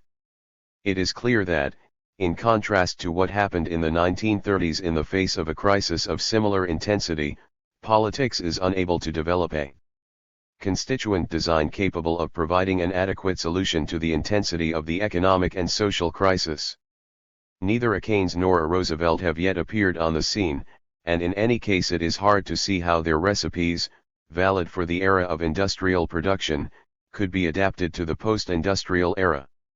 What this crisis needs is a qualitative leap, a change of paradigm. The current liberal policies do not offer anything at this level. Nor do they propose anything that so much as matches the history of constitutionalism and of modern constitutions. This has always been a history of mediations, built first around mercantile relations of exchange, liberal constitutions, and later around a capital, labor dialectic, welfarist constitutions. Now it is really hard to imagine what mediations can be built around the financialization processes that live at the heart of contemporary capitalism. Categories such as representation and democracy, not to mention national sovereignty, cannot be redefined outside the recognition that the financial and global markets have become the headquarters par excellence of an autonomous production of legality and politics. The command exercised by financial capital tends increasingly to sidestep the institutional mediations of modern democracies and is based on the blackmail made possible by the fact that, in the last resort, the guarantees of enjoying essential rights, from housing to health, and also of wages, depend irreversibly on the dynamics and continuous turbulences of the financial markets. In this situation, the movements move with unique constituent characteristics. For example, they have an alternative temporality. Alternative is not an action or a purpose or a discourse based on the radical asymmetry of the point from which the alternative will is expressed, it is another place. Now, this singular place has an autonomy that makes its functioning coherent in time, producing subjectivities, struggles and constituent principles within a process of independent wills. Temporality is subsumed by this independence, and it is alternative because it is independent. Within this temporality, in the viral expression of the constituent requests, you will find different powers potens, not only demands for democracy and freedom, for equality and access to the common, but complex constructions, of knowledge and projects, of generalized expertise and constructions of common ventures. But you will also find the exercise of counterpower when social needs, economic urgencies or environmental threats require it. The American constitutional affirmation of the right of resistance must be assumed here. Many struggles, in many far distant places, with protagonists with different styles and forms of life, struggles sometimes to overthrow tyrants, sometimes to denounce poverty, sometimes to destroy or to appropriate goods, struggles whose protagonists sometimes demand the right to vote and free elections, sometimes propagandize abstention and exodus from politics, and so on. How and why might these struggles be seen as expressions of the same cycle? How might we think that they are so original as to break the rigid continuity of the forms of capitalist domination and offer a radical subversion of the democratic model? We live in a plural political world, but a profound homogeneity nevertheless traverses the different forms of struggle and the different places of their onset. The political ontology of global capitalist domination, and the struggles within and against this globality, are undoubtedly a horizon on which variously textured forms and planes of constituent struggles and will stand out. We are interested in moving through these differences not only to confirm the same foundation, the global world of neoliberalism and of one-way thinking pensiero unico, but also the common goal in which differences recognize and recompose themselves in the process of struggle and movement. I have already argued that all these experiences are born inside a laboratory of communication. It seems that their glue is initially informatic, linguistic, and cooperative, and it is clear that in all and each of these experiences the hegemony of cognitive labor is a given. I have also noted how this cooperation is built into the slow times of constructing a common language, into the rhythm of a complex spatial diffusion of the messages produced, but most of all of a self-control, a self-limitation, a self-management of political temporality. There should be nothing that has not been decided by consensus. The decision-making of the multitude requires the autonomy of a constructed temporality. It is no coincidence, then, that this autonomous communication of slogans and of militant will enforces its powers of viral diffusion, initially, at least, on small communities and political affinity groups. The Israeli indignados camping out in the main streets of Tel Aviv claim to have rebuilt not only the spirit but also the political form of the old kibbutz.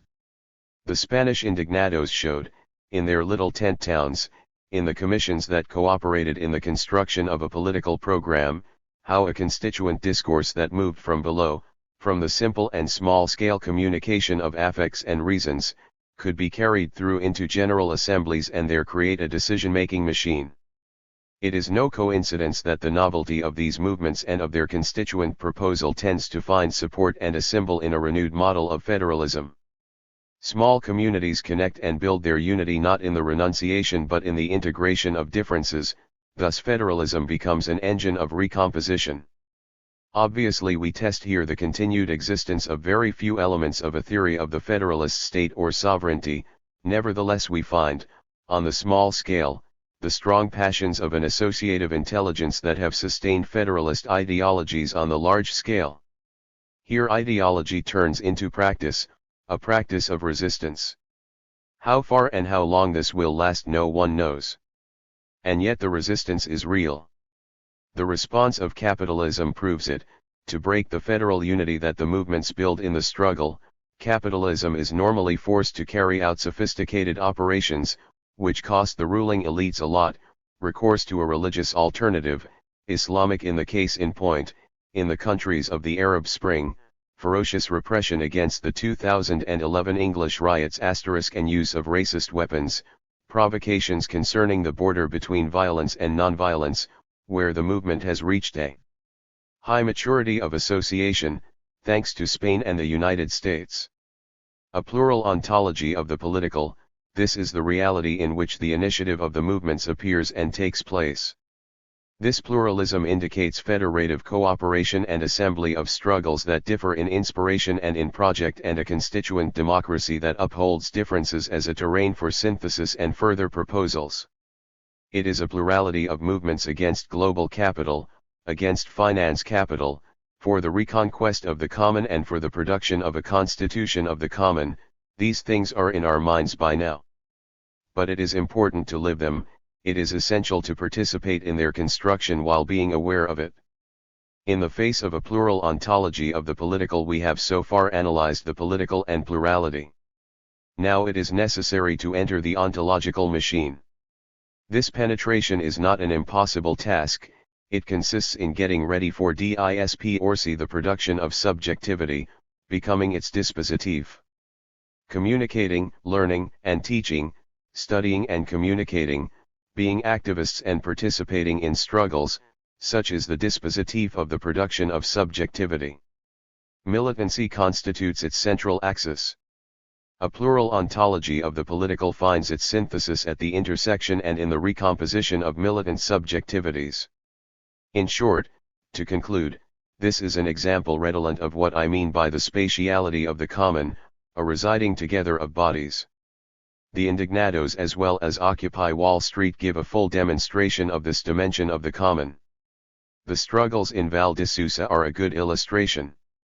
They offer clarification on a whole series of elements described thus far. A. Within, against expertise. B. Exercise of counterpowers. C. Democratic decision-making processes, general assemblies, etc. D.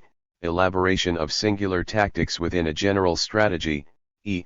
Attack on institutional representation and possible relegitimization of representatives through struggle, and so on. 2.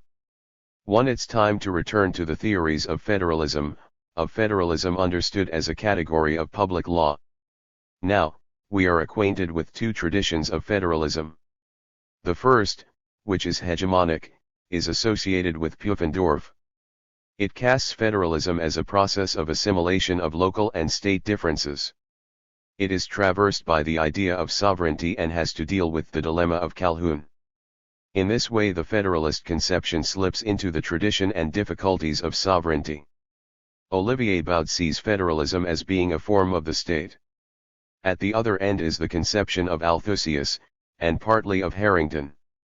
This conception treats the federal constitution, or rather the federalist model, as another way of thinking about politics, as a dualism of power, on the one hand, sovereign power, on the other, the powers that are subject but always resistant, locally determined. In the Althusian view, the form of federation appears as a dialectic of sovereignty against resistance and participation, and this relationship is considered as a dualistic ellipse.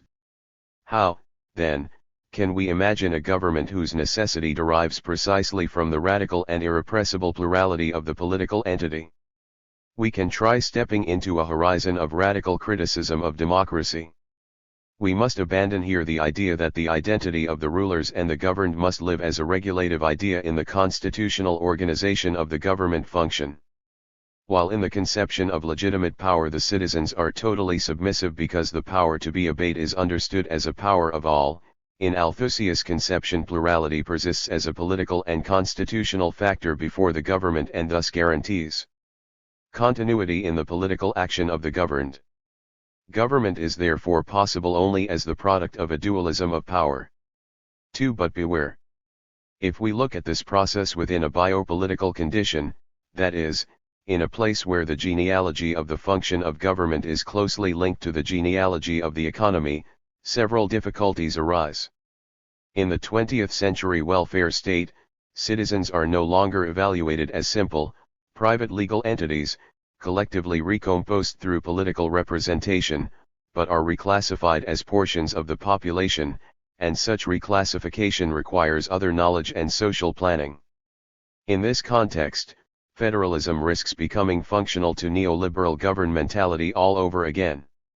Biopolitics, when we talk about it in connection to a government function that carries out its regulatory action in territorialized areas, is certainly open to a challenge against those who resist, but this challenge can always be bent to the functional exigencies of command.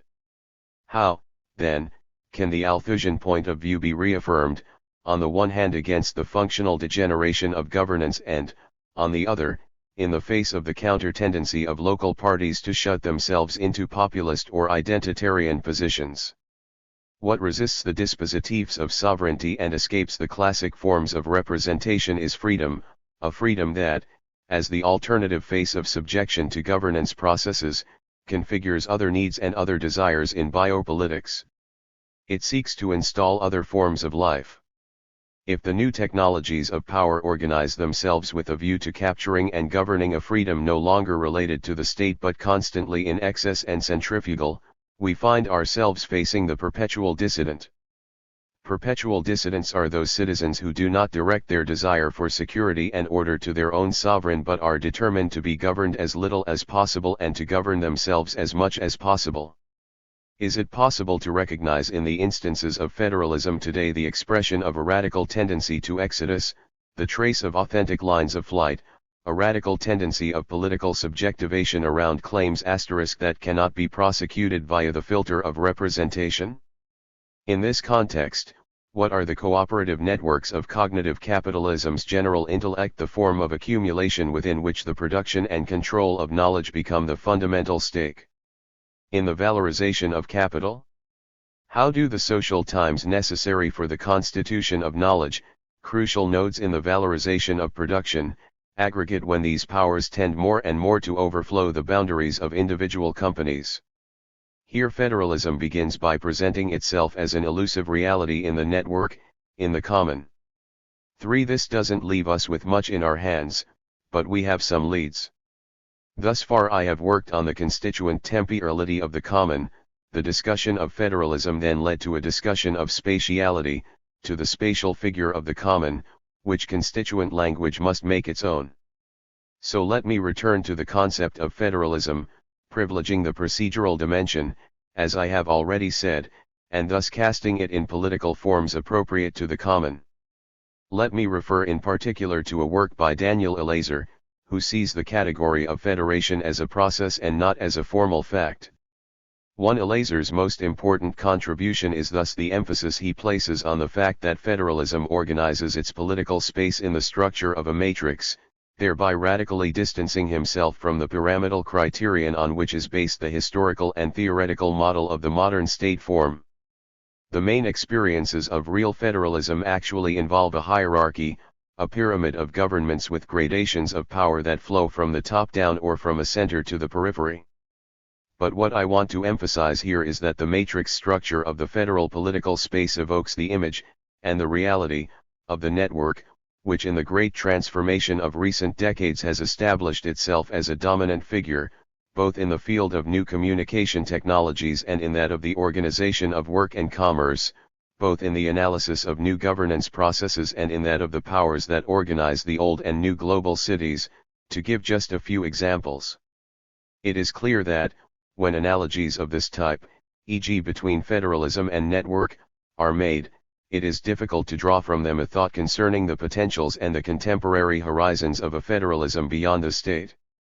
In such cases there is a permanent risk of slipping into ideology and utopianism.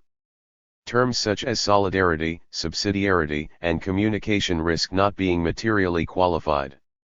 But more than anything we risk forgetting that the financialization processes have made possible, at least since the crisis of the early 1970s, a formidable non-centralized concentration of power. In other words, they have made it possible to compensate at the level of power and strategic decision for that very strong decentralization that has characterized the great transformation undergone by the capitalist mode of production in recent decades, and has done so both intensively, in the area of human qualities and skills valorized by capital, and extensively, territorially and spatially. By saying this I seem, again, to throw into doubt all the premises from which my discussion of the dynamic and procedural nature of federalism started. Here are the questions.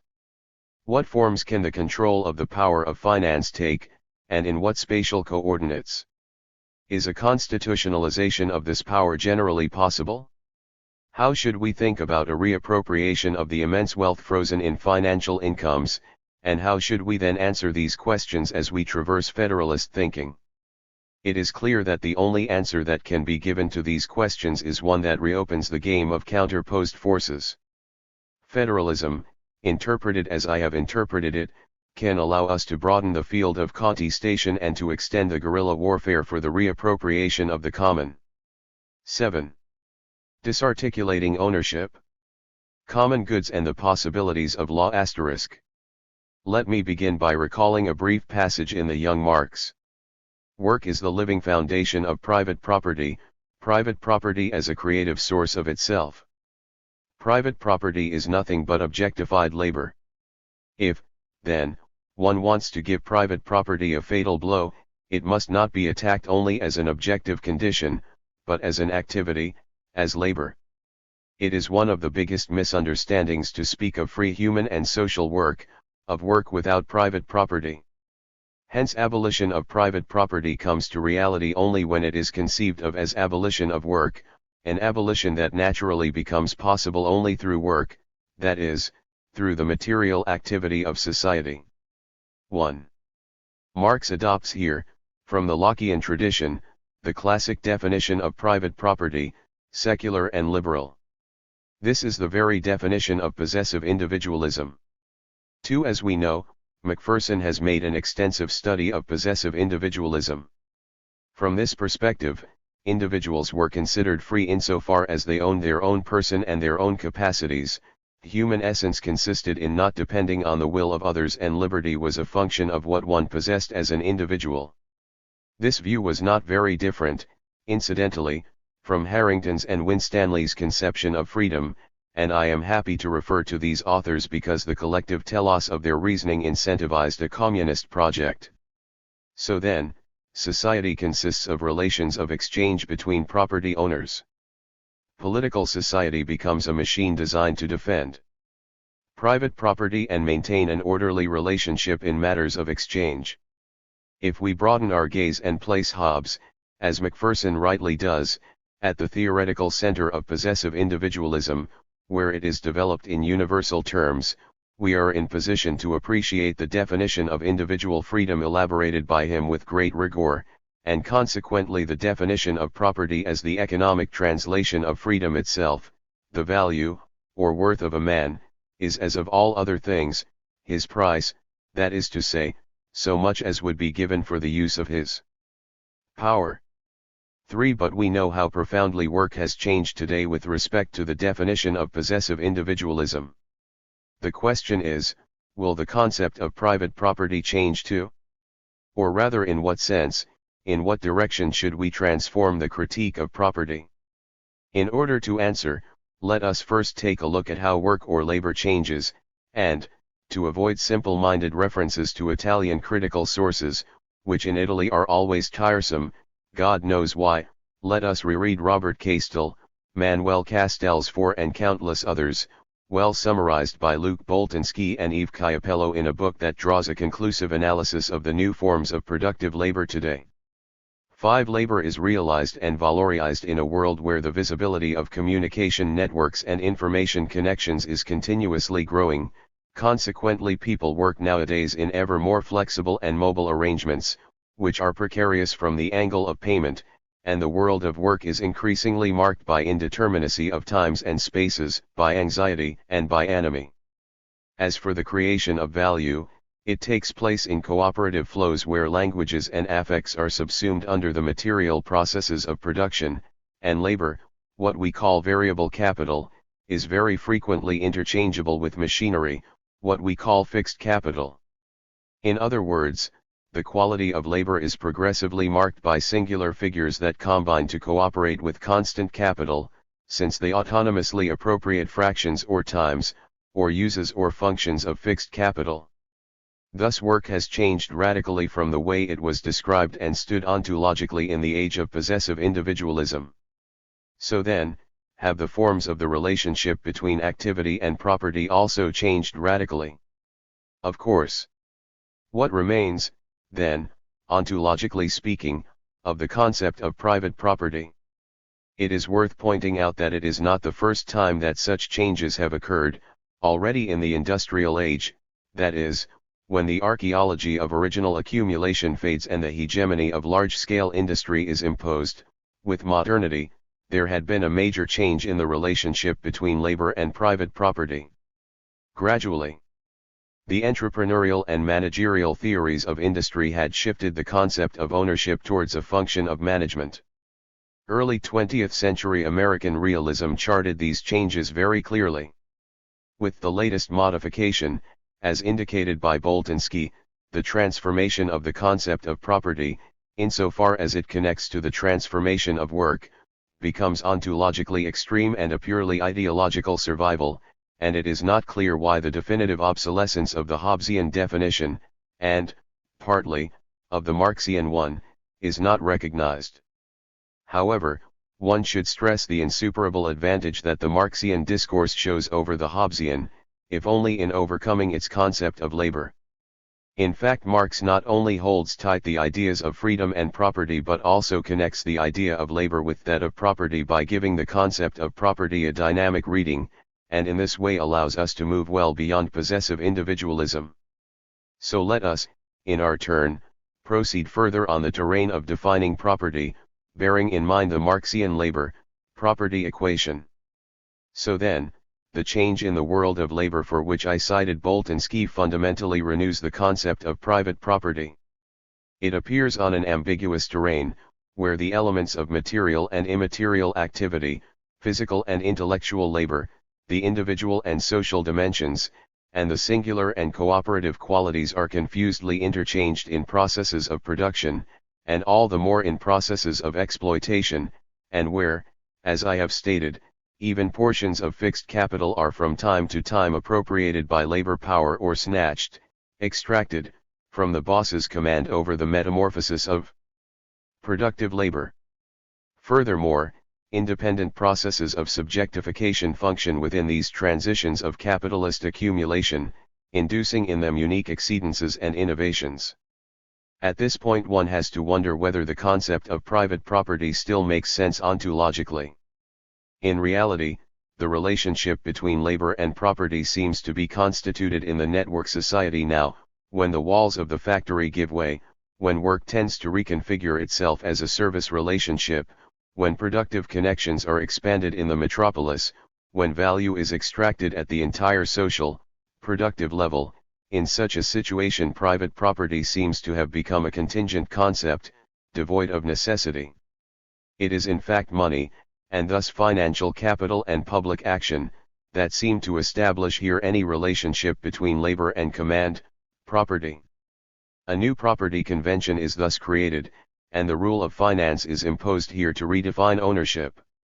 It is the possession of money, the financial convention, that is established as the regulating norm of social and productive activities and in consequence as access to a proprietary reality whose conceptual confusion does not detract from its effectiveness. Property becomes paper-based, monetary, or share, movable or real estate. It has a conventional and juridical nature. André Orlean and Christian Marazzi have usefully highlighted this transformation. 6. This is about considering the financial convention as a command that is independent of any ontological determination. The convention establishes and consolidates a proprietary sign in terms of private property, see in particular Heinsohn and Steiger. 7. And it holds fast even when it appears as a crisis, as excess, and not just vis-a-vis the old and static determinations of labor value but especially in relation to that continuous anticipation and increment that characterize its dealings with the financial capture of socially produced value and its operations towards its extension at the global level. Let me make it clear, then, that in this new configuration of the property regime the material basis of the law of value remains. Nevertheless, we are not dealing here with individual labor that becomes abstract, but with immediately social and common labor, directly exploited by capital. The rule of finance can be posited hegemonically, because in the new mode of production the common has emerged as an eminent power potenza, as the substance of the relations of production, and is invading the entire social space as a norm of valorization. Financial capital pursues this extension of profit, tries to anticipate it, presses on movable and real estate rent and anticipates them as financial rent. As Haribe puts it in discussion with Orlean, if value does not appear here in substantial terms, it does not look like a simple accounting phantasmagoria either, it is the sign of a productive common, mystified but effective, which develops more and more intensively and extensively. 8. So, rather than talking about the social function of property, it would perhaps be better to speak of the social properties of labor, since the social function of property seems to have flowed back towards capital, to the point of configuring itself as its financial figure. We are immersed in that structure, which is enveloping but also highly chaotic. Only the recognition of the social properties of labor can change this picture. But we cannot consider them without first attempting to unravel a series of paradoxes that the current condition of capitalist development proposes. Which paradoxes? What do I mean by paradoxes? I mean contradictions that are difficult to overcome in this chaotic environment. They are subjected to exceptional forms of governance * in the attempt, always critically unresolved, to restore conceptual equilibrium and functional effectiveness. Now, a first paradox regards production and consists in the fact that financial capitalism represents the most abstract and detached form of command, even as it concretely invests the entirety of life.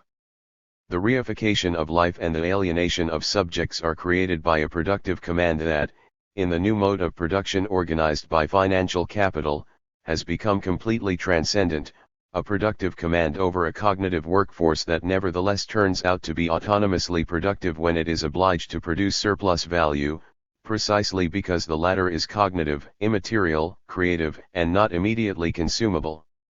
The paradox is completely clear when we consider that, as production is essentially based on social cooperation, whether in information technology, in care work, in the service sector, or elsewhere, the valorization of capital comes into conflict not simply with the massification of variable capital but with the resistance and autonomy of a multitude that has reappropriated for itself a portion of fixed capital, thus presenting itself, if you like, as a machinic subject, and a continuous relative ability to organize networks of social labor.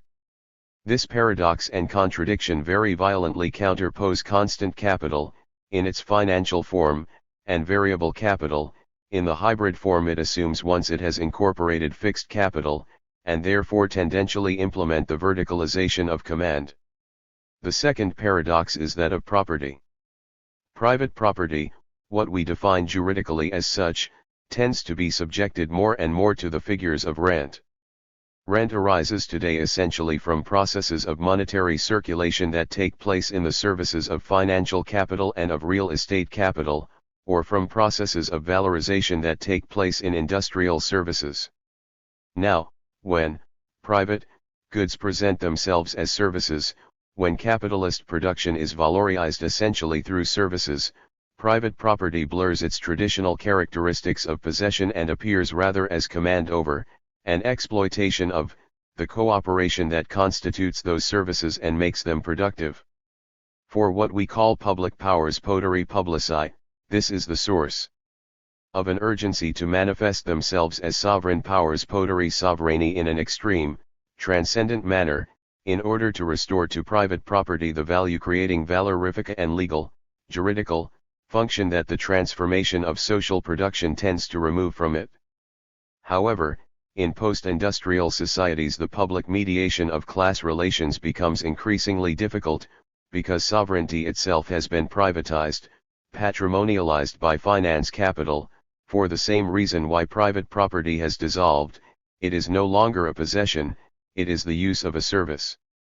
Thus the sovereign public il pubblico sovrano clashes now not with corporations, trade unions, or collective bodies of labor, which represented themselves as private subjects, too, but with the cooperation and social circulation of figures that continually compose and recompose themselves in material production and in cognitive production, in short, with what we call the common. So what destroys the institution of public property is not exclusively the progressive private patrimonialization of public goods but also the ontological dynamic that this phenomenon sets in motion after the dissolution of the private, in other words the continuous drift of public management towards emergency, the slippage of emergency into corruption, and the destruction of the common through the power of exception. The sovereign public now stands only in a paradoxical way, or rather it dissolves in the face of the common, which emerges precisely within processes of social production and valorizing cooperation. Insofar as it still features, the sovereign public is a pure mystification of the common. The third paradox is one that biocapital confirms in its confrontation with the bodies of workers. Here the clash, the contradiction, and the antagonism are fixed when, in the post-industrial phase, in the era in which cognitive capital becomes hegemonic, capital is obliged to put human bodies directly into production, making them become machines so that they cease to be just labor commodities. Thus, in the new processes of production, bodies become specialized and gain autonomy with increasing efficacy, so that, through the resistance and struggles of the machinic labor power, the demand for a production of humans for humans dell'uomo homo per l'uomo, that is, for the human being as a living machine, develops more and more explicitly. At the moment when workers reappropriate a part of fixed capital and present themselves, in variable and often chaotic manner, as cooperating actors in the processes of value creation, as precarious yet autonomous subjects in the valorization of capital, a complete inversion occurs in the function of labor in relation to capital. Workers stop being just the instrument that capital uses to conquer nature, which means, trivially, producing goods. Having incorporated the tools, having metamorphosed anthropologically, and having regained use value, they act rather mechanically, in an alterity and autonomy from capital that they want to make total. The class struggle that we can now call biopolitical is situated between this objective tendency and the practical dispositives in the constitution of these machinic workers. All these three paradoxes remain unresolved in the action of capital. Consequently, the stronger the resistance, the harsher the state's attempt to restore power. Every act of resistance is thus condemned as an illegal exercise of counter-power. Every manifestation of revolt is defined as devastation and pillage. Another paradox, and this time it is pure mystification, is that, in exercising maximum violence, capital and its state need to appear as inevitable and neutral figures. Maximum violence is exercised by instruments and by technical bodies. As Thatcher proclaimed, there is no alternative. How do we act politically within these paradoxes? Confronting the paradox of production means, fundamentally, developing self-valorization and reappropriating, progressively and more decisively, the fixed capital employed in social production processes. So it means resistance, self-valorization, and appropriation, as against the multiplication of operations of capture and privatization that begins to develop. Reappropriating fixed capital means building a common against the capitalist appropriation of life, a common as development of civic and political uses, as capacity of management. Knowledge and income are the objectives that fundamentally qualify the cognitive proletariat. These are right from the start political objectives just as much as the wage increase was for the industrial worker. In Rosa Luxemburg's words, the struggle against the reduction of relative wages and thus, today, for a social income also means struggle against the commodity character of labor power, that is, against capitalist production taken as a whole. The struggle against the fall in the relative wage is no longer a battle at the level of the mercantile economy but a revolutionary attack on the foundations of this economy. It is the socialist movement of the proletariat. 9. The experiences gained during the militant Italian referendum campaigns for the recognition of common goods need to be taken up, studied, and repeated under this banner. Now, when it comes to the paradox of property, there seem to be no ways except those that end in confrontation and clash with the monetary and financial powers. If money is a means of account and exchange that is difficult to eliminate, it cannot be allowed to be an instrument of accumulation of power against the producers. How can one impose on the central bank the objectives of a production of humans for humans, that is, of bending to a biopolitical configuration of the social assets? The problem is not so much to separate deposit banks from investment banks, as it is to direct savings and investment towards balances that guarantee the production of humans for humans. This is a political battle to be waged immediately. It consists in rejecting the monetary governance asterisk of biopower, this time without ideological reservations and without delay, that is, in introducing the possibility of a rupture and in giving it a democratic dimension. A currency of the common is one that guarantees the reproduction and the amount of income that every citizen needs and the support for the forms of cooperation that constitute the multitude. Let us now turn to the final paradox, the one between biocapital and workers' bodies. Here the contradiction cannot be overcome without eliminating one of the two poles, and, since capitalists cannot do without the worker, if they want to build profit, and the worker is never completely manipulable bare life but is always living labor, the paradox will be overcome only by eliminating the capitalist.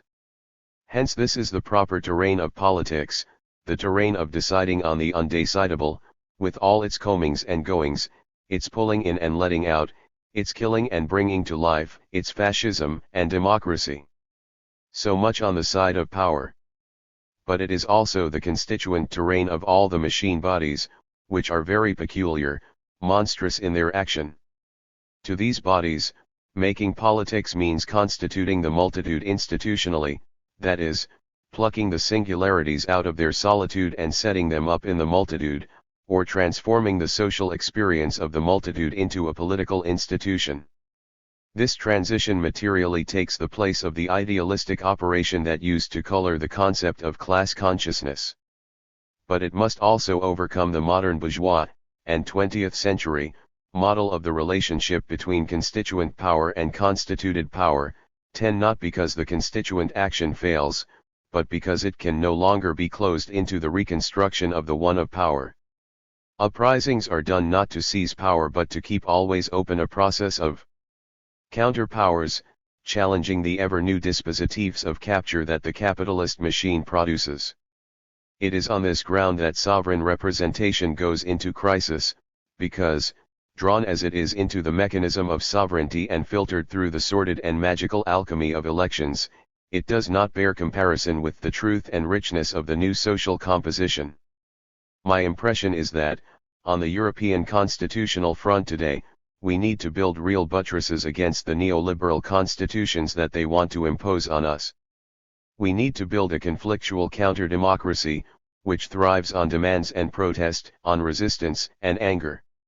Away with normative constitutionalism, we need, and we build, biopolitical democracies, economic and material constitutions that do not live by turning into oppressive machines through the filter of legality and legal form but are run through investments of common money aimed at the continuous rebalancing of social relations, and these put the poor in the place of the rich and create a life shaped by humans in the service of humans. And here it must be stated clearly, in the face of all the Nobel Prize winners in economics, that even growing productivity comes about only in an equal and happy society, a society of refusal of work. But let us return to ourselves at this point. Let us try to understand what it means, in this new situation, to want to be property owners, and what it might be, for a worker, for each of us, to be an owner. All this, starting from a reality of work that takes place in the environment of interconnections and networks, services, and subjectivations that I defined earlier. Here labor activity is immediately immersed into a network of cooperation. The labor of the individual can be valorized, but also realized simply on the market, only when it cooperates with other singularities that participate in the fabric of production. By way of generalization, we call this active community a multitude, in other words a set of cooperating singularities, and we note that the multitude becomes productive when such a condition of cooperation is realized. Hence the observation that the constitution of the multitude in production takes place in a very complex way. In fact, in this cooperation each singularity reappropriates for itself a specific portion of fixed capital, but this reappropriation can become productive only when it is immersed within the structure of social cooperation. So what is this claim to a quantum of appropriation that the subject, once immersed in social production, can express? We recall a controversy of decades ago between Kelsen and Pasukanes, 11, when Kelsen, interpreting the latter, accused him of considering all law to be private law. Indeed, Pasukanes was still assuming that possessive individualism was the basis of the entire legal structure of society, starting from private law, and therefore in his view sovereignty was a projection of private property just as much as private property was a condition of sovereignty. But it is clear that, insofar as Pasukanes was living the political reality of a nascent socialism, these relations acquired in his eyes the urgency to find, in the labor of the individual citizen and through the demand for private property, the need for the common. As for us, when we express a desire for ownership, we have in mind the financial structures and the concept of private property as they stand today. All we do is express the need to be together, to produce together. And it is with this sense that we probably need to get back to Harrington and Winstanley. When finance constitutes the totality of social labor, insofar as the latter is given as relational continuity in the time and space of a mobile, flexible, and precarious labor, the request of ownership claims for labor a value that consists in its socialization. It should be noted here that, in affirming this changeable relationship between labor and property in the formation of the concept of the common and in the establishment of an ontology of the common, I exclude any totalizing figure, any medievalizing nostalgia for property, be it private or public, but also common. It is labor that creates and modifies property. Therefore property cannot be given as a substantial concept anymore, nor can the relationship between labor and property be fantasized as Gemeinschaft, just as, from this perspective, there is no place for concepts such as mass, people, nation, etc. So here the paradox of private property clashes with the reality of the common, a common that not only defines, like before, the dynamics of the forces of production, of the productive singularities immersed in the social relationship, but also represents that same process and renders it institutional from a monetary point of view. There is therefore, so to speak, a bad ontology of the common that can manifest itself as a monetary function of property, as an anomic massification of labor, and as a populist identity of subjectivities, but there is also, and this begins to strengthen in people's awareness, a good figure of the common, one that manifests itself as a desire for multitudinous cooperation among the singularities employed in the production process, of democratization from below of the activities of government, and of new constitutions of communal living. It seems to me that the conclusions we have reached can be, easily, translated into those reached by Rodota. We both believe, I would say, that the subject lays claim to the collective and to solidarity, and we both see the collective as being composed of singularities, not a mass or a flattening of differences, but a multitude or a composition of differences. If the common does not want to be organic, if it does not want to take on an identitarian essence, it needs to be desired as a way out of solitude, as a way to produce in cooperation and to exist in equality and solidarity. The right to have rights and to realize them takes root, and it has its source here. In this respect I can return to the quotation from Marx with which I began, once again recognizing the power of its revolutionary intelligence. In fact I can say now that labor, transformed via labor, has become the foundation not of the affirmation of private property but of its abolition, and of having deprived it of the capacity to be a creative source of itself. The elimination of individualized and massified labor in favor of social and cooperative singularization entirely changes the reality of the organization of work. It will be my task to advance on this social terrain in order to bring to light the definitive emptying out of the powers linked to private property. Part 3. Discussions. 8. What are we willing to share? Reflections on a concept of the common in the interregnum we are living ****. Some time ago I was invited to a conference in which I was asked the question, what are we willing to share? I was not able to attend the conference, but the question kept going round in my head.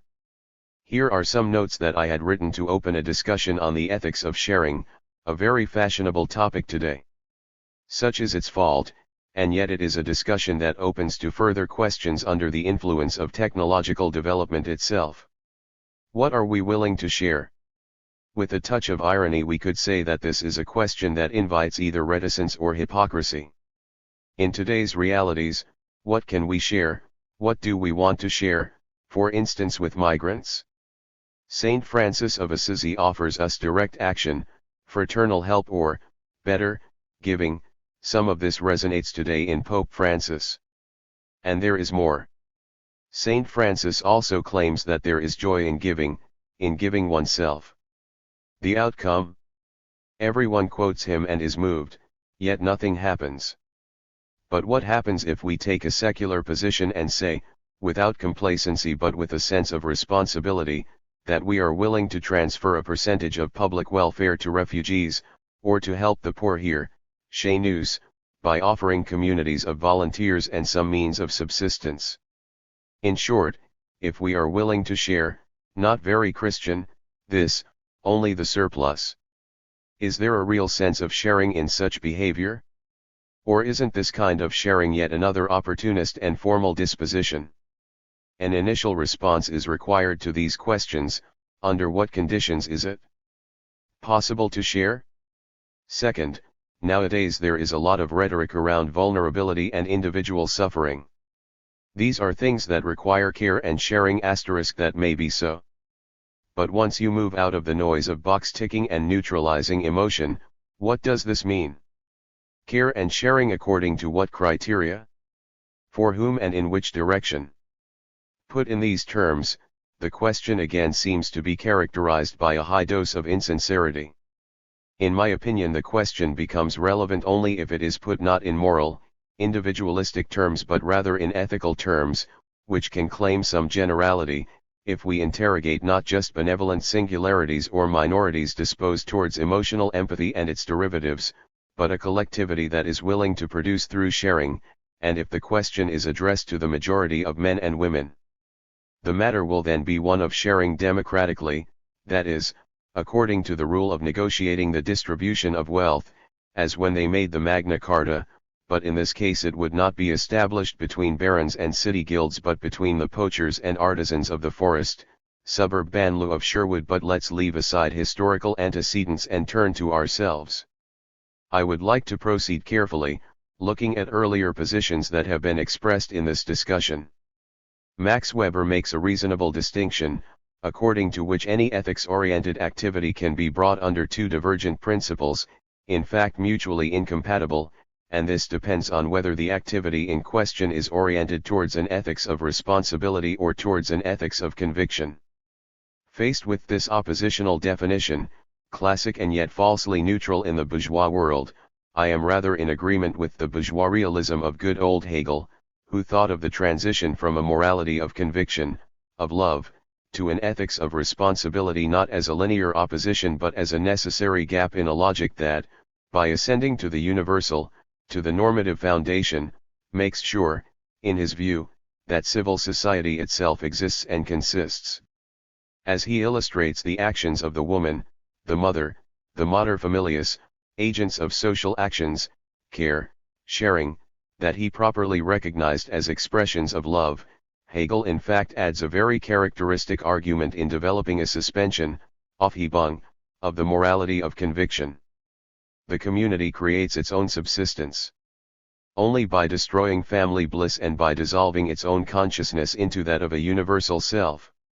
Along this road, it turns general femininity into an internal enemy, on account of what femininity represses, which is also essential to it. In the plot, this femininity, eternal irony of the community, alters the universal end of government by making it private and perverts the universal property of the state by making it a possession, a family ornament.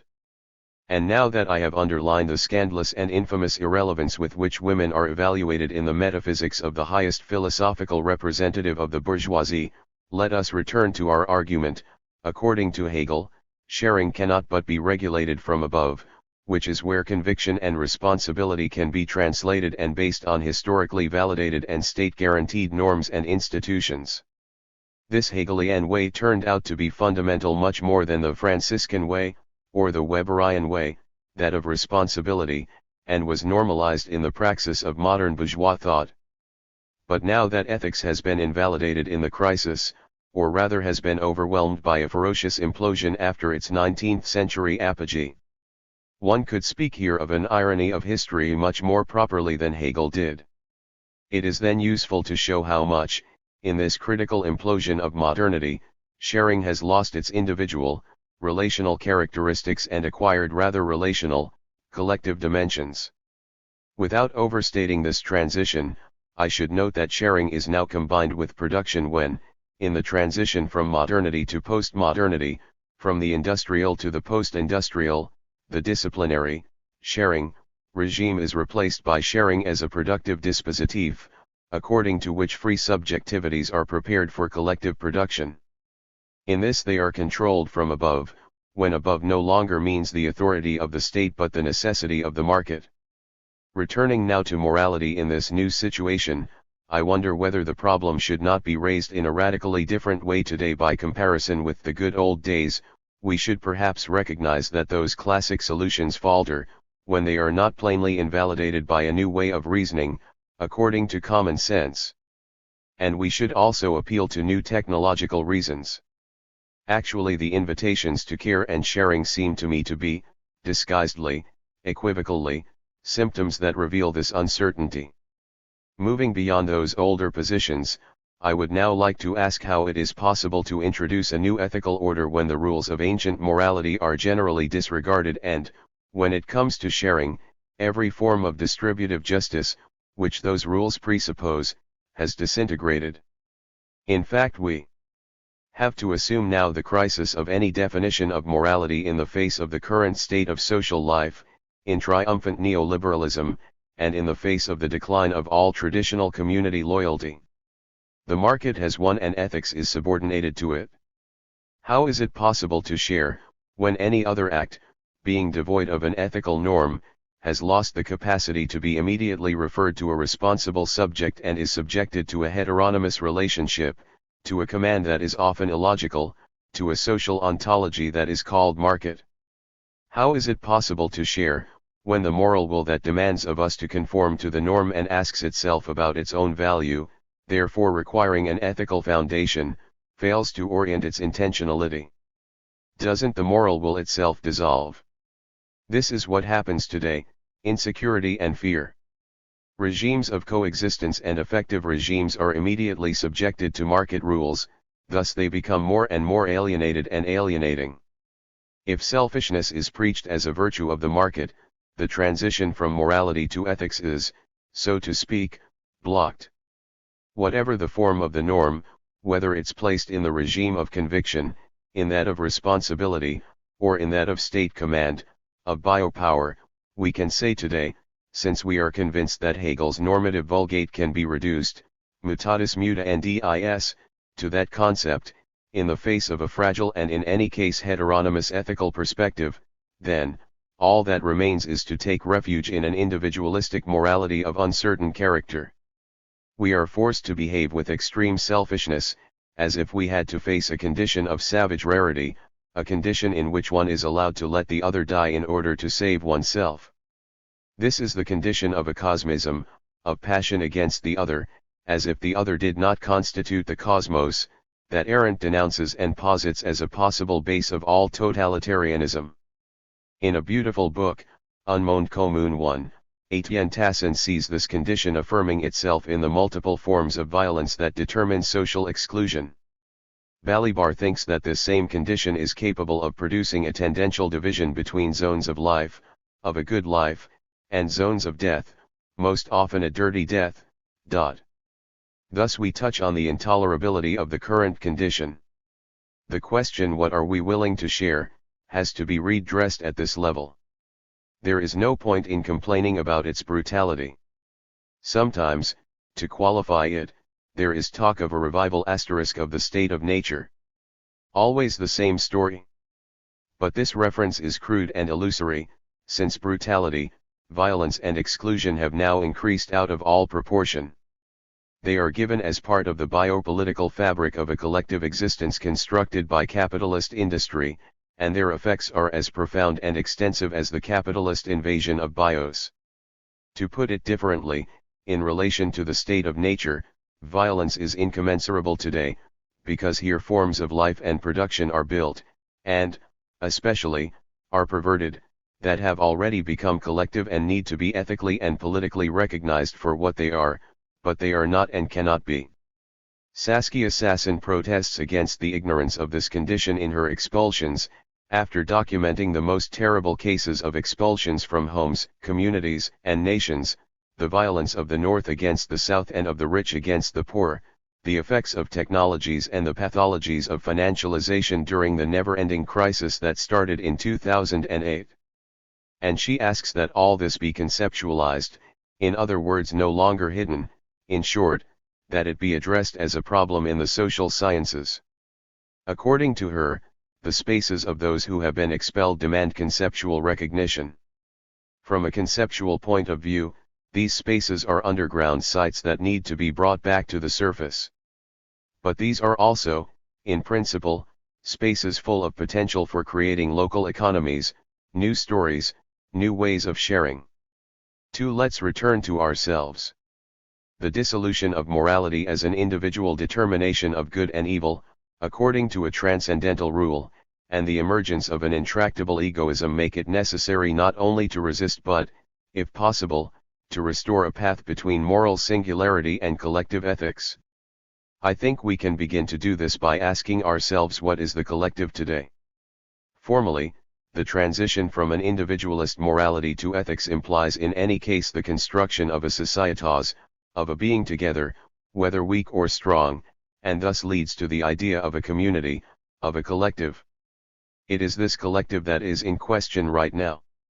The crisis of individualist morality and its weakened transfiguration into ethics have in reality thrown into doubt the very idea of collectivity. In an attempt to deepen the critical perception of the collective, I would like first to reconsider the mode of production, the figure in which human beings produce their lives and means of survival. We know that today such a mode of production can be called biopolitical. In it, cognitive work, relational activities and productive cooperation have by now acquired clear prevalence over the forms of the old mode of production, where massified material labor was hegemonic.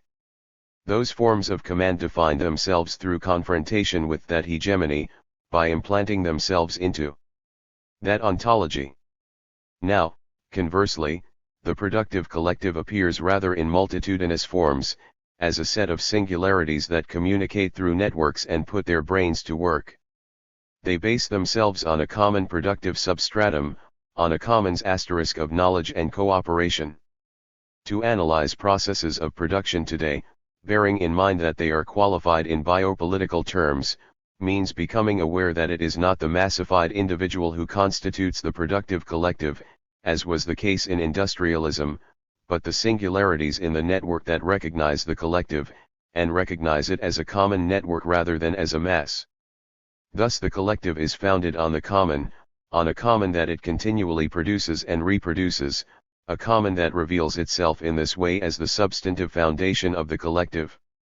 And here it could be helpful to point out that, from 1968, this transformation began to be recognized in the development of democratic public opinion, too, and with increasing visibility after the rise of the movements in 2011.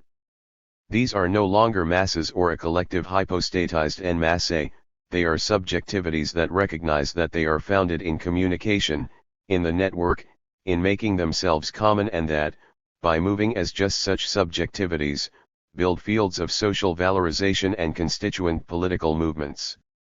Powers of cooperation constitute the sense of the social. Le sens du social, argues Frank Fishback in a book of this title. And he urges us to go further and realize that in modernity work is more than the vector of the common, and not its gravedigger. It is the kind of entity that grants the common its specifically democratic form. Democratic capacity is inherent in work insofar as it is essential to it, insofar as it is the political expression of this granting property. This would be its cooperative dimension. Thus work is intrinsically political, and a politics intrinsic to work has an essentially democratic form. 3. A change in ethics certainly follows from this. Let us start by looking at it phenomenologically, without taking sides. We have been living for some time in a condition in which every moral problem unfolds socially. This, as we have seen, happens because the capitalist production of society and of life has become biopolitical, in other words has invested the social subjects, determining a totalization of domination that leaves no other space. We can recognize this production from the point of view of both power and the subjects. We know of course that in any case life, bios, is always marked by the dualism of commanding and resisting, even in the case of the real subsumption of society under capital. But let us not insist on this now. Let us consider rather that, on both these sides, there is a qualification of the collective that seems to have homogeneous aspects, at least at first sight. Whatever the point of view, capitalist or antagonist, working class, social, etc., it seems clear that, in order to define the I, we must descend from the we, in other words that the social we precedes the individual I. To put it in the language of modern philosophy, in order to define itself, morality gets now displaced onto the terrain of ethics.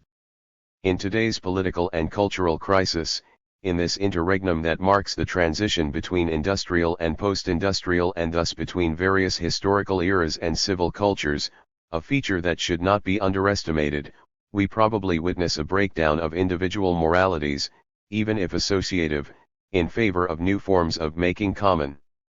In short, we witness a translation of sharing asterisk, and distributive justice, into communing, and participatory justice. As for the commutative justice of the markets, let's put it aside for now, because it is ungraspable in its financial incommensurability and seems capable of producing only social catastrophes. Beyond distributive justice, a participatory justice is therefore proposed, one articulated between singularity and communing. In this light, citizenship is communing, and this implies a radical new form of ethics. It is, however, tragic that the more the humanitarian reason la raison humanitaire for develops and a new moral economy asserts itself in NGOs and in the voluntary sector, the more the ambiguity of all the forms of solidarity that exist in the capitalist world comes to the surface. Of course, as Fassin tells us, the tension between inequality and solidarity, between relations of domination and relations of assistance, is constitutive of all humanitarian governance, but the problem is not there, the problem is that the exchange is profoundly unequal. The people targeted, the subjects of this humanitarian attention, are well aware that they are expected to display the humility of the obligee rather than the stance of a person who has full rights. Second, let us return to multitudinous singularities and their mode of production via cooperation and cognitive power. This means returning to the antagonistic point of view in the biopolitical capital relationship, and therefore to the two of the class struggle. It seems to me that, when the mode of production is considered in this light, it must be recognized that it shakes and can sow crisis at all the levels polyers of liberal civilization and capitalist structure of society, by which I mean private property and the market, corporate organizations, and political representation. These institutions are closely linked. There is no market without private property and no political representation without multiple social coalitions of interest, corporations, parties, lobbying agencies, and so on. Changing the combinations does not change the result. The crisis that these institutions are undergoing today is profound and chaotic. And if the transition to new forms of sociality, to communing, is given in an out-of-phase and dramatic manner, that is, within a long interregnum, if, as has already been said, the suffering of the individual and the non-suffering of the other, coupled with violence against oneself and the other, arise again in this unfinished transition, and the forces of implosion and exclusion become predominant, this means that the ethics of conviction, of responsibility, or of authority, the ethics based on individualism, has not survived the transition. In this crisis, the desire for sharing and its spontaneous practices become confused and lose all sense of orientation. The moral propensity to move from the I to reach the we lacks a real foundation. That foundation resides only in the moral perception of a we. We have to reverse the path of liberal individualism and to project its crisis onto a larger screen, looking at it as a deficiency of individualism in relation to the affirmation of the common. The fact is that there are two ways of naming the collective and recognizing its ontology. Let us start from the simplest form of collective, the collective in production. Now, our cognitive experience and our moral question, at the extremes of that interregnum whose chaos we suffer but whose new diameter is known to us, mainly capture the form of the collective that is linked to industrialism. Why? Because in the crisis of industrialism and in the phenomena of globalization that are connected to it we can take into account the suffering and disorientation of that immense majority, the people who work in order to live and who suffer the command of capitalism and the huge and intolerable injustices of the global market. Well, the industrial collectivity has a history that begins with the completion of the primitive accumulation of capital, is confirmed in manufacturing, and develops along the entire period of big industry. We can use this useful Marxian terminology in describing this development. This story is therefore that of capitalist accumulation of surplus value and exploitation of a massified workforce. The mass, this is the fundamental characteristic, the essence of the collective as we knew it during the long age of industry. In this collective, individuals worked in proximity to other individuals, all being combined and put to work by objective powers, massified as equivalent agents of a task whose objectives were not set by them but that was commanded to them. It was a workforce that became a statistical whole, subsumed under capital. At the other pole of this critical arc I'm describing, at the level of that future to which the interregnum opens up, there is the multitudinous combination of singularities put to work. Here the productive collective is no longer a mass but a multitude. Here the one is not equivalent to the other but is singularly active. The one is defined by the other in an active relationship, the other by the others, each of whom is a singularity, in a common network in which they are composed and recomposed. Singularities, plural, and collective, singular, are mutually constructed. What can be seen here is a common collective. While in the massified collective the transition ran from the I to the we, from individual morality to an abstract and repressive ethics, which crushes individuality into the flatness of equivalence, the multitudinous collective has nothing to do with arithmetic equivalence. It is a dynamic principle open to a concrete universality. This in no way means that this second figure of the collective is free from capitalist exploitation. In the so-called sharing economy, the collective use of goods does not seem to be able to change life. And in reality nothing changes. The common of Uber or Airbnb does not transform individual consumption into an economy of shared experiences, but renews individualistic egoism by multiplying it and further commercializes the time of sociality. So this means that exploitation can now be exercised in a manner that suits a new subject and a new form of productive association, that this subject will be characterized by a high autonomy, not collective but corporate, and, finally, that, for this reason, the violence of the capitalist relation becomes enormous and is perceived by the subject as intolerable. The radical difference that affects the concept and practices of sharing emerges with great clarity from this. In the massified collective, sharing is an exchange between individuals, a re-editing of the market, where individuals act according to interests, i.e. according to egotism. Here the sharing follows the opportunist characteristics that we have seen to create a crisis in individualist ethics. Here the I acts as a prince, only to suffer the repercussions of a we that is uncertain, if not unreachable. On the other hand, when we move to the terrain of the common collective, the possibility of building an ethics of sharing opens up to us. It is good, then, to recognize sharing in our existence and reciprocity in our being both products and producers of life. This well-being is continually rebuilt through our acting together, its value comes from our common production. Distributive justice no longer starts from the retracing of social stratifications, and from the quest for a balance among them, it is based on a common that produces and is produced by social development and that determines the conditions for participatory action. On this terrain, the distribution of goods is interpreted according to a schema of active and democratic equality. We should say that the word participation should probably not be adopted here, because in the last decades it has been compromised in many utopian and mystifying experiences. Participation cannot be reduced, as has often happened, to a peripheral and subordinate addition to the administrative or productive machinery.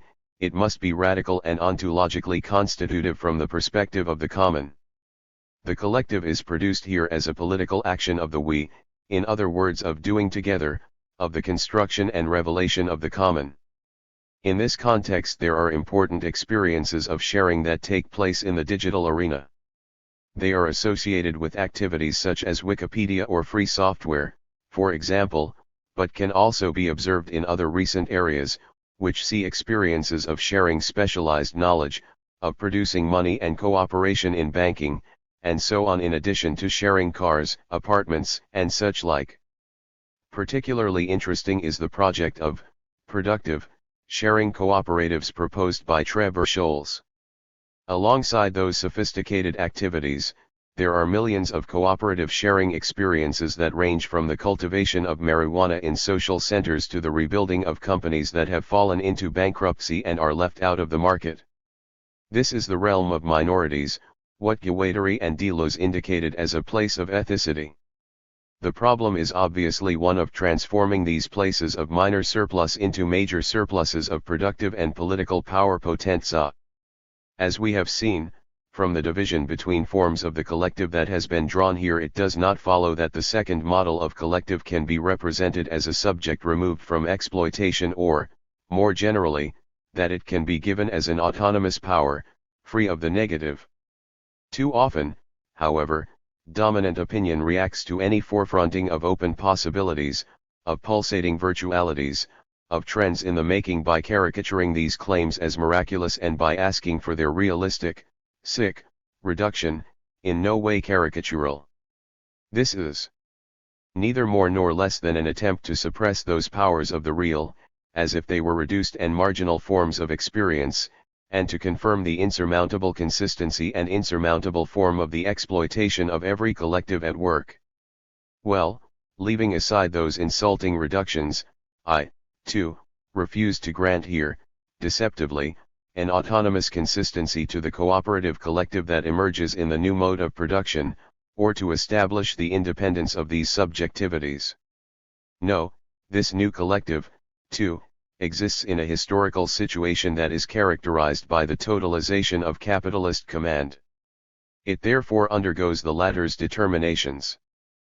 But at the same time we have to say that, while a certain homogeneity emerges between the two types of collective in the current historical cycle, in the interregnum, in the temporal tension in which they are placed, there exist nevertheless virtualities of rupture of all convergence and of departures in the directions of development.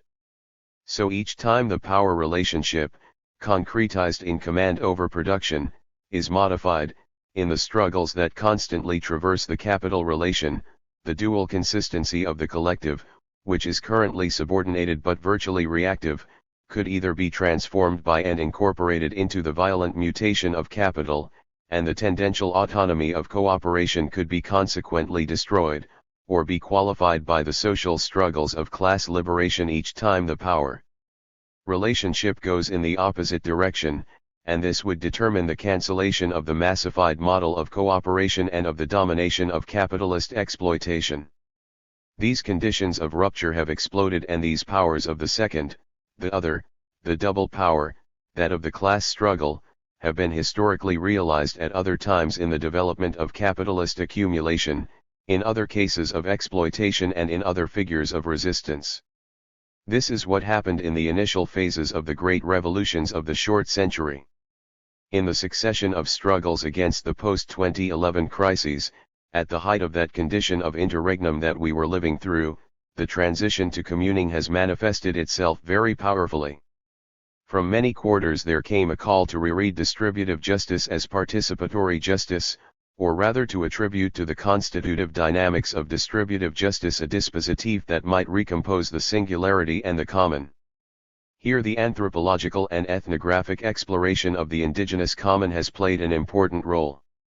The concept of living well bien vivre, when we remove it from the alienating publicity that has invested it and bring it back to the heart of indigenous cultural experiences, when we liberate it from the form of a welfare for indigenous people, and thus from being subjected to the misery of financial regulation, seems very much to represent one of the faces of communing. But, when framed this way, our argument still seems to configure a utopian horizon, even when utopia designates a rational dispositif that, traversing the real, opens to the future, rather than a material index of new ethical behaviors. So let us now return to ourselves, to the questions I asked at the beginning of this lecture. What, then, are we willing to share? Bearing in mind the elements we know outlined here, this is clearly a question of sharing life. So let us ask ourselves once more the core question: what does sharing mean, when it comes to refugees? What does sharing mean in the face of the enormous increase in the precariat, in its poverty and in its powerless power? What is required today is not an act of conviction, or love, or of Weberian responsibility, rather we need to go beyond these two forms of ethics of associated life, denouncing their ineffectiveness and hypocrisy. We cannot continue to play off abstract terminological opposites and mystify the choice in a game that necessarily ends up being opportunist. Here sharing means recognizing everybody's right to life, not out of love or as an act of responsibility, and not because we are commanded to do so, but simply because life, along with producing, is a common thing. The right of refugees to cross borders and become citizens and that of precarious workers to become workers is established within this common. Any other choice, whether made out of conviction or responsibility, out of love or reason, is a choice that amounts to not letting live, and this can end up in making people die. It is within these dimensions that the theme of sharing needs to be addressed today. It is reasonable to recognize that sharing life with others and putting it in common is the only basis on which one can live an ethical life. But this recognition is also tragic because, while making people die has become trivial, living together and sharing without market and hypocrisy, in short, realizing the common, is too often viewed as irresponsible and not the thing to do, a bad thing, if not actually a crime. In this situation it is right and urgent to rebel. 9. The Metaphysics of the Common. Asterisk. The new book by Pierre Dardot and Christian Laval deals with the theme of the common. It details meticulously the theoretical paths that have characterized the topic. But it limits reflection to a terrain where there is no room for a critique of the real forms of exploitation and private expropriation of collectively produced wealth. After Marx, Prénom Karl Dardot, and Laval offer us a Proudhon, Prénom Pierre Joseph. In Italy such a title would be enough to guarantee the book's failure. It would recall the reactionary operation carried out in the 1970s by Pellicani and Cohn, among others, in Mondo Operaio, under the inspiration of Craxi. But this book is certainly not like that. It introduces the debate on the common in France, and hopefully reopens it in Europe. So let's turn to the book. While the book on Marx was characterized by a resolute teleologization of socialism, I mean, a reasoned critique of any socialist theory that wanted to encapsulate the final project and force of communist liberation within capitalist development, this second book is characterized by a resolute dematerialization of the concept of socialism. Such is the operation developed in this essay on revolution. It is a real liquidation of historical materialism, of the Marxist critique of the political economy of mature capitalism, in the name of a new principle. Common, not commons, not the common, but common, as a principle that animates both the collective activity of individuals in the construction of wealth and life and the self-government of these activities. To achieve such liquidation, a precise framework of ideas is presented and discussed. The point of departure is the priority of the common as a principle of transformation of the social. This priority is asserted before establishing the opposition of a new right of use to the right of property. Next, the authors state that the common is the principle of liberation of work and that common enterprise and association must prevail in the sphere of the economy. They also talk about the need to re-establish social democracy, the need to transform public services into an institution of the common, and the need to form or invent a global federation of commons worldwide. This political clarification of the principle of the common is preceded by a long work of critical and constructive analysis that develops in two stages. The first stage, the emergence of the common, reconstructs the historical context that has seen the affirmation of the new principle of the common and critiques the limits of conceptions offered in recent years by economists, philosophers, and jurists as well as by activists. The second part, law and the institution of the common, seeks to re-establish the concept of the common more directly by placing it on the terrain of law and institution. The book, which is the outcome of the seminar Du Public au Commun, amply and contradictorily developed at the Collège International de Philosophie from 2011 to 2013, deepens the idea of the common mainly by reference to the current of associationist socialism, which goes back from Proudhon to Jean Jaurès and Maxime Leroy, then forward to Mauss and Gurevich, and finally to the late Castoriadis of the imaginary institution of society, without ever escaping the attempt to absorb some traits of Marxian thought into this idealistic development of the project of a future socialism.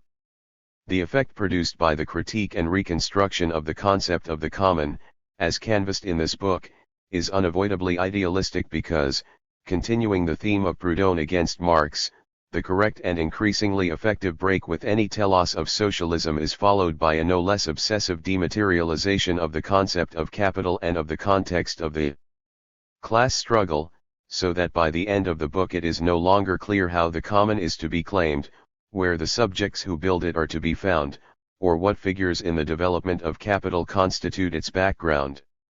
An icy wind blows across this idealist scenario, a strong pessimism, almost a resigned realization that the production of subjectivity on the capitalist side is materially implacable and historically irresistible.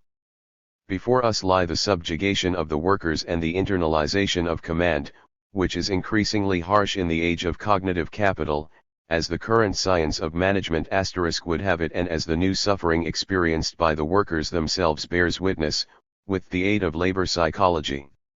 So how can we define the common?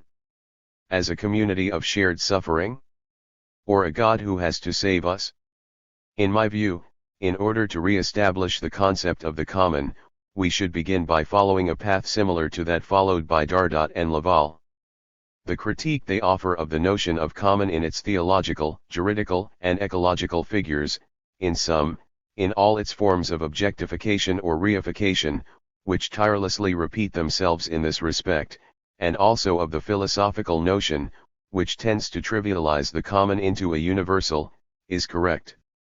A true concept of common can be arrived at only through a conscious political praxis and must therefore consist of an instituting process procso instituent, of a dispositif of institutions of the common.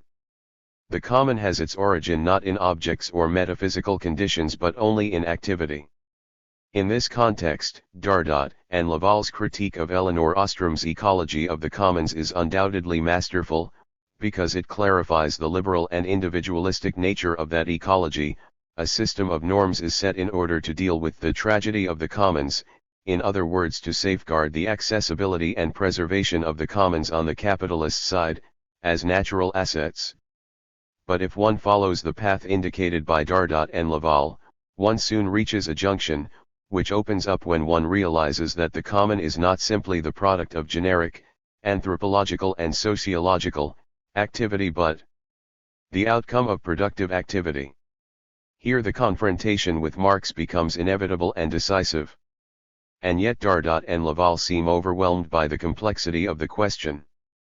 On the one hand, their radically desubstantializing, idealist, hypothesis of the common pushes them to underestimate the same social dimension of the common as the one proposed by Proudhon. On the other hand, it makes them accuse the Marxists who have tackled the theme of the common, taking into account the new social nature of exploitation, of being unconsciously Proudhonists. Let us examine a few points that might take us beyond this confusion. It is obvious to all, and undoubtedly also to Dardot and Laval, that capitalist development has reached a level of abstraction, in the Marxian sense of the definition of value, and therefore a capacity for exploitation that extends over the whole of society. Within this dimension of exploitation a sort of perverse common is being built, that of an exploitation that is exercised over and against the whole of society, over the whole of life. Capital has become a global biopower. To Dardot and Laval, awareness of this global reach and invasiveness of biopower, or rather of the power of the perverse common, recalls the arguments of the critique of teleology denounced in Marxist socialism, as if the fact of biopower constituted a new teleological drift. But can the correct underlining of Marxian limits to the dialectical analysis of capitalist development perhaps erase the current dimensions of capitalist biopower, or perhaps make us forget them? Dardot and Laval's critique of David Harvey's exploitation by dispossession and of all the neo-Marxist analyses that have glimpsed, in the Marxian model of original accumulation, analogies with what happens now at the global level, namely an extractive exploitation, is equivocal because it denies the problem while criticizing its solution. And all the more as this critique totally ignores the function of finance capital, or the productive function of money, interest, and rent, when it accuses other Marxist authors concerned with the recomposition of rent as an instrument of exploitation and as a new figure of profit, of having reduced profit, à la Proudhon, to the theft of a substantialized, common thing. A theft of surplus labor.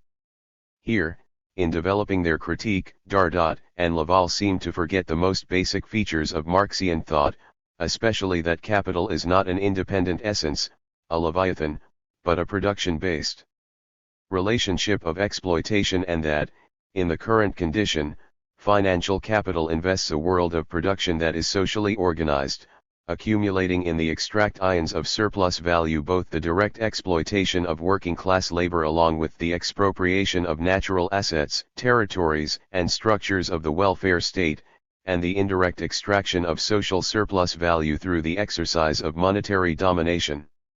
If you want to call all this theft, I would not be scandalized. Using this word doesn't make you a Proudhonist, as long as you give it the meaning that capital gives it today, namely a mode of accumulation directly grafted onto the new forms of the labor process and its socialization, both in the individual dimension and in its associative figure. When Marx says that the capitalist appropriates the excess of value that cooperation between two or more workers brings about, he certainly does not deny that at the same time capital has also appropriated the surplus labor of individual workers. Here theft includes the exploitation of surplus labor and renders capital even more indecent than it has always been in developing production. In Dardot and Laval's Marx one sensed a touch of Foucault, of a historical approach that pays attention to agent subjectivities. But now this streak has faded away, and in doing so it has also removed the fruit, which was a lively and dynamic look at the history of capitalism. Here, in the absence of a historically reflexive methodology, lies beyond doubt a Durkheimian, perhaps even categorical and Kantian, approach to capitalist development. Capital appears to be a timeless and all-powerful machine. Real subsumption is not seen as the conclusion of a historical process but only as a figure in the process of enlarged reproduction of capital. Without class and capital. Alongside this, however, a certain historicity is reintroduced when the two authors discuss, in a historically extensive manner, the destructive and ever more real efficacy of the capitalist production of, and on, the subjectivities at work. Class struggle would no longer exist. This seems to be the final hypothesis in a conception that began by excluding the class struggle, understood in Marx's sense, from the constitution of the concept of capital. It appears that the dematerialization of the common, so heavy-handedly carried out, and the exclusive definition of the common as action, as a principle of activity, correspondingly imply the dematerialization of the class struggle, as if even Th. Excessive insistence on a capitalist production of labor subjectivities internally subjected to command implied the negation of productive subjectivity as such. But without productive subjectivity there is not even a concept of capital. So, in the end, in the face of the historical change of exploitation, which is here misunderstood, in the face of capitals being defined more and more as social power, which is here denied, in the face of such an extensive emergence of the common, imposed by the creation of a new mode of production, and it should be noted that this emergence has already brought about new forms of labor process.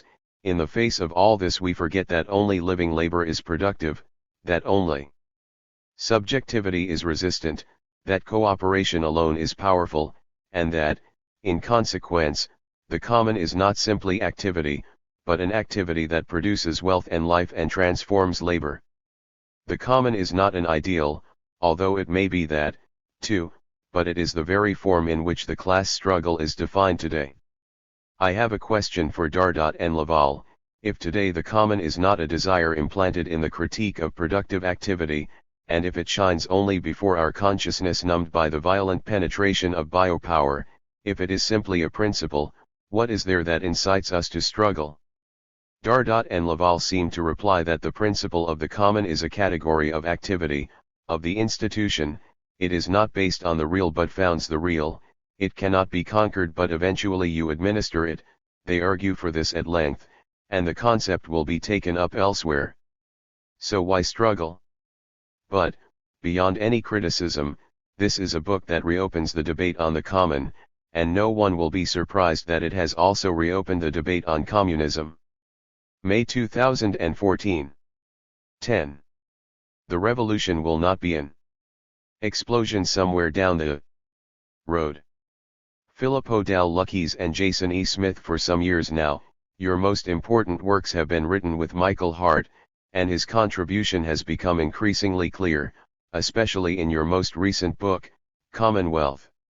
1. This evolution is even more evident for those who know your prior work, marked as it is by a thought and a form of writing that are highly original and by a style that emerges through your political and cultural experiences. How do you work together, and what are the most important elements that result from this encounter? Antonio Negri. Our way of working is well known. We have long discussions, and we develop schemas together, after which the work is divided up. After having written our respective parts, we revise them together. The final version is written in Italian or in English and translated as we proceed. The mechanism therefore involves a continuous collusion of arguments and manners of expression. Being the oldest, I am probably the one who was most involved in the beginning. But the process has become increasingly equal between us. There is no doubt that a certain argumentative style, rather American, is typical of Michael and his character. He does not like, for example, polemics that are too forceful. I believe there is a real effort, and not only in terms of language, to respect certain forms of academic writing. In any case, it is always through discussion and debate that we arrive at the precise form our theses will take. This is a significant change from my earlier books. My form of writing was more directly linked to political confrontation. But, above all, it was more solitary. After all, many of my earlier books were written in prison. FDL/Jess. At the same time, a large part of the elaboration of your theses is due to the concrete experience of the struggles of recent years. The intellectual, you write in Commonwealth, is and can only be a militant, engaged as a singularity among others, embarked on the project of co-research aimed at making the multitude, p. 118. In what way does the accumulation of struggles and experience enter into your work? And the relation to these struggles is undoubtedly not as close as it was for me in the past, above all in the 1970s. And our relation is more balanced, less tied to the immediate adherence to certain interpretative paradigms or certain slogans. As often happens in militant situations, you have to be harder, less refined. Above all, there is no doubt that an accumulation of experiences is at the foundation of our discourse. This osmosis is more closely tied to this accumulation than to the immediacy of the political relation. Some time ago, I had a debate with some comrades about the last pages of Foucault's final course on cynics and militant thought. These are remarkable pages, but I find that I've moved away from them a little at this point, maybe because of age. These are pages I no longer read in ethical terms. I insist more emphatically on the extraordinary theoretical elements they contain. FDL/Jess. Is it possible to invert Althusser's beautiful phrase, calling himself a political agitator in philosophy, in speaking of your role as an intellectual, defining yourself instead as a philosophical agitator in politics, and yes, but precisely in its inverted form? Althusser was a teacher and a friend, but his attempt to be the political in philosophy always bothered me. I am convinced, as he said, that philosophy is a Kampfplatz, a battlefield where theoretical positions clash. And yet with him there was always the excessive abstraction of the professor or of the subject who engages in politics in and through philosophy, and that I do not share. The fact that, ultimately, for him both philosophical language and the history of philosophy are posited as theoretical references also bothers me. To be a philosopher in militancy reverses this perspective, allowing you to take on the problem concretely rather than abstractly. This is where the difference between a philosophy solidly planted in the biosphere, real life, and an abstract philosophical sphere becomes clear. And this is also the case from the point of view of language as well as of the ends, tactics, and way problems are confronted and addressed. FDL/Jess. In Commonwealth we find a reactivation of two terms, the common and commonwealth, which evoke, to an Anglophone ear, the period of the English Civil War and the messianic communism of the levelers and diggers. Why is it important to reactivate these two concepts? Are we, as has been proposed by Paulo Verno, entering a new 17th century? And in all probability, yes. This means, it's an idea that I always had in mind, at least when I published Political Descartes in 1975, that the crisis of the Renaissance has analogies with the phase of the crisis of modernity we live in, that the crisis of the modern corresponds to this current phase of the invention of, what should it be called? Of communism.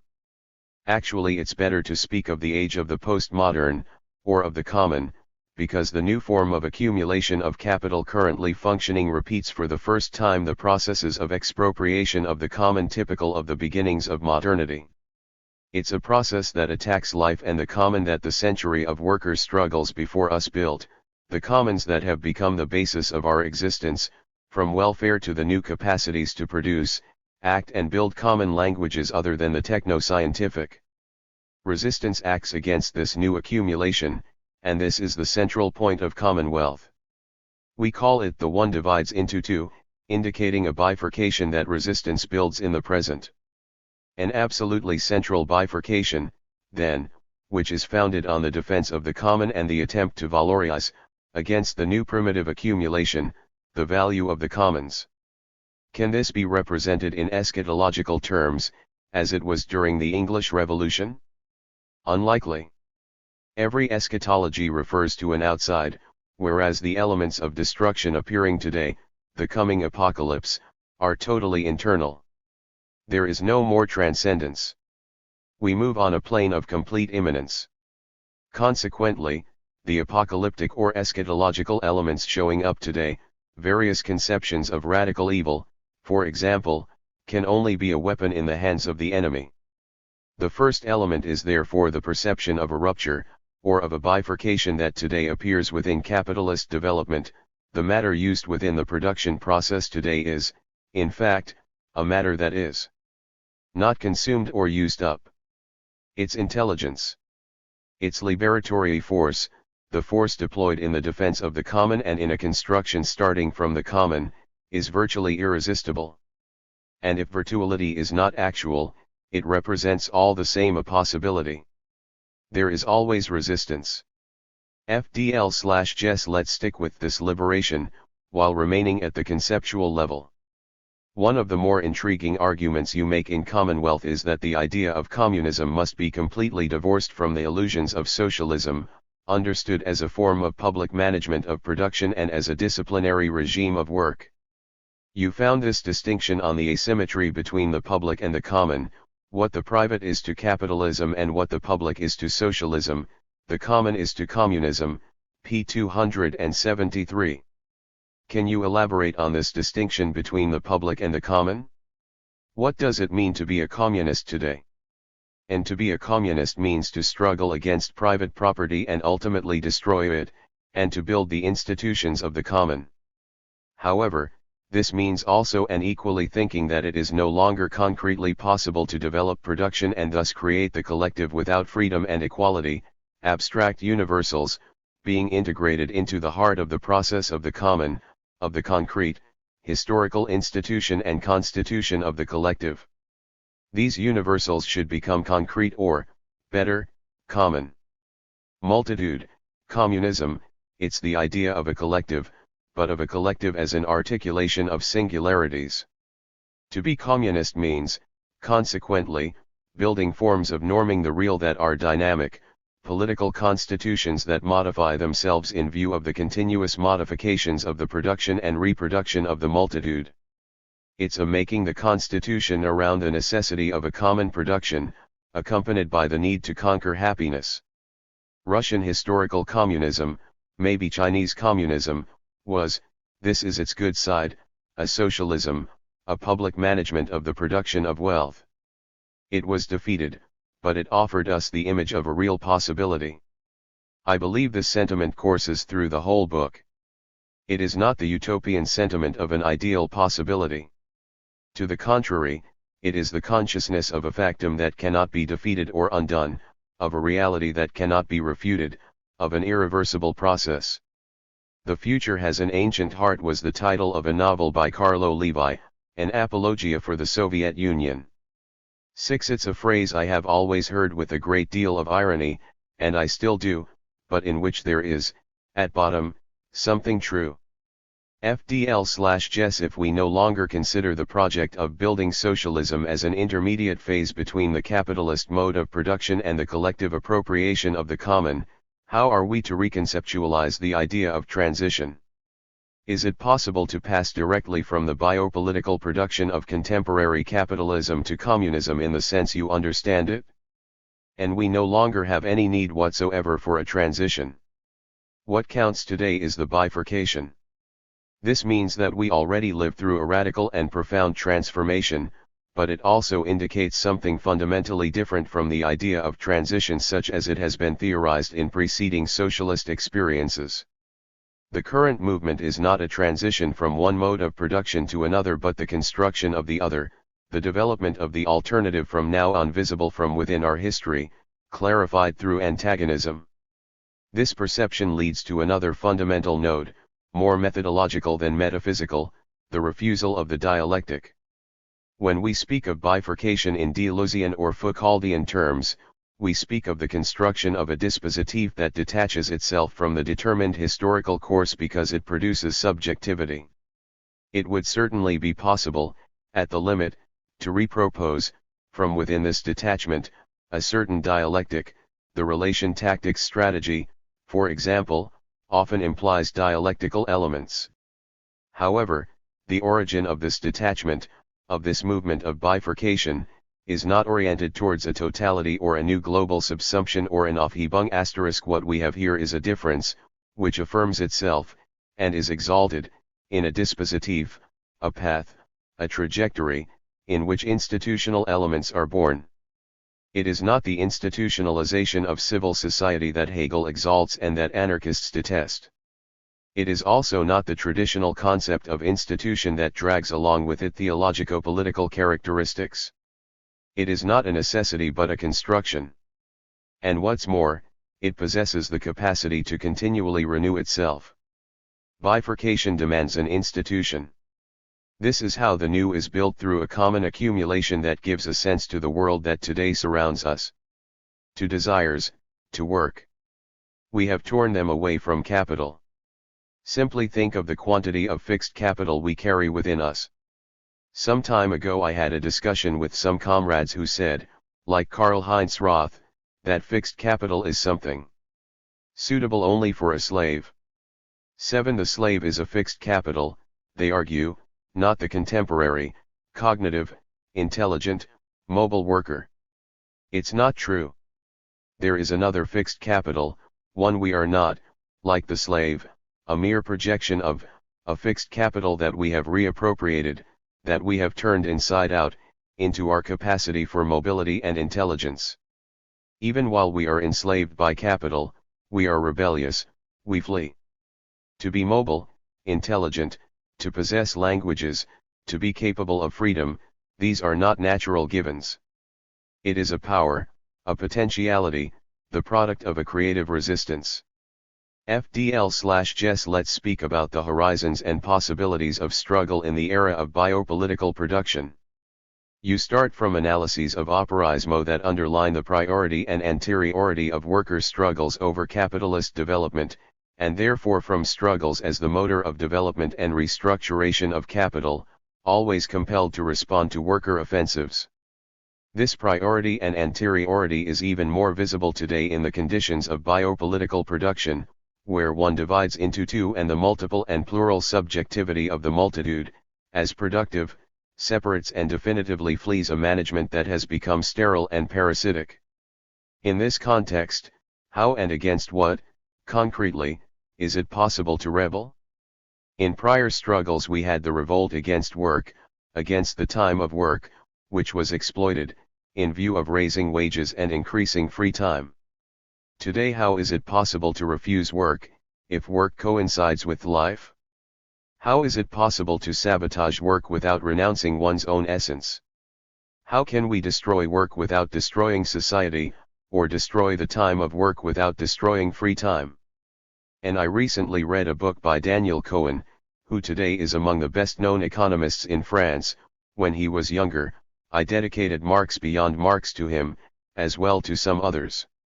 8. Cohen argues that the new anthropological figure of the worker, the ideal type of the worker, after this crisis, is the intellectual cognitive worker, and that the elements of community are built around these elements. The cognitive and the mobile are therefore the two cardinal points of the contemporary anthropology of the worker, the productive, mobile point of a multitudinous intersection. Production, and the political constitutions that emerge from it, would therefore have to be imagined on this basis. From this point of view, within projects of resistance and constitutive power, the refusal of work, today still, is, as it was, in the same way, for the Fordist worker, and will be a determined refusal. No one has ever spoken of an absolute refusal of work. If we take the most beautiful documents on the refusal of work, for example those of the Marghera petrochemical workers in the 1970s, in the journal Lavoro Zero Work, for example, we see that it was a completely determined refusal, through which it was possible to contest working hours, wages, the subjection of free time, rents and so on. It's the same thing today, the refusal of work is an absolutely determined refusal. Over the past few days I participated in an investigation into recent suicides in large French firms. It turns out that what the employees were refusing was a determined way of organizing work. Their stories speak of new conditions of work in gigantic open spaces. The workers are confined to the circumscribed space of their cubicle, facing their computers. In a total fragmentation of the production process, the worker is forced to invent while not knowing where his cognitive activity is going. No consciousness of the ensemble of the production process is permitted. And the fragmentation is then accentuated, clashing with marketing processes that are separate from and in contradiction with the production process. All this is bathed in a noisy hum not unlike that found in the old Fordist factory. This is the theater of a multiplication of alienation and emergence of madness that the worker is forced to drag along with her, in her life outside the firm. And vice versa, for the cognitive worker, everything that happens in her life outside the firm immediately lands on her work desk, as a new source of alienation and worry, to the point where a family tragedy, a boss's heavy-handedness, or simply a lack of career success provokes suicide. This is the terrain to which we should bring the refusal of work, in the sense of a determined refusal of these work conditions. In addition to all this, What makes work still more unbearable is the fact that we have a capacity to develop a high productivity and to build new worlds, vital productivity, the capacity to apply desire to matters of life. It is in this contradiction that struggles should today be invented. Indeed, struggles don't just spring up out of nowhere. They go slowly and are progressively built, with difficulty, starting from determined contradictions. Built, organized, as happened in the time of Fordism, strikes were never spontaneous but always constructed, progressively, around a combination of wage objectives and the protests of life against work. You can have an excellent objective, but if you do not succeed in cohering around the life of workers, the objective and the struggle fail. The same thing goes today. But how to organize this new subject? How is the new form of exploitation perceived by the cognitive workers of large firms? Everyone immediately says that the traditional unions are no longer useful for anything. In the first place because it is necessary to operate on an international and global plane, and the unions have not managed to do this yet. And then because the unions have not been able to grasp the complexity of the vital whole that is at the root of these struggles. The unions concern themselves with employment, and are in this sense corporate, and thus precisely not political. This is where the disaster lies. It is necessary therefore to indicate new, alternative forms of organization. What can we do to organize this intelligent raw material and make it bifurcate, bringing it outside the direction of capital? This is where new forms of mutualism and propositions for alternative organizations of work emerge, as well as for alternatives to the wage system. These are not Proudhonian discourses. These are proposals for organizing cooperatives and other mutualist forms that directly attack the financial levels of the organization of work. Struggles that are not doomed to defeat can be organized only at this level. We are moving through a phase in the cycle of workers' struggles that has demonstrated the exhaustion of the old forms and that stakes a claim for a different strategic intelligence, the intelligence to interconnect struggles from various and diverse fronts. They can come from ecology, the factory, social work, services, and so on. It is, in sum, a matter of reuniting all the sectors in which the new conditions of production are developing. The discourse we hold in our book on the intersection of struggles is, from this point of view, fundamental. I do not believe that today there is any possibility of seizing a central point on the horizon of struggles, only their intersection has a strategic significance. FDL/Jess for you, the institution of happiness is not only a political process, it is an ontological one as well. It is on this point that you propose, in a strong philosophical gesture, to bring together materialism and teleology or, better, to formulate a materialist teleology that would nevertheless entail no ultimate ends that would guide this process, p. 378. How does this process dodge the risk of thinking the encounter among singularities in and by the multitude not as aleatory, as Machiavelli, Spinoza, and then later Althusser do, but as necessary and teleologically guided? It sometimes seems that the advent of the multitude as subject of the common is only a question of time. Or that it is already given, or that the fact that it has not happened is an exception and not the rule. And the problem of the relation between teleology and materialism is a little like that of the chicken and the egg, easy to verify and hard to explain.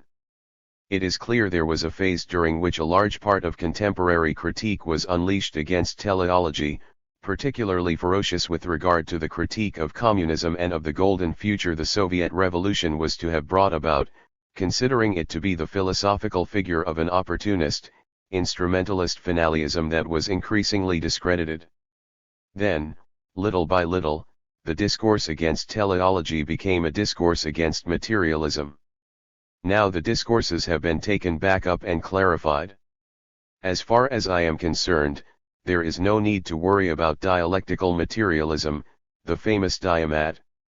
Historical materialism is something else entirely.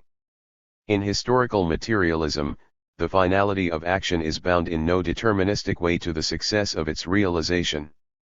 That would be Hegelianism. The relation between act and end is always aleatory in historical materialism. We remove from the idea of telos every sense of necessity. But this does not mean that we remove the telos from action. The subjectivity, singularity must, therefore, now take it on. That said, why not seize the possibility of constructing a universality through common action? That this universality might entail ambiguous elements and drift towards the irrational is obvious enough. It is nevertheless possible that this universality can be implemented in a process of common construction. I think that it is the process of constructing common notions and common institutional wills, as is witnessed in other experiences of materialist thought. On this point, the aleatory is not excluded but is rather proposed for open discussion, in a confrontation between diverse finalities, on the basis of which we can claim that a communist institutionalization or the force of the common, which becomes increasingly fundamental, can triumph. In conclusion, there is no advent of the multitude, and still less of communism. All we do is aleatory. But construction is always possible. We express the desire of the common, and no one can stop us from doing so. FDL/Jess on many occasions, in the latter part of Commonwealth you claim a fidelity to the great tradition of anthropological realism of Machiavelli and Spinoza, among others, p. 185. These are philosophers not of resignation and pessimism, but of polemical realism, of the theory of indignation, of conflict as the essence of the multitude.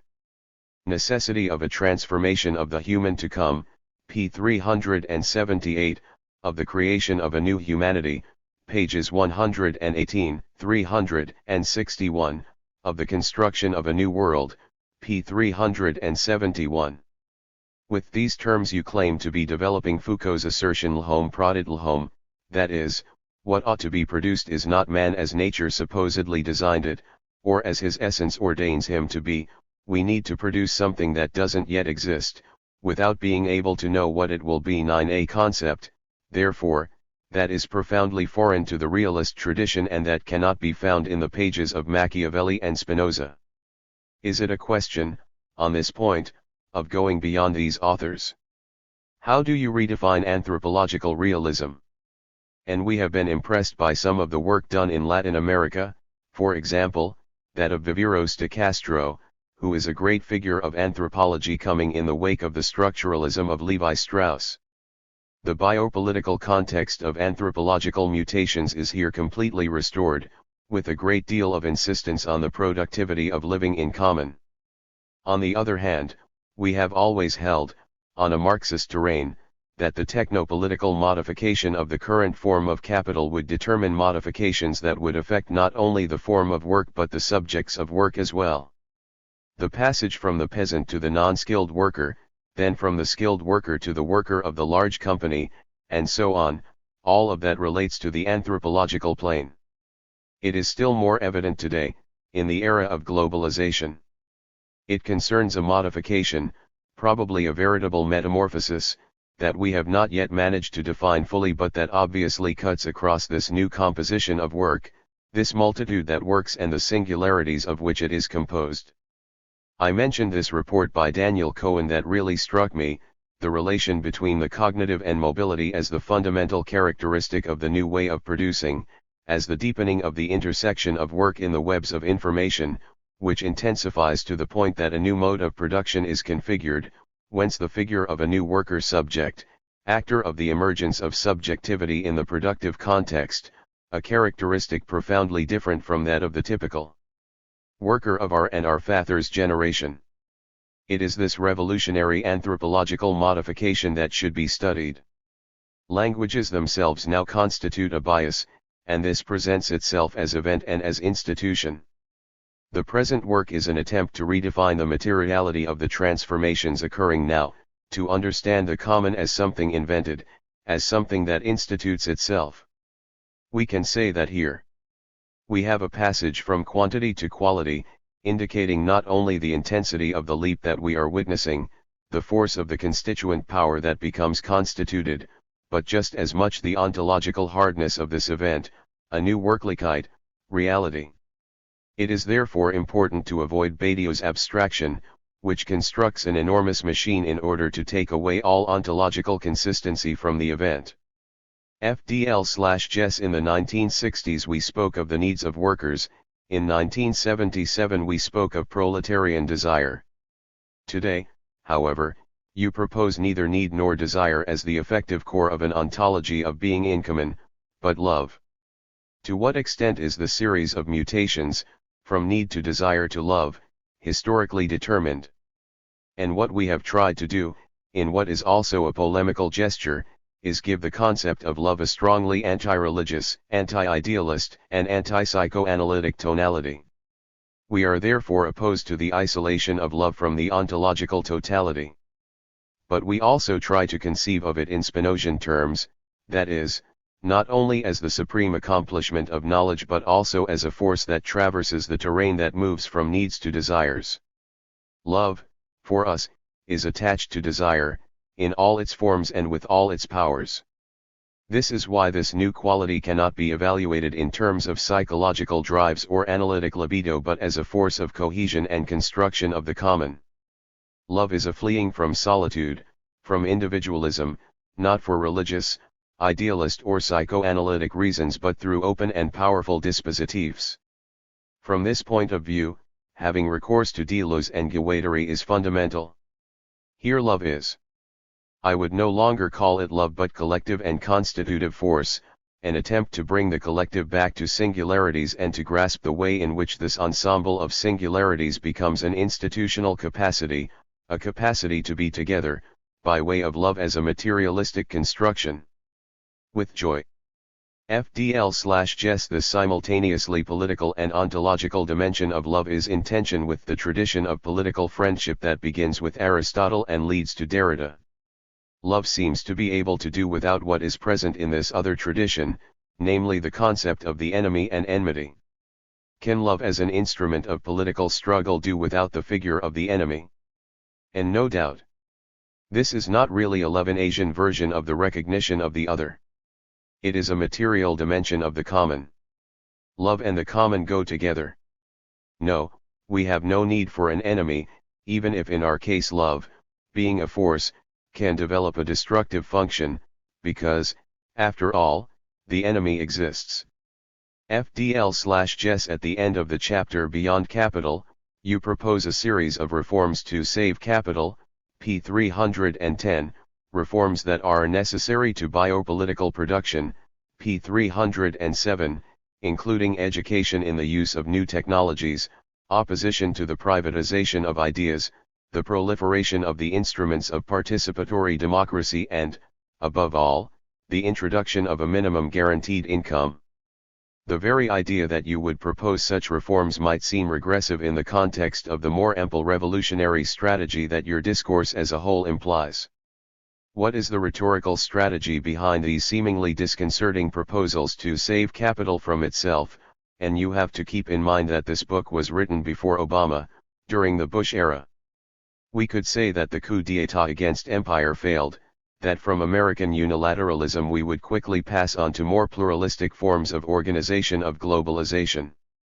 After these things, written before the emergence of Obama on the political stage, comes the crisis.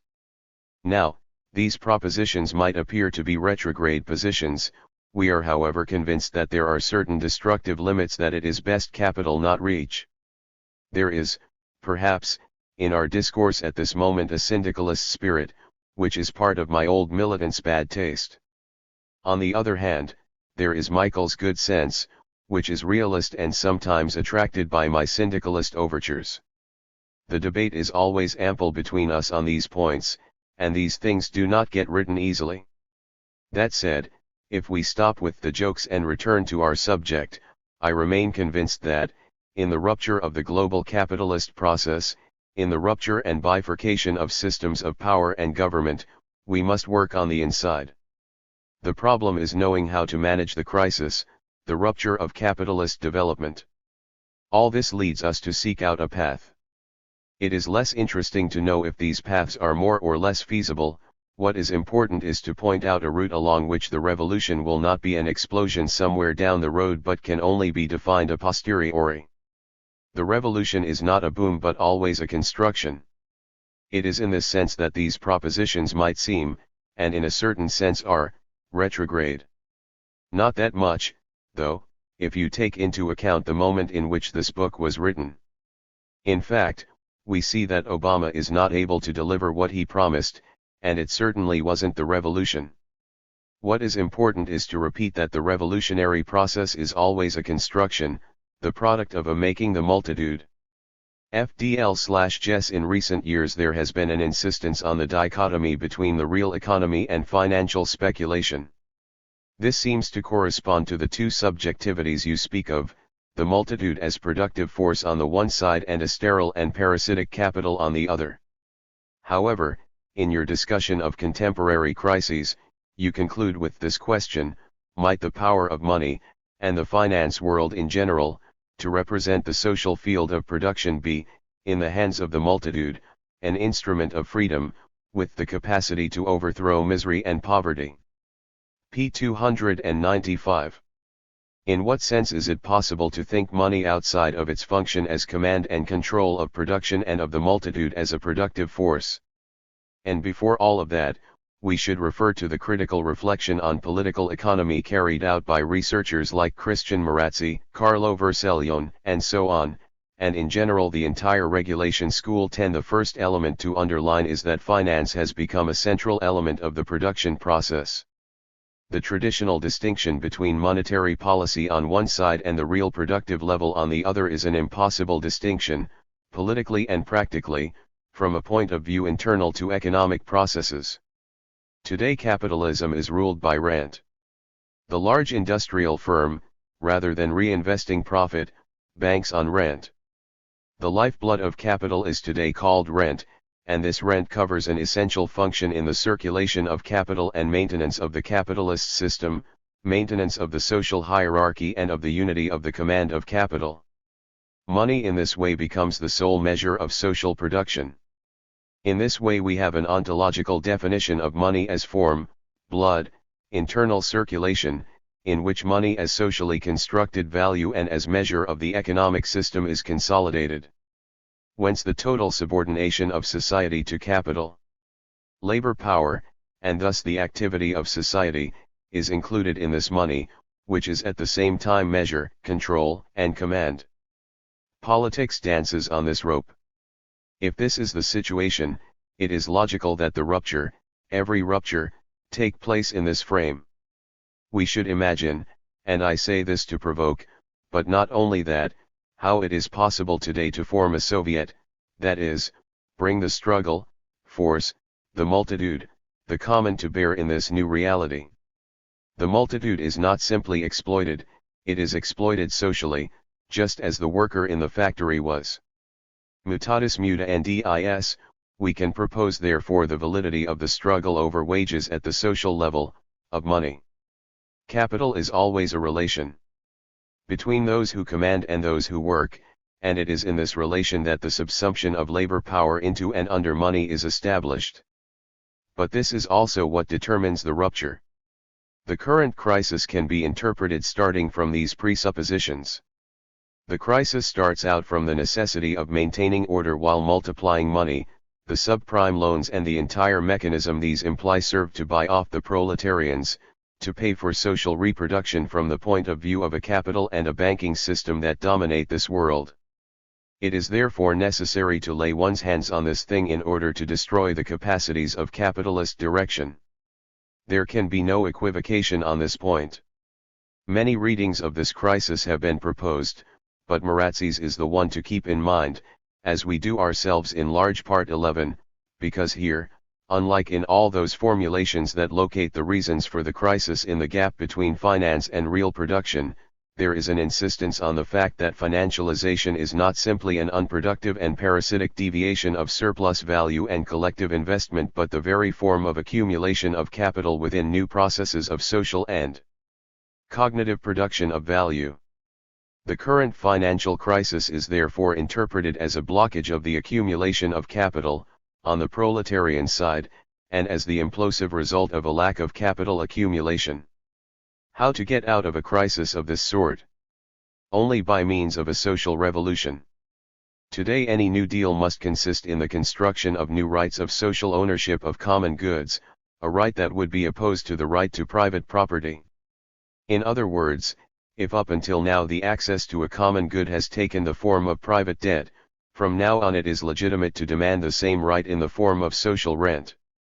Making these common rights recognized is the sole and correct way to get out of this crisis. Some, Rancière, Zizek and Badiou, will consider these reforms to be completely useless and costly for workers. Fine.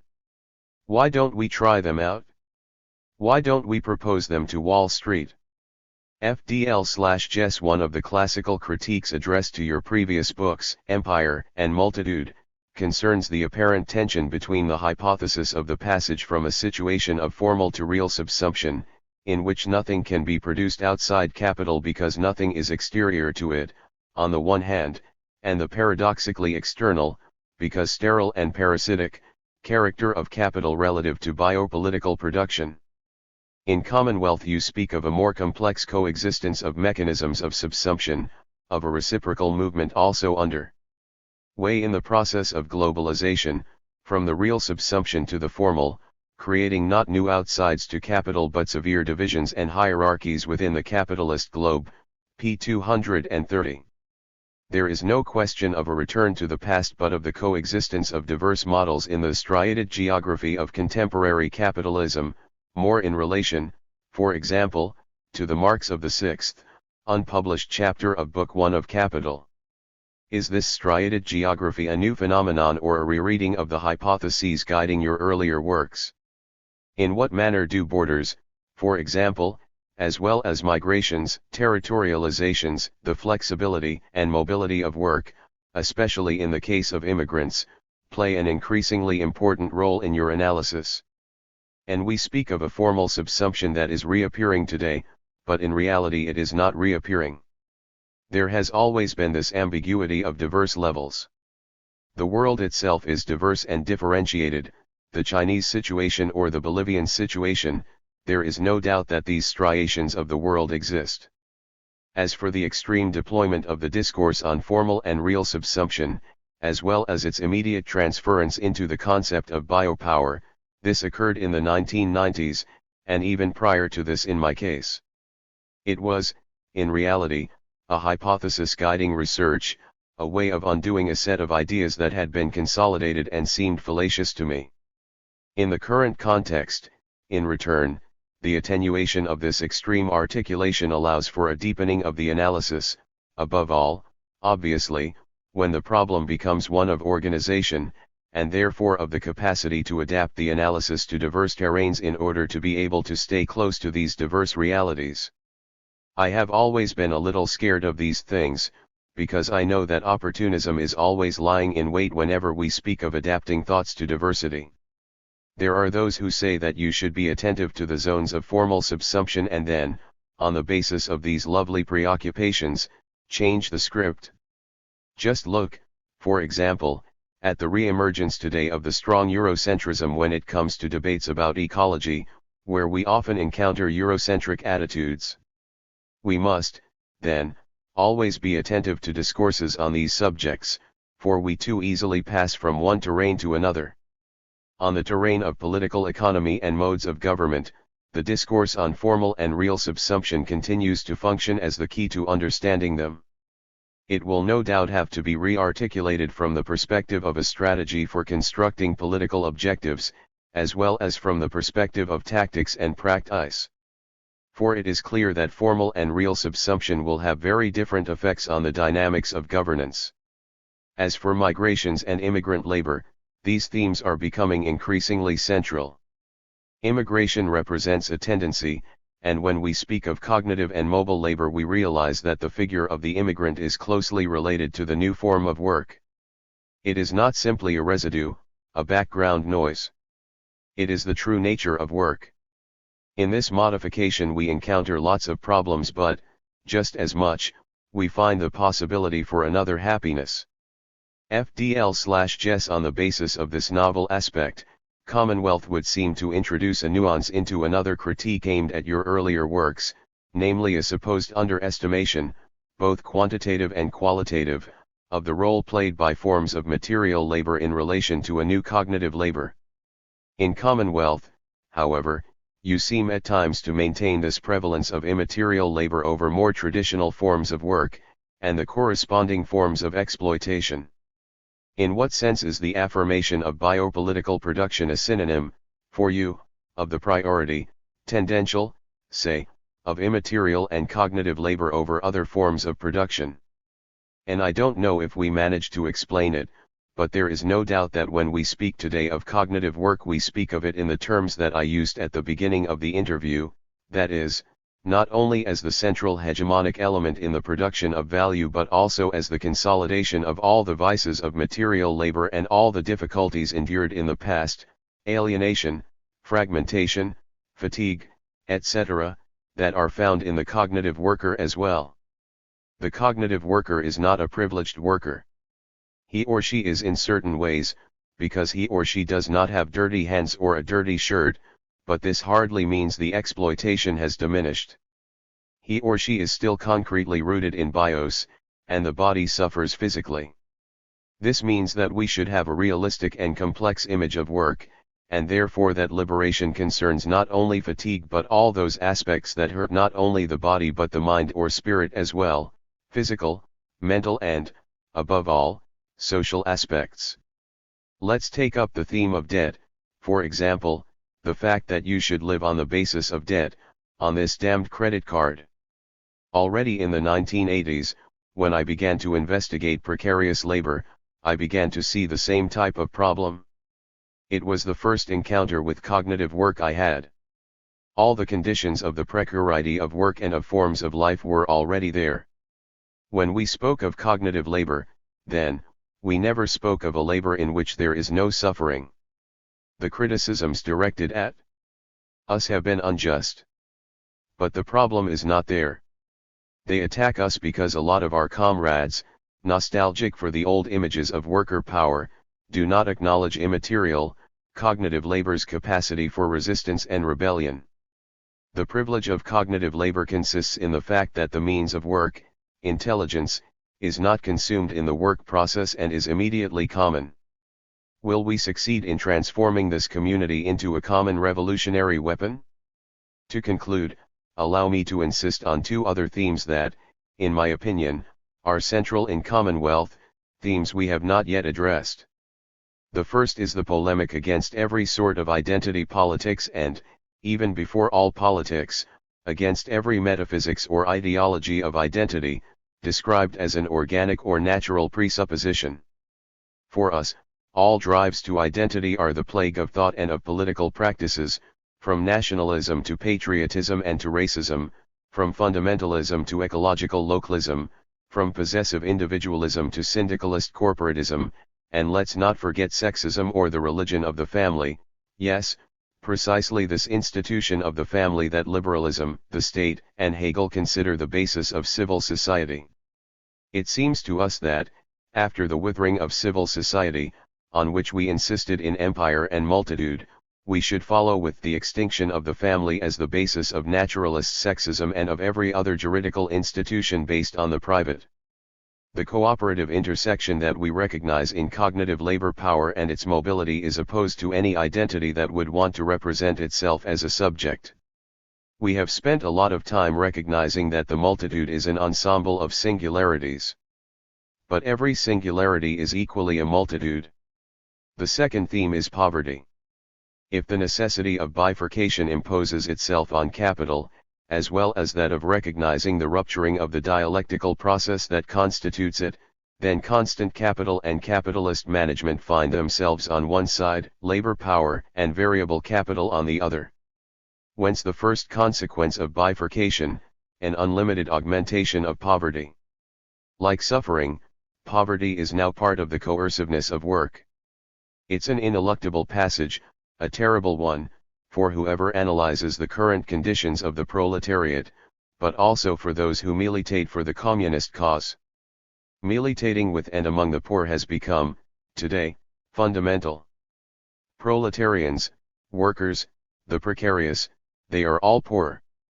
But, included as the poor of biopower, the poor are not simply excluded, poverty, in the global world, in the world of social production, is always inclusion, an inherence in a relation to capital that invests society and puts it to work. In the biopolitical relation, the existence of the poor must be considered in its entirety. We think that in these conditions the revolts of the poor, real jacqueries, are today events that occur and present themselves as inevitable comings. They are due in order to construct a constitutive terrain, a political opening for the forces struggling against capitalist domination, that is, for the construction of a free commonwealth. 11. On the institutions of the common. Prolegomena for a constituent inquiry *. With Judith Revel. Toni. Opening the discussion on the institutions of the common, I would like to retrace an experience that was fundamental for me, that of the Comitato Operaio di Porto Marghera Workers' Committee. Porto Marghera was an industrial center that grew alongside Venice between the two wars. It contained primary processing, engineering and chemical factories. The beginning of the 1960s saw the opening of the Petrolchimico plant, which initiated a technologically renewal throughout a combinate. Soon Petrolchimico had 15,000 direct workers and almost as many in its associated industries. The Porto Marghera district, which comprised the original Zone 1 and Zone 2, established around the Petrolchimico plant, soon reached 60,000 workers. The intervention of the comrades from Potera Operaio Po, Workers' Power, the political group of which I was a member, was already operational at the end of the 1950s, and it was about to become decisive in the class struggle events of the 1960s through the construction of the Workers' Committee. What was the Workers' Committee? It was an institution of the common.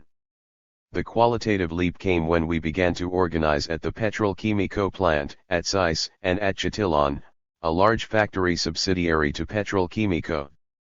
We did this after the first mass strike at Petrolchimico in 1963, which was a struggle against the reduction of holiday entitlements. That morning, it was reported. The workers stayed outside the plant spontaneously. There were 5,000 of them on the Campaccio * when production stopped. The accumulated gases coming out of the chimneys flared up at dawn with a flame that illuminated Marghera and the whole of the Venetian lagoon in a way never seen since. That moment was the beginning of workers' autonomy. The workers, together with the militants of Po, embarked on an active working-class research investigation inchiesta, that is, a detailed analysis of the cycle of production in the factories concerned. At the same time the Marghera Workers' Committee was established. This brought together representatives from the Petrolchimico plant and the adjacent factories. Many of them were members of various trade union bodies, some were also members of political parties, both the Socialist Party and the Communist Party. The committee met at least once a week in open assembly, but comrades from the factories and students who were coming from Padua or Venice could be found in its office almost every day. Note that this was the period from 1962 to 1967, during which working-class autonomy organized its own political line, a discourse that was systematically verified in discussions on the shop floor, in confrontation with the trade unions at plant level and, when possible, also in confrontation with various levels in the provincial organization of the Communist Party and the Socialist Party. It goes without saying that, especially in the first years of activity of the Workers' Committee, the clash with the trade unions and political organizations in the older Zone 1 was very strong. In Zone 2 it was less problematic, but still solid. Occasionally this clash would end up in scuffles at the factory gates. Unfortunately, developing an open and productive discussion was possible much less often. Very early on, the trade union and political hierarchies declared a ban on the forces of autonomy. The language was Stalinist, we were described as provocateurs and fascists.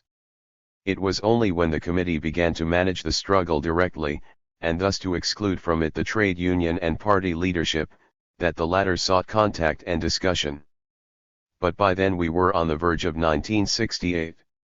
Gradually, however, the differences between the lines of organization and struggle proposed by the committee and the lines of action proposed by the union started to be apparent and became more sharply antagonistic. But this was not just a matter of tactical alternatives. In the committee we asked ourselves more and more frequently what it meant to exercise counterpower in the factory and whether the workers' idea of power could be homologated to that of the boss, which was basically what was preached by the productivist union and party officials. Workers began to question the organization of the working day. Was it right to have to go to work every day for a living? And then there was the denunciation of the death regime, the insane health hazards that loomed everywhere in the chemical factories. Every so often someone would bring to the committee office a cage containing a mouse or a canary that had died because of gas leaks in the factory. The cages were kept at the workers' feet because, when there was a leak, the gas accumulated at ground level. The mouse dies, but the worker can escape. As a result, the alternatives to the union's strategy, a strategy that aimed simply to bring about further development, were getting stronger and stronger, and the discourse regarding the refusal of work began to circulate as an effective organizing tool. It was clear that here the committee was bringing into the struggle a behavior-related option that went far beyond the trade unionist and socialist conception of development in the exercise of command. In particular, it went against the idea that Italian Communist Party hierarchies and trade union bureaucracies might simply replace the bosses. It was this real socialism, not only in the Soviet version but in the Togliattian version, in fact especially there, that was called into question. The consequences of this choice would become fully apparent after 1968, during the course of the 1970s. The Workers' Committee in the 1960s embodied a paradox.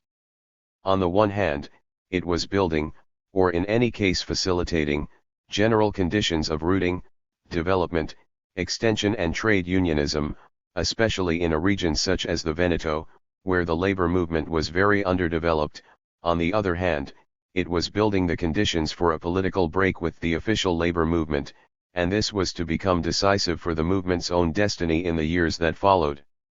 The break took place especially on the terrain of the organization of the struggle.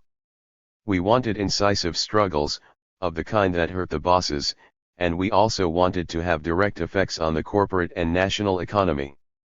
An initial platform of struggle objectives was established. The issue was not only quantitative.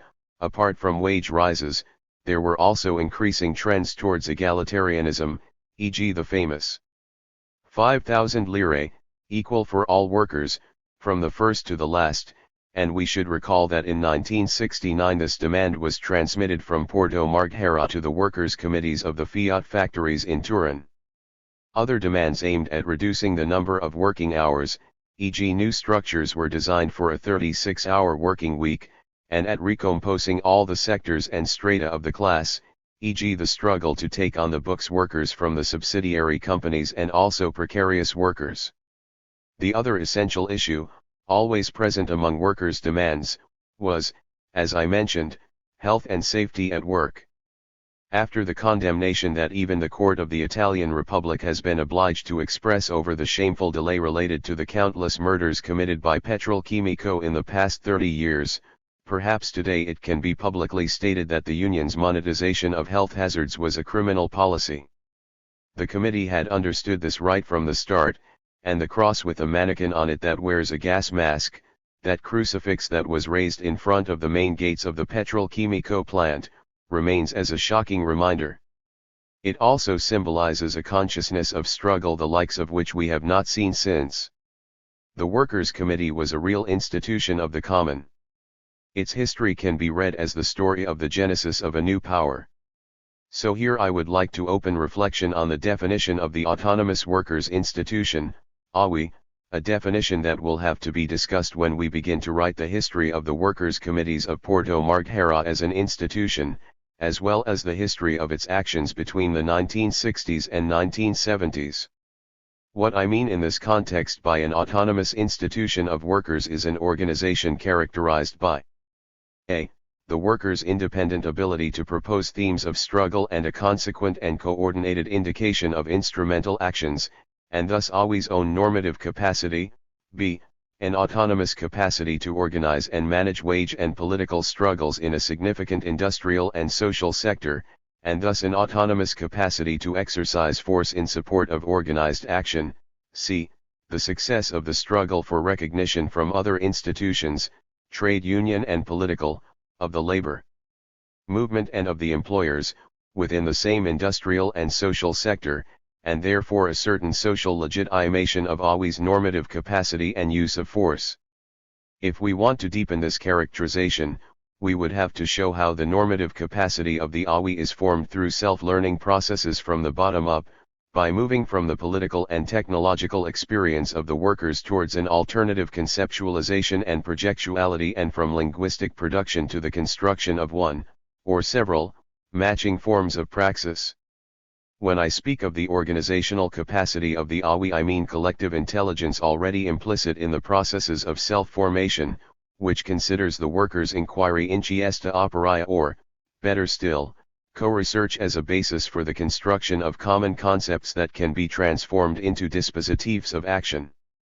As for political legitimacy, on the one hand the AWI recognizes itself as an instituent capacity, in other words as being reflexive and tendentially normative, and on the other hand, from a political point of view, it affirms itself as a constituent power potenza and can develop into a political subject. For more than a century now, both law and the political sociology of labor, from Sinsheimer to Eugen Ehrlich, without leaving out the theory of Soviets, especially in its Luxembourg formulation, have indicated the productivity of these definitions. But all this took place in the Fordist era, when the factory was the privileged location of the revolutionary experience. What does the AWI become, in the transition from Fordism to post-Fordism and to a new mode of production? It has to become an institution that is even more open to the common than it was in the former, Fordist mode of production, since the mode of production is now more common. We therefore hypothesize a new institution, an autonomous common institution, ACI, or autonomous multitudinous organization, AMO. This new institution is located on the relational horizon, communicational, informational, etc., which is characteristic of the new mode of production. This horizontal dimension is further characterized by its being networked. The network comes to be the basis of the new common institution. At this point, however, it will not be easy to recognize, within this transition and within this new formation, characteristics of autonomy in the sense indicated above. The ACI can indeed be defined as an expansive and networked institution, but another side of it will reveal itself to be a dissipative force. When the outer perimeter of the factory gives way, when the given spaces of exploitation of labor power are exceeded, when the whole of civil society is put to work, every common institution risks seeing its own, exotic, expansive form destroyed and dissolved in the mass. As a result, that first element of institutionality, networked, exotic, risks lacking any specifically normative characteristic. This means that no element is present that might enable us to focus, alongside the recognition of the horizontal dimension, on a vertical passage, established on the basis of an autonomous organizational capacity and effective recognition by other institutions, hence by a self-legitimating power. I offer a philosophical hypothesis. Any kind of institution and government, from the most concentrated to the most diffuse, is always based on a relationship between forces that develop genealogically, along a horizontal dimension, and then find themselves in a vertical relationship. I could add that any definition of public institution is given as a balance point on a right-angled plot that places networked consensus consenso reticolare and adhesion to the structure on the x-axis, i.e. the horizontal line, and networked consensus and the exercise of command on the y-axis, i.e. the vertical line. The definition of public institution as fixing a point on this plot chart is obviously exposed to a series of quantitative and qualitative differentials, both on the y-axis of cohesion and on the x-axis of command. In the schema that I have described, the public appears as a moment of equilibrium between the network set of singularities reduced to epistemic unity on the ordinate axis and the concentration of force established on the vertical axis. Now, this definition of public institution is unsatisfactory from the point of view of the ACI because it fails to represent the expansive moment of the network, that which is proper to living labor. It captures the exodus, so to speak, only in its intensive dimension. To put it better, this definition fails to transfer the expansive power of the singularities from the forms of resistance to the modes of decision, or rather from episteme to ontology. In short, it fails to form force. Judith, to find a solution to this problem, let us start from the established fact that a transformation of the mode of production is a given. If one looks at this transformation from the point of view of what is usually called the technical composition of labor, production has become a common, and, tendentially, a highly cooperative one. From the point of view of the political composition of labor, it would then be necessary for this common composition to be matched by new political and juridical categories, capable of organizing the common, of stating its centrality, of describing its new figures and its internal functioning. Now, these new categories do not exist, and we miss them. The fact that it is possible to mask the new insurgencies of the common and that we continue to think in obsolete terms, as if the place of overall production were still only the factory, or as if the network were nothing more than a flat figure of communication, in sum, the fact that we continue to act as if nothing had changed about the technical composition of labor power, this is the most perverse of all the mystifications of power. This mystification rests especially on the ideological reproposal of two terms that function as lures and cages, as fictions and illusions, but that at the same time correspond to two ways of appropriating the common of humans. The first of these terms resorts to the category of private, the second resorts to the category of public. In the first case, property, as defined by Rousseau, and the first man who said this is mine, is an appropriation of the common by one only, it is an expropriation of all the others. Today private property consists precisely in denying people their common right over what only their cooperation is capable of producing. The second category that concerns me here is that of the public.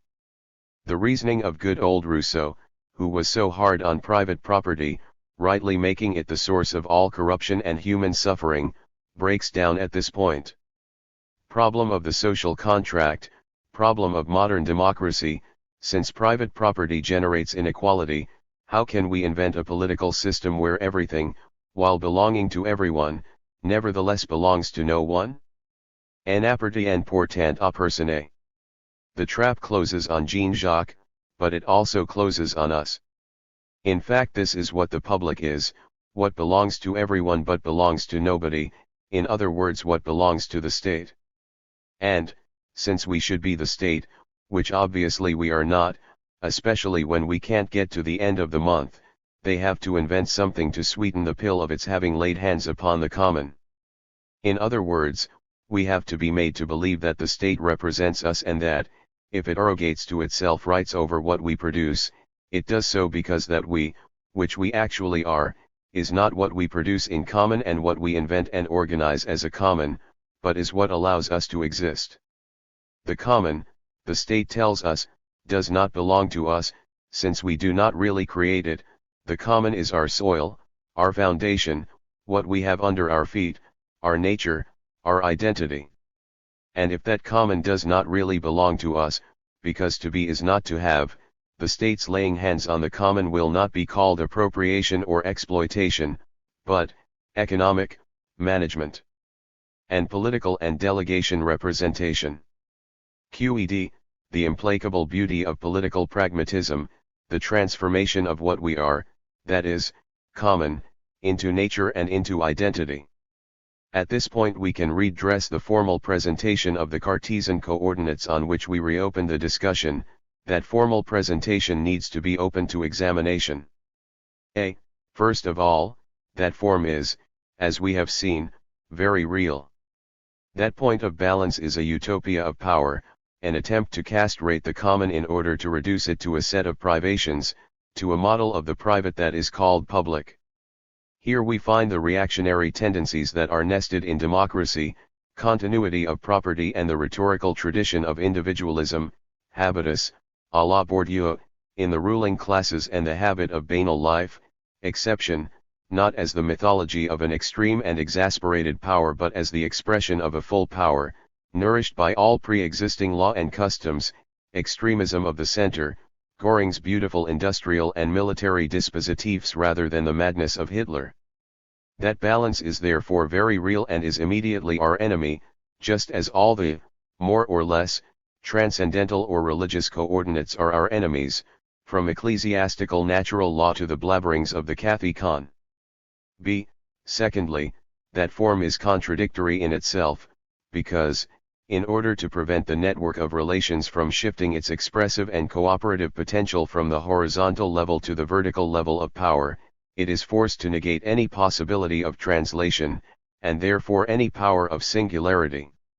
In other words, it is forced to deny not only the relational, cooperative element but also the innovative one, which resides in the biopolitical determination of the network.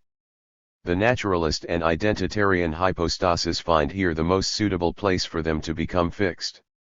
See, for us, then, nature and identity are mystifications of the modern paradigm of power.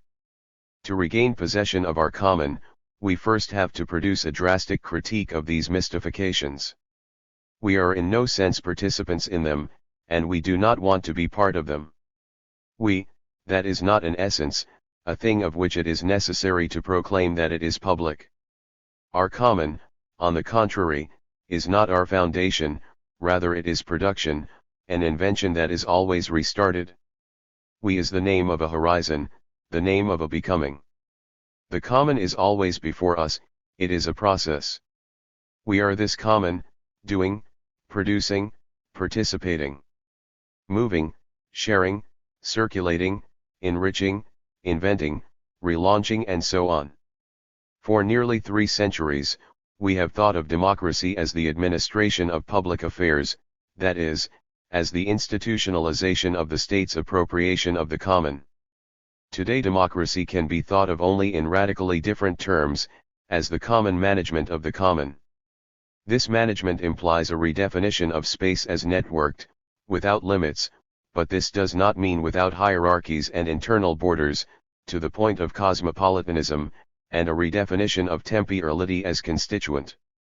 There is no question now of defining a sort of contract that ensures that everything, belonging to everyone, nevertheless belongs to no one. No, everything, being produced by everyone, belongs to everyone. Toni, it is quite evident from the foregoing that this belonging to all is a becoming. It is the very process of constitution of the institutions of the multitude, in their dynamic, which is non-teleological, a finality constructed through dispositives that are productive within a chaotic whole cannot be defined as teleological, but rather dysutopic. In fact, there is no possible prefiguration of the institutions of the common if we do not recognize that a constituent power is in action. This opens up some other problems that cannot be underestimated, given the temporal and ontological preeminence that we have attributed to constituent power since we saw it in action in the Awi. On the other hand, in the mainstream * literature, constituent power is primarily considered to be a juridical category. This potenza is trapped, and in fact definitively castrated, by public law. How can one retrieve it? Of course, historical analysis remains fundamental and shows us how constituent power, whenever it has exploded, has had ontological effects, creative and libertarian. But I am not interested here in a critical history of law, I am concerned to identify the political dispositive, the latent and expressive intentionality of constituent power potera as a machine that produces institution in the current conjuncture, in other words as a machine to be used for the construction of a common law diritto commune against public law diritto publico. Raising the matter of institutions of the common in these terms becomes a question of affirming constituent power as a permanent, internal source of the process of political, juridical constitution of society. In this research, the relationships that social movements impose on governments and the material determinations that movements express in constitutional arrangements have to be evaluated. Constituent power as an internal source of public and constitutional law was especially evident in the new constitutions of Latin America in the 20 years after the 1990s. It determines entirely novel relationships and new constitutional dynamics in terms of both government and governance, thus reactivating the common law of the multitudes that has hitherto been excluded from power and transforming the entire ideal type fabric of the democratic constitution. b. In this research, the temporalities that implicitly or explicitly link the action of movements to constitutional determinations must also be analyzed afresh.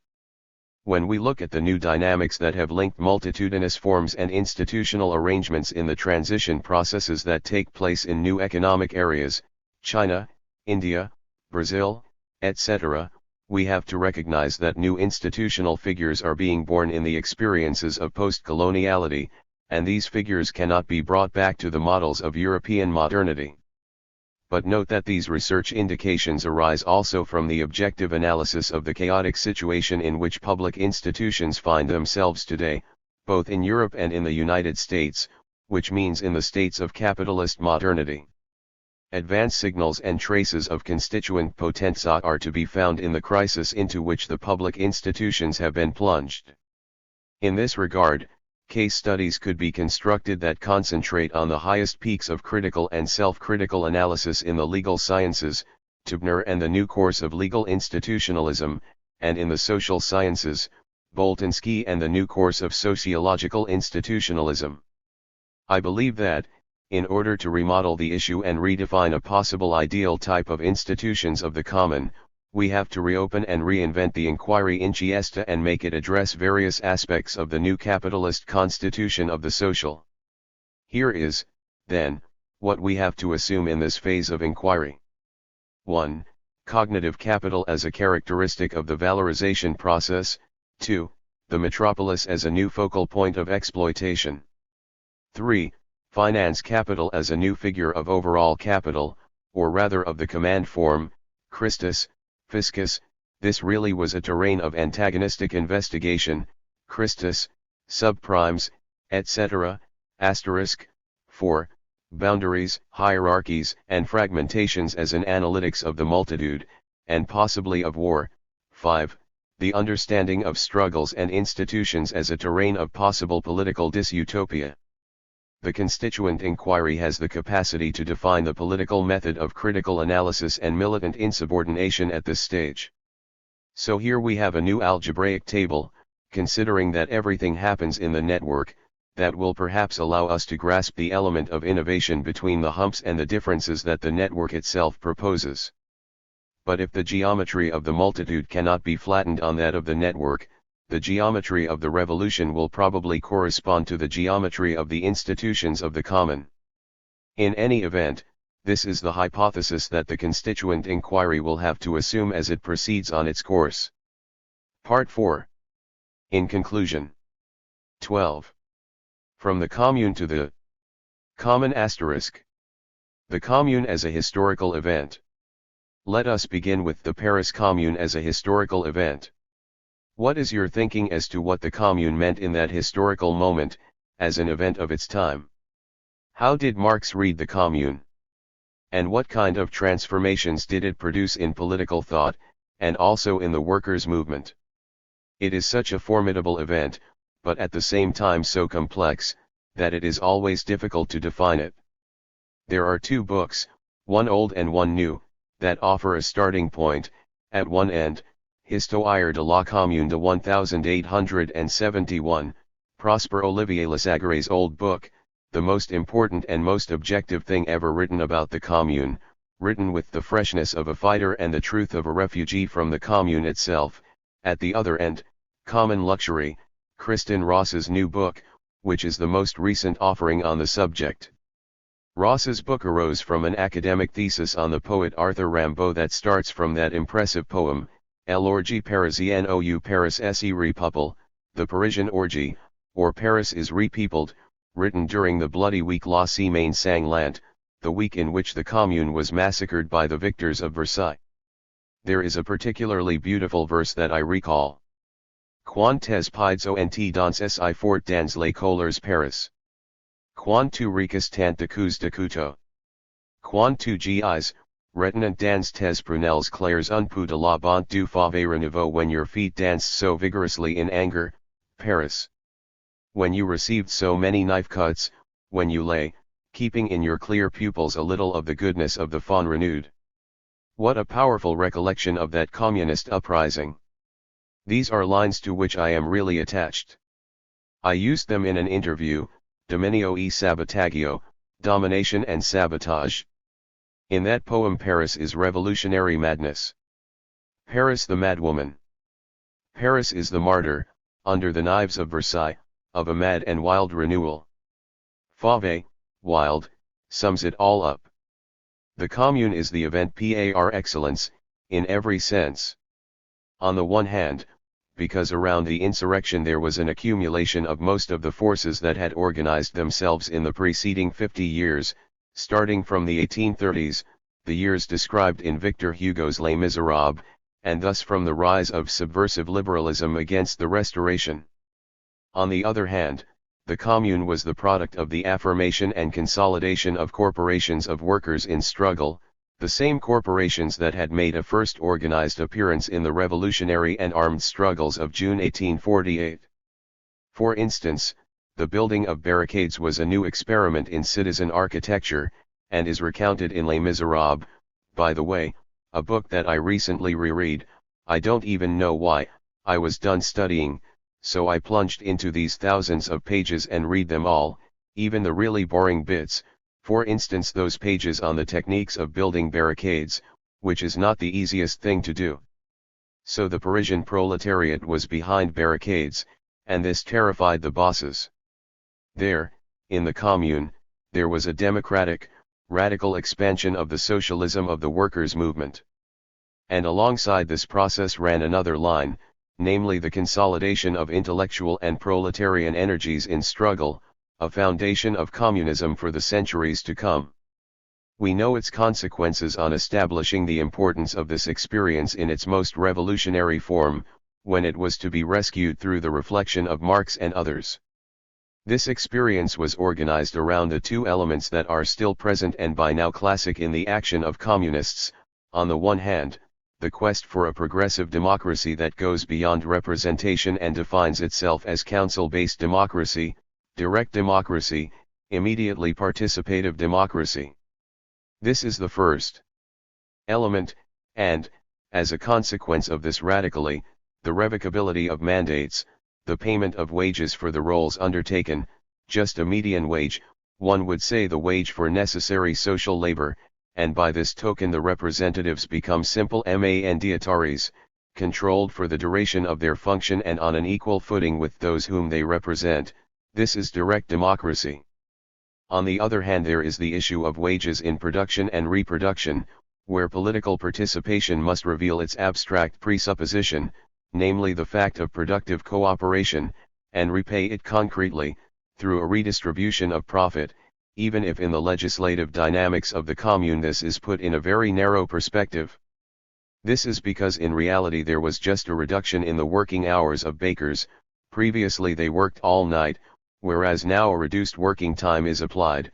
This reform signals the attention that was paid to conditions of work and to wages and income during the Commune, short-lived as it was. In the history of the Commune, these two elements, direct democracy and income for all, will combine in singular forms, as especially Kristen Ross has highlighted. This does not arise simply from the involvement of a democratic intellectual class in the proletarian Commune and its management, but from the investment that the Commune extends over daily life. Today we identify here its biopolitical character. This seems fundamental to me.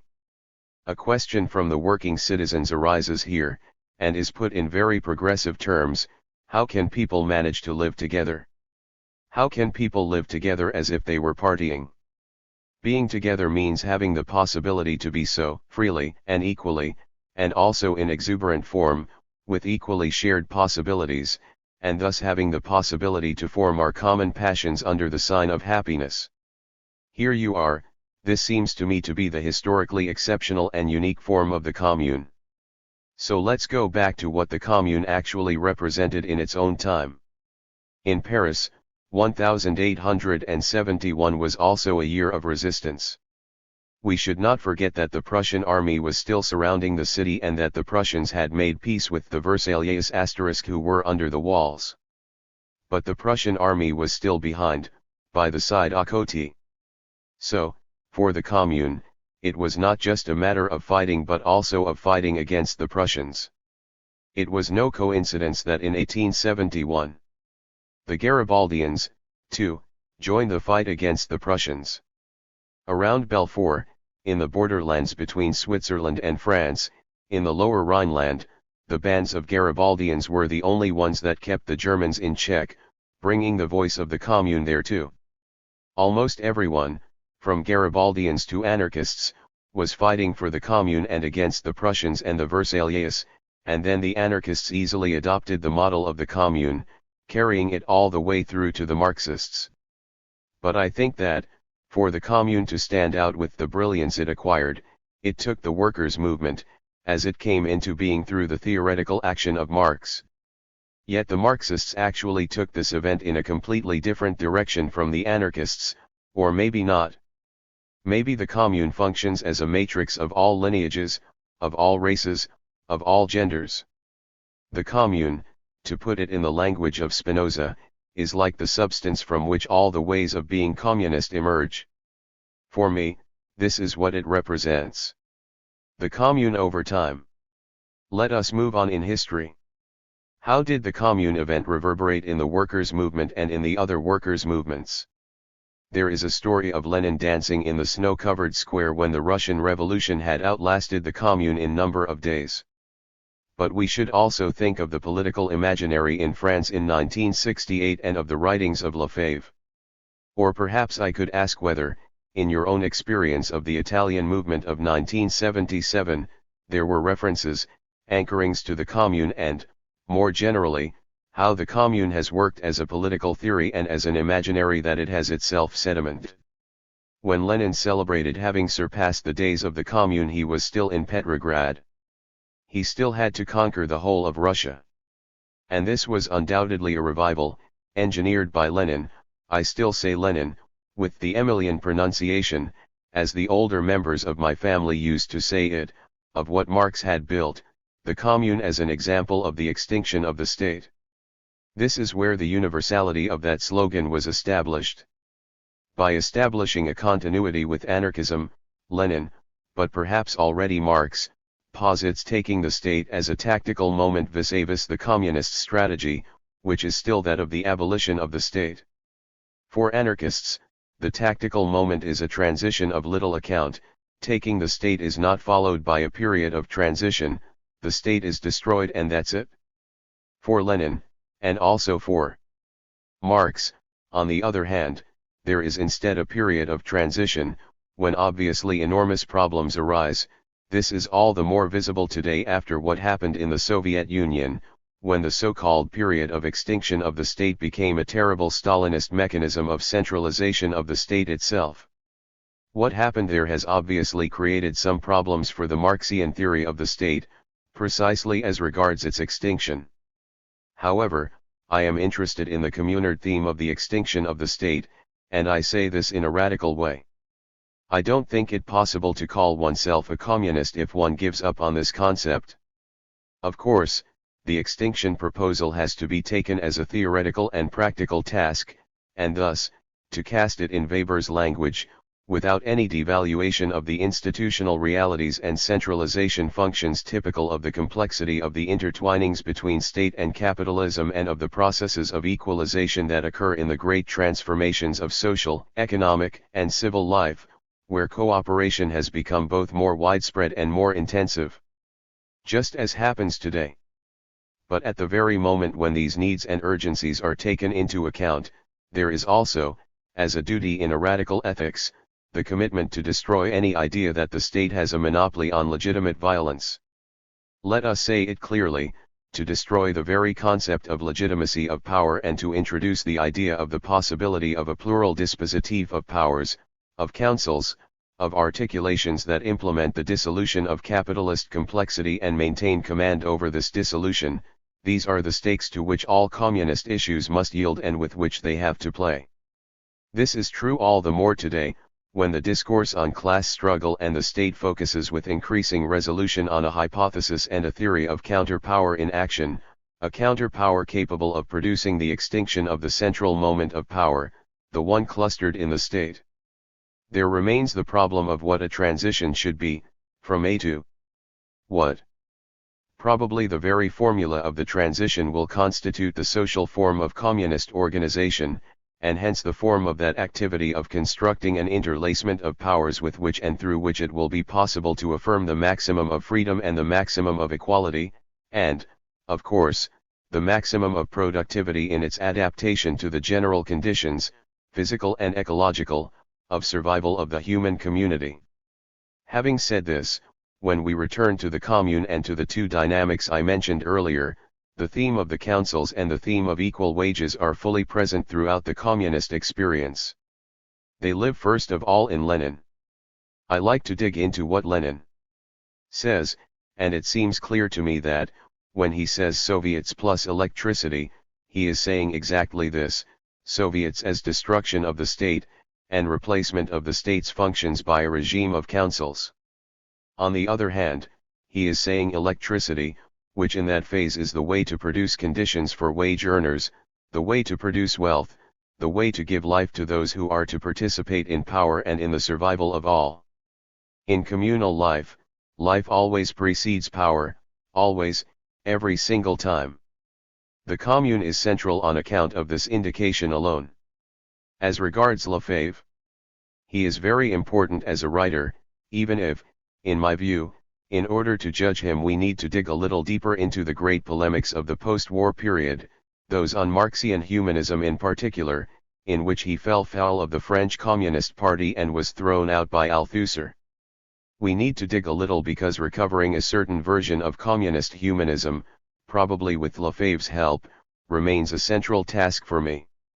Kristen Ross's book, behind all its postmodern elegances, actually extricates this Lefebvrean element, the humanism of the commune as well as the humanism of the early Marx, from obtuse and ancient polemic. We should be careful here, because, it has to be admitted, when Lefebvre dealt with the early Marx, he did it too much with the connivance of what had been a reactionary fashion at the beginning of the post-war period. In this framework, the humanism of Marx's writings of 1844 was invoked polemically against Marx's stance in Capital. In Italy it was Norberto Bobbio who became the hero of the 1844 Marx, naturally flirting with Rodrigo di Castiglia, Togliatti's pseudonym in the magazine Rinascita. In Germany there was Erich Fechter, a colossal revisionist, well supported by the reactionary soul of the entire Frankfurt School. Lefebvre got caught up in this game and, since the French Communist Party was not as nice as the Italian Communist Party, he was not treated with kid gloves, like Bobbio, but was isolated and shamefully expelled from the party.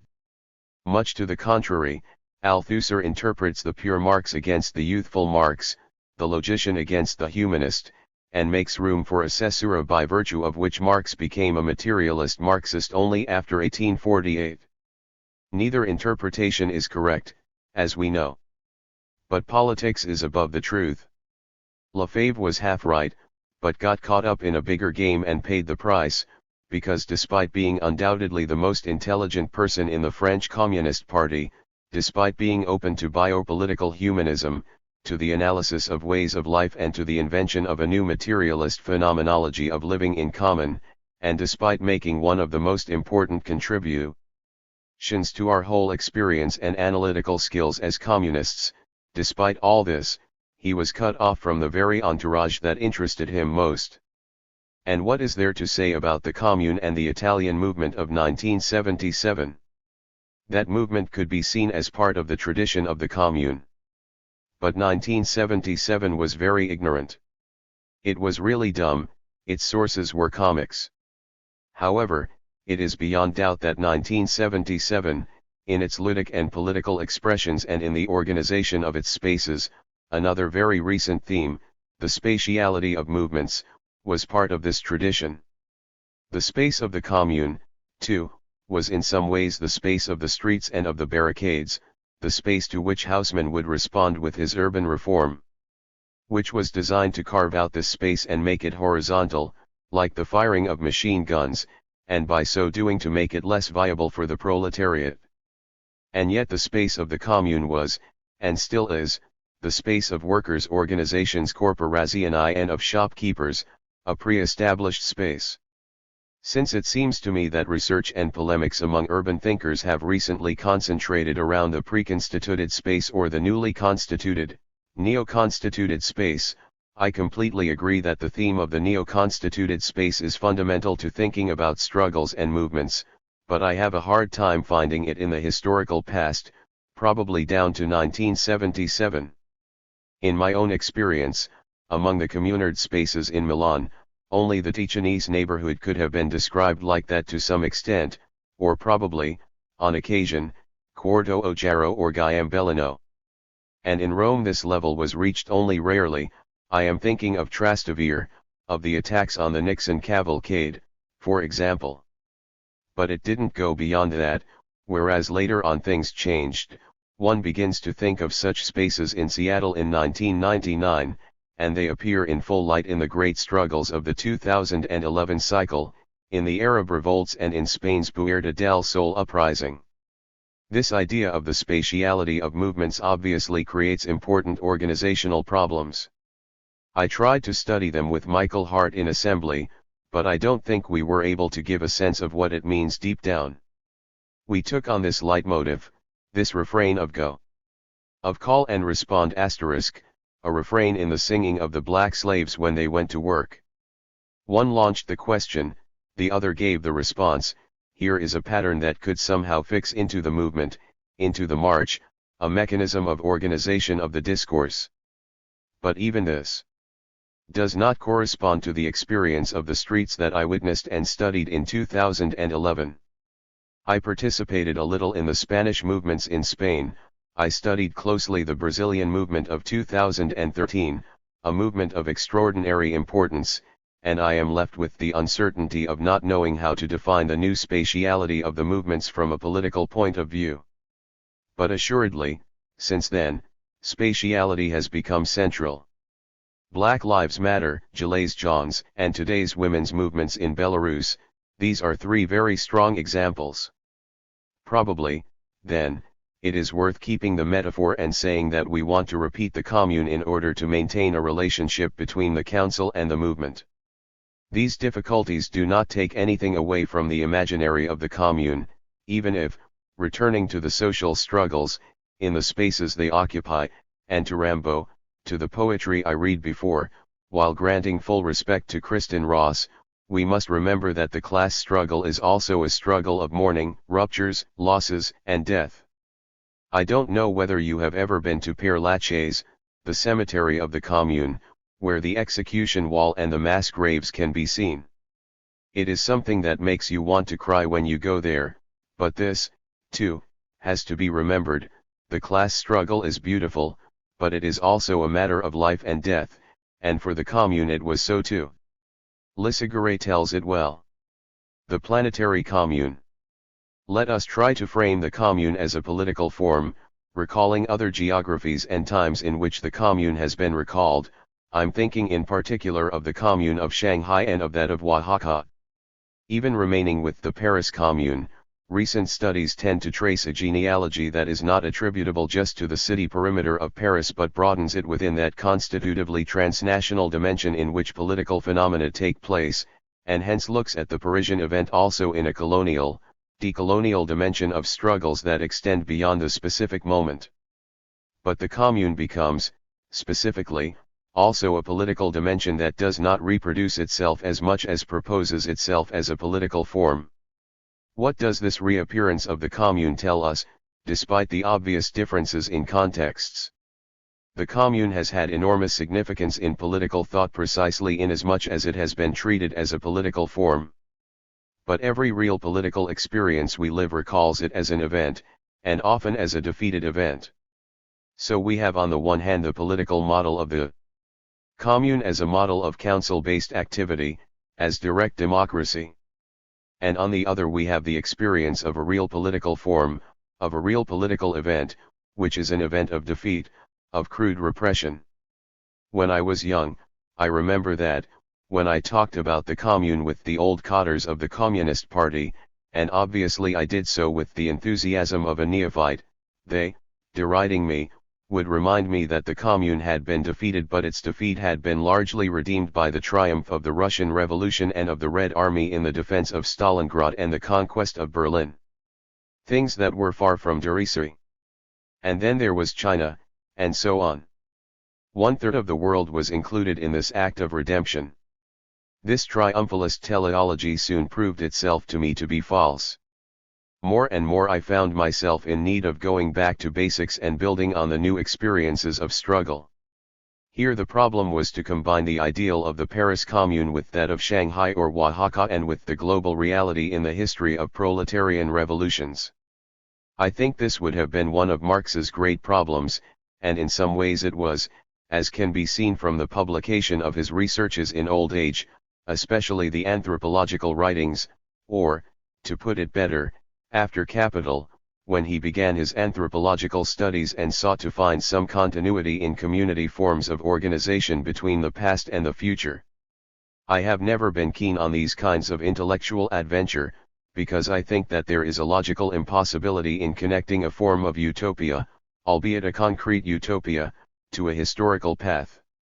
I have the skepticism of an old-time materialist. But Marx was a materialist too, and yet he tried to find in the Russian Obscena, as appears in the letters to Vera Zasulik, the possibility of determining a historical continuity of the communist model.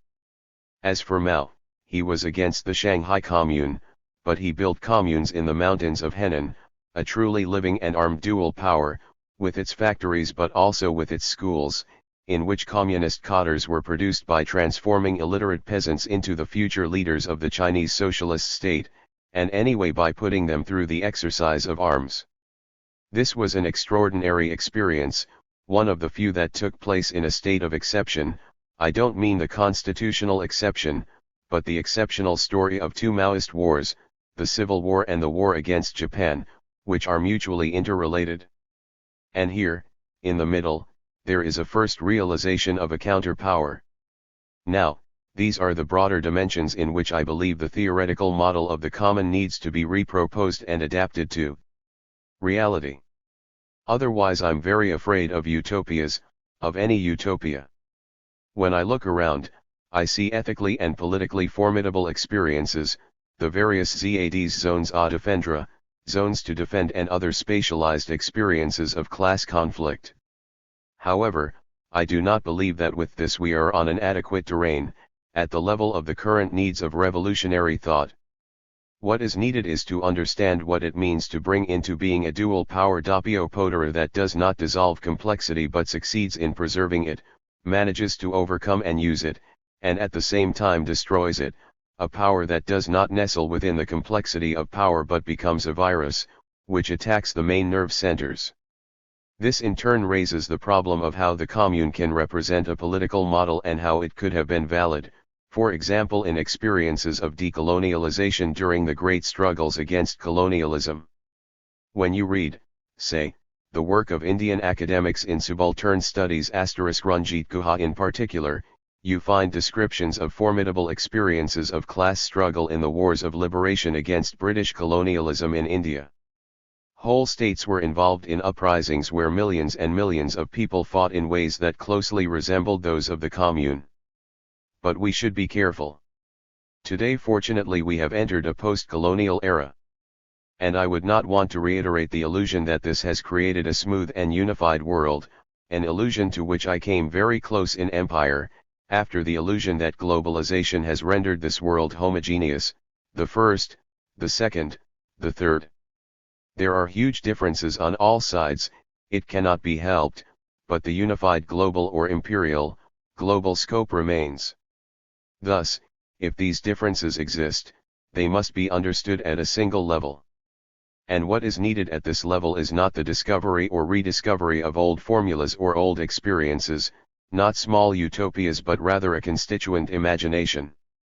The problem of power has to be addressed in its entirety, as they did in the Paris Commune. So let us ask ourselves, how can a counterpower be constituted, or rather a practice of rupture that traverses and destroys the complexity of capitalist power. We are not talking here only about taking the state. What is to be destroyed is sovereignty, capitalist sovereignty. Unfortunately, that's a different matter altogether. And this transition is something damn difficult, even from the point of view of imagining it, but it is nevertheless the terrain on which we must press to the limit our capacity for analysis and our experiences, with the certainty that every time you create a break on this link the whole chain breaks. Every time you break that transition everything else collapses almost automatically, as it always does when something breaks under tension. Having said this, it is clear that all individual problems conglomerate in power, for instance the ecological problem is central today, have to be linked together in the destruction and transformation that take place in a perspective chain, in a single dispositif. This is what the commune teaches us. I always say this to my closest comrades: today we have to imagine a kind of Pinocchio and build him in such a way that he gradually acquires a sense of complexity, a bit like in 17th and 18th century fairy tales where a flower was placed in front of a Pinocchietto, in order for us to imagine how smell could awake the other senses. Today the point is to experience not the senses but passions, common passions. We have to invent the cyborg of the common. We have to be capable of combining the postmodern, its economy, technology, social and cultural relationships, and everything in it, with the humanist passion of the commune, of being together, of building together, in freedom and in equality. The commune today. A few last points. What can it mean to think of the present and of the political future through the lens of the commune? I mean this in two senses. What can the commune mean today politically and organizationally, as secession, separation of pieces of metropolis, of territory, of territoriality? What does it mean to think of this dimension of secession, of rupture, of parts? Earlier you mentioned the ZADs as an example of low-level microdynamics, as small pieces of territory in secession, but can we think of this dynamic of separation and of rupture at metropolitan level? As a counter-construction of other powers? Is this intuition of the commune thinkable today? On the other side of the problem, how can the semantic area of the concatenation between commune, commons, communism, common and community be anticipated, even in the light of experiences such as those of 2011 and 2013, or of the more recent ones in Chile and the United States, or again by looking at the Gilets jaunes, with their spatiality made of expansive and widespread territoriality, their roundabouts that became molecular camps on French soil and then focused on the intensity of Saturdays, on the assaults on the metropolis. Three things have made a great impression on me in recent years. One is Black Lives Matter, the second is the Gilets jaunes movement, and the third, which I find amazing, also because I was lucky enough to have direct contact with it, is the women of Belarus. What's happening there is incredible. Women, and only women, come and demonstrate every Sunday, filling the streets up to hundreds of thousands. These women have produced an irresistible political movement, while the policemen of power are exclusively male. This movement of women occurs in a country that is far from wretched and has succeeded in maintaining a considerable level of heavy and light industry, which is linked to Russia but has sufficient autonomy to be, for example, employed in Chinese style, and this also explains many of the anxieties of the West, as a subordinate workforce, by the large Western pools. These women demonstrate to demand a democratic transformation of the political order in a society with a traditionally good level of welfare, and obviously they already include in their struggle the defense and development of all their needs as women. It is a formidable thing, the first time a political movement consists entirely of women. I don't want to upset my women comrades, who will rightly observe that any movement of women, especially the ones we have recently witnessed here and in Latin America, is political, but this is a political that looks directly at the common, at the state, and at the latter's radical transformation. As for the American movements, nothing remains to say that has not been said already. While there is no doubt that the Gilets jaunes movement, for all the ambiguities it has gradually revealed, accompanied today, unfortunately, by an evident inability to bounce back, has shown a very high level of perception and proposal of the common, and not simply as a recollection of the commune, which is always there in France, in any subversive movement. And this is where we saw a perception and proposal of the common, in a strange moment, when it seemed that struggles were completely blocked and Macron's republic had, so to speak, removed their plausibility. The Gilets jaunes suddenly popped up, with their invention of a space of mobilization on Saturdays, on the day when people rest. A mobilization on the day of rest. The first few times when I saw them I asked myself, what are these people doing, are they going to mass? It really looked a bit like that. In short, the movement revealed something that decidedly surpassed any claim or possibility. Of being reduced to a liturgical fact, it became a permanent invention, because this coming together turned out to be, and I think this applies to the commune in general, a real forge of powers potens, a moment of formidable expression. To succeed in getting together in a society where everyone said that politics was finished, that politics was dead. What nonsense! What we saw was an exceptional bottom-up politicization. It was a coming together and a marching on Saturday afternoons, and this gave rise to a road map in which all the complexity of capitalist domination was picked through, one page after another, as in plucking a daisy. This was the first communard aspect, the analytical commune.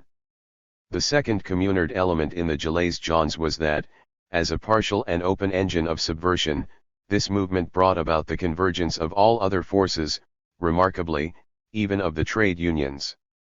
Always jealous of their corporate interests, but less so today and more often in defense of their very survival, because precisely that corporate aspect has reduced them to being a simple expression or sub-expression of the power of the state.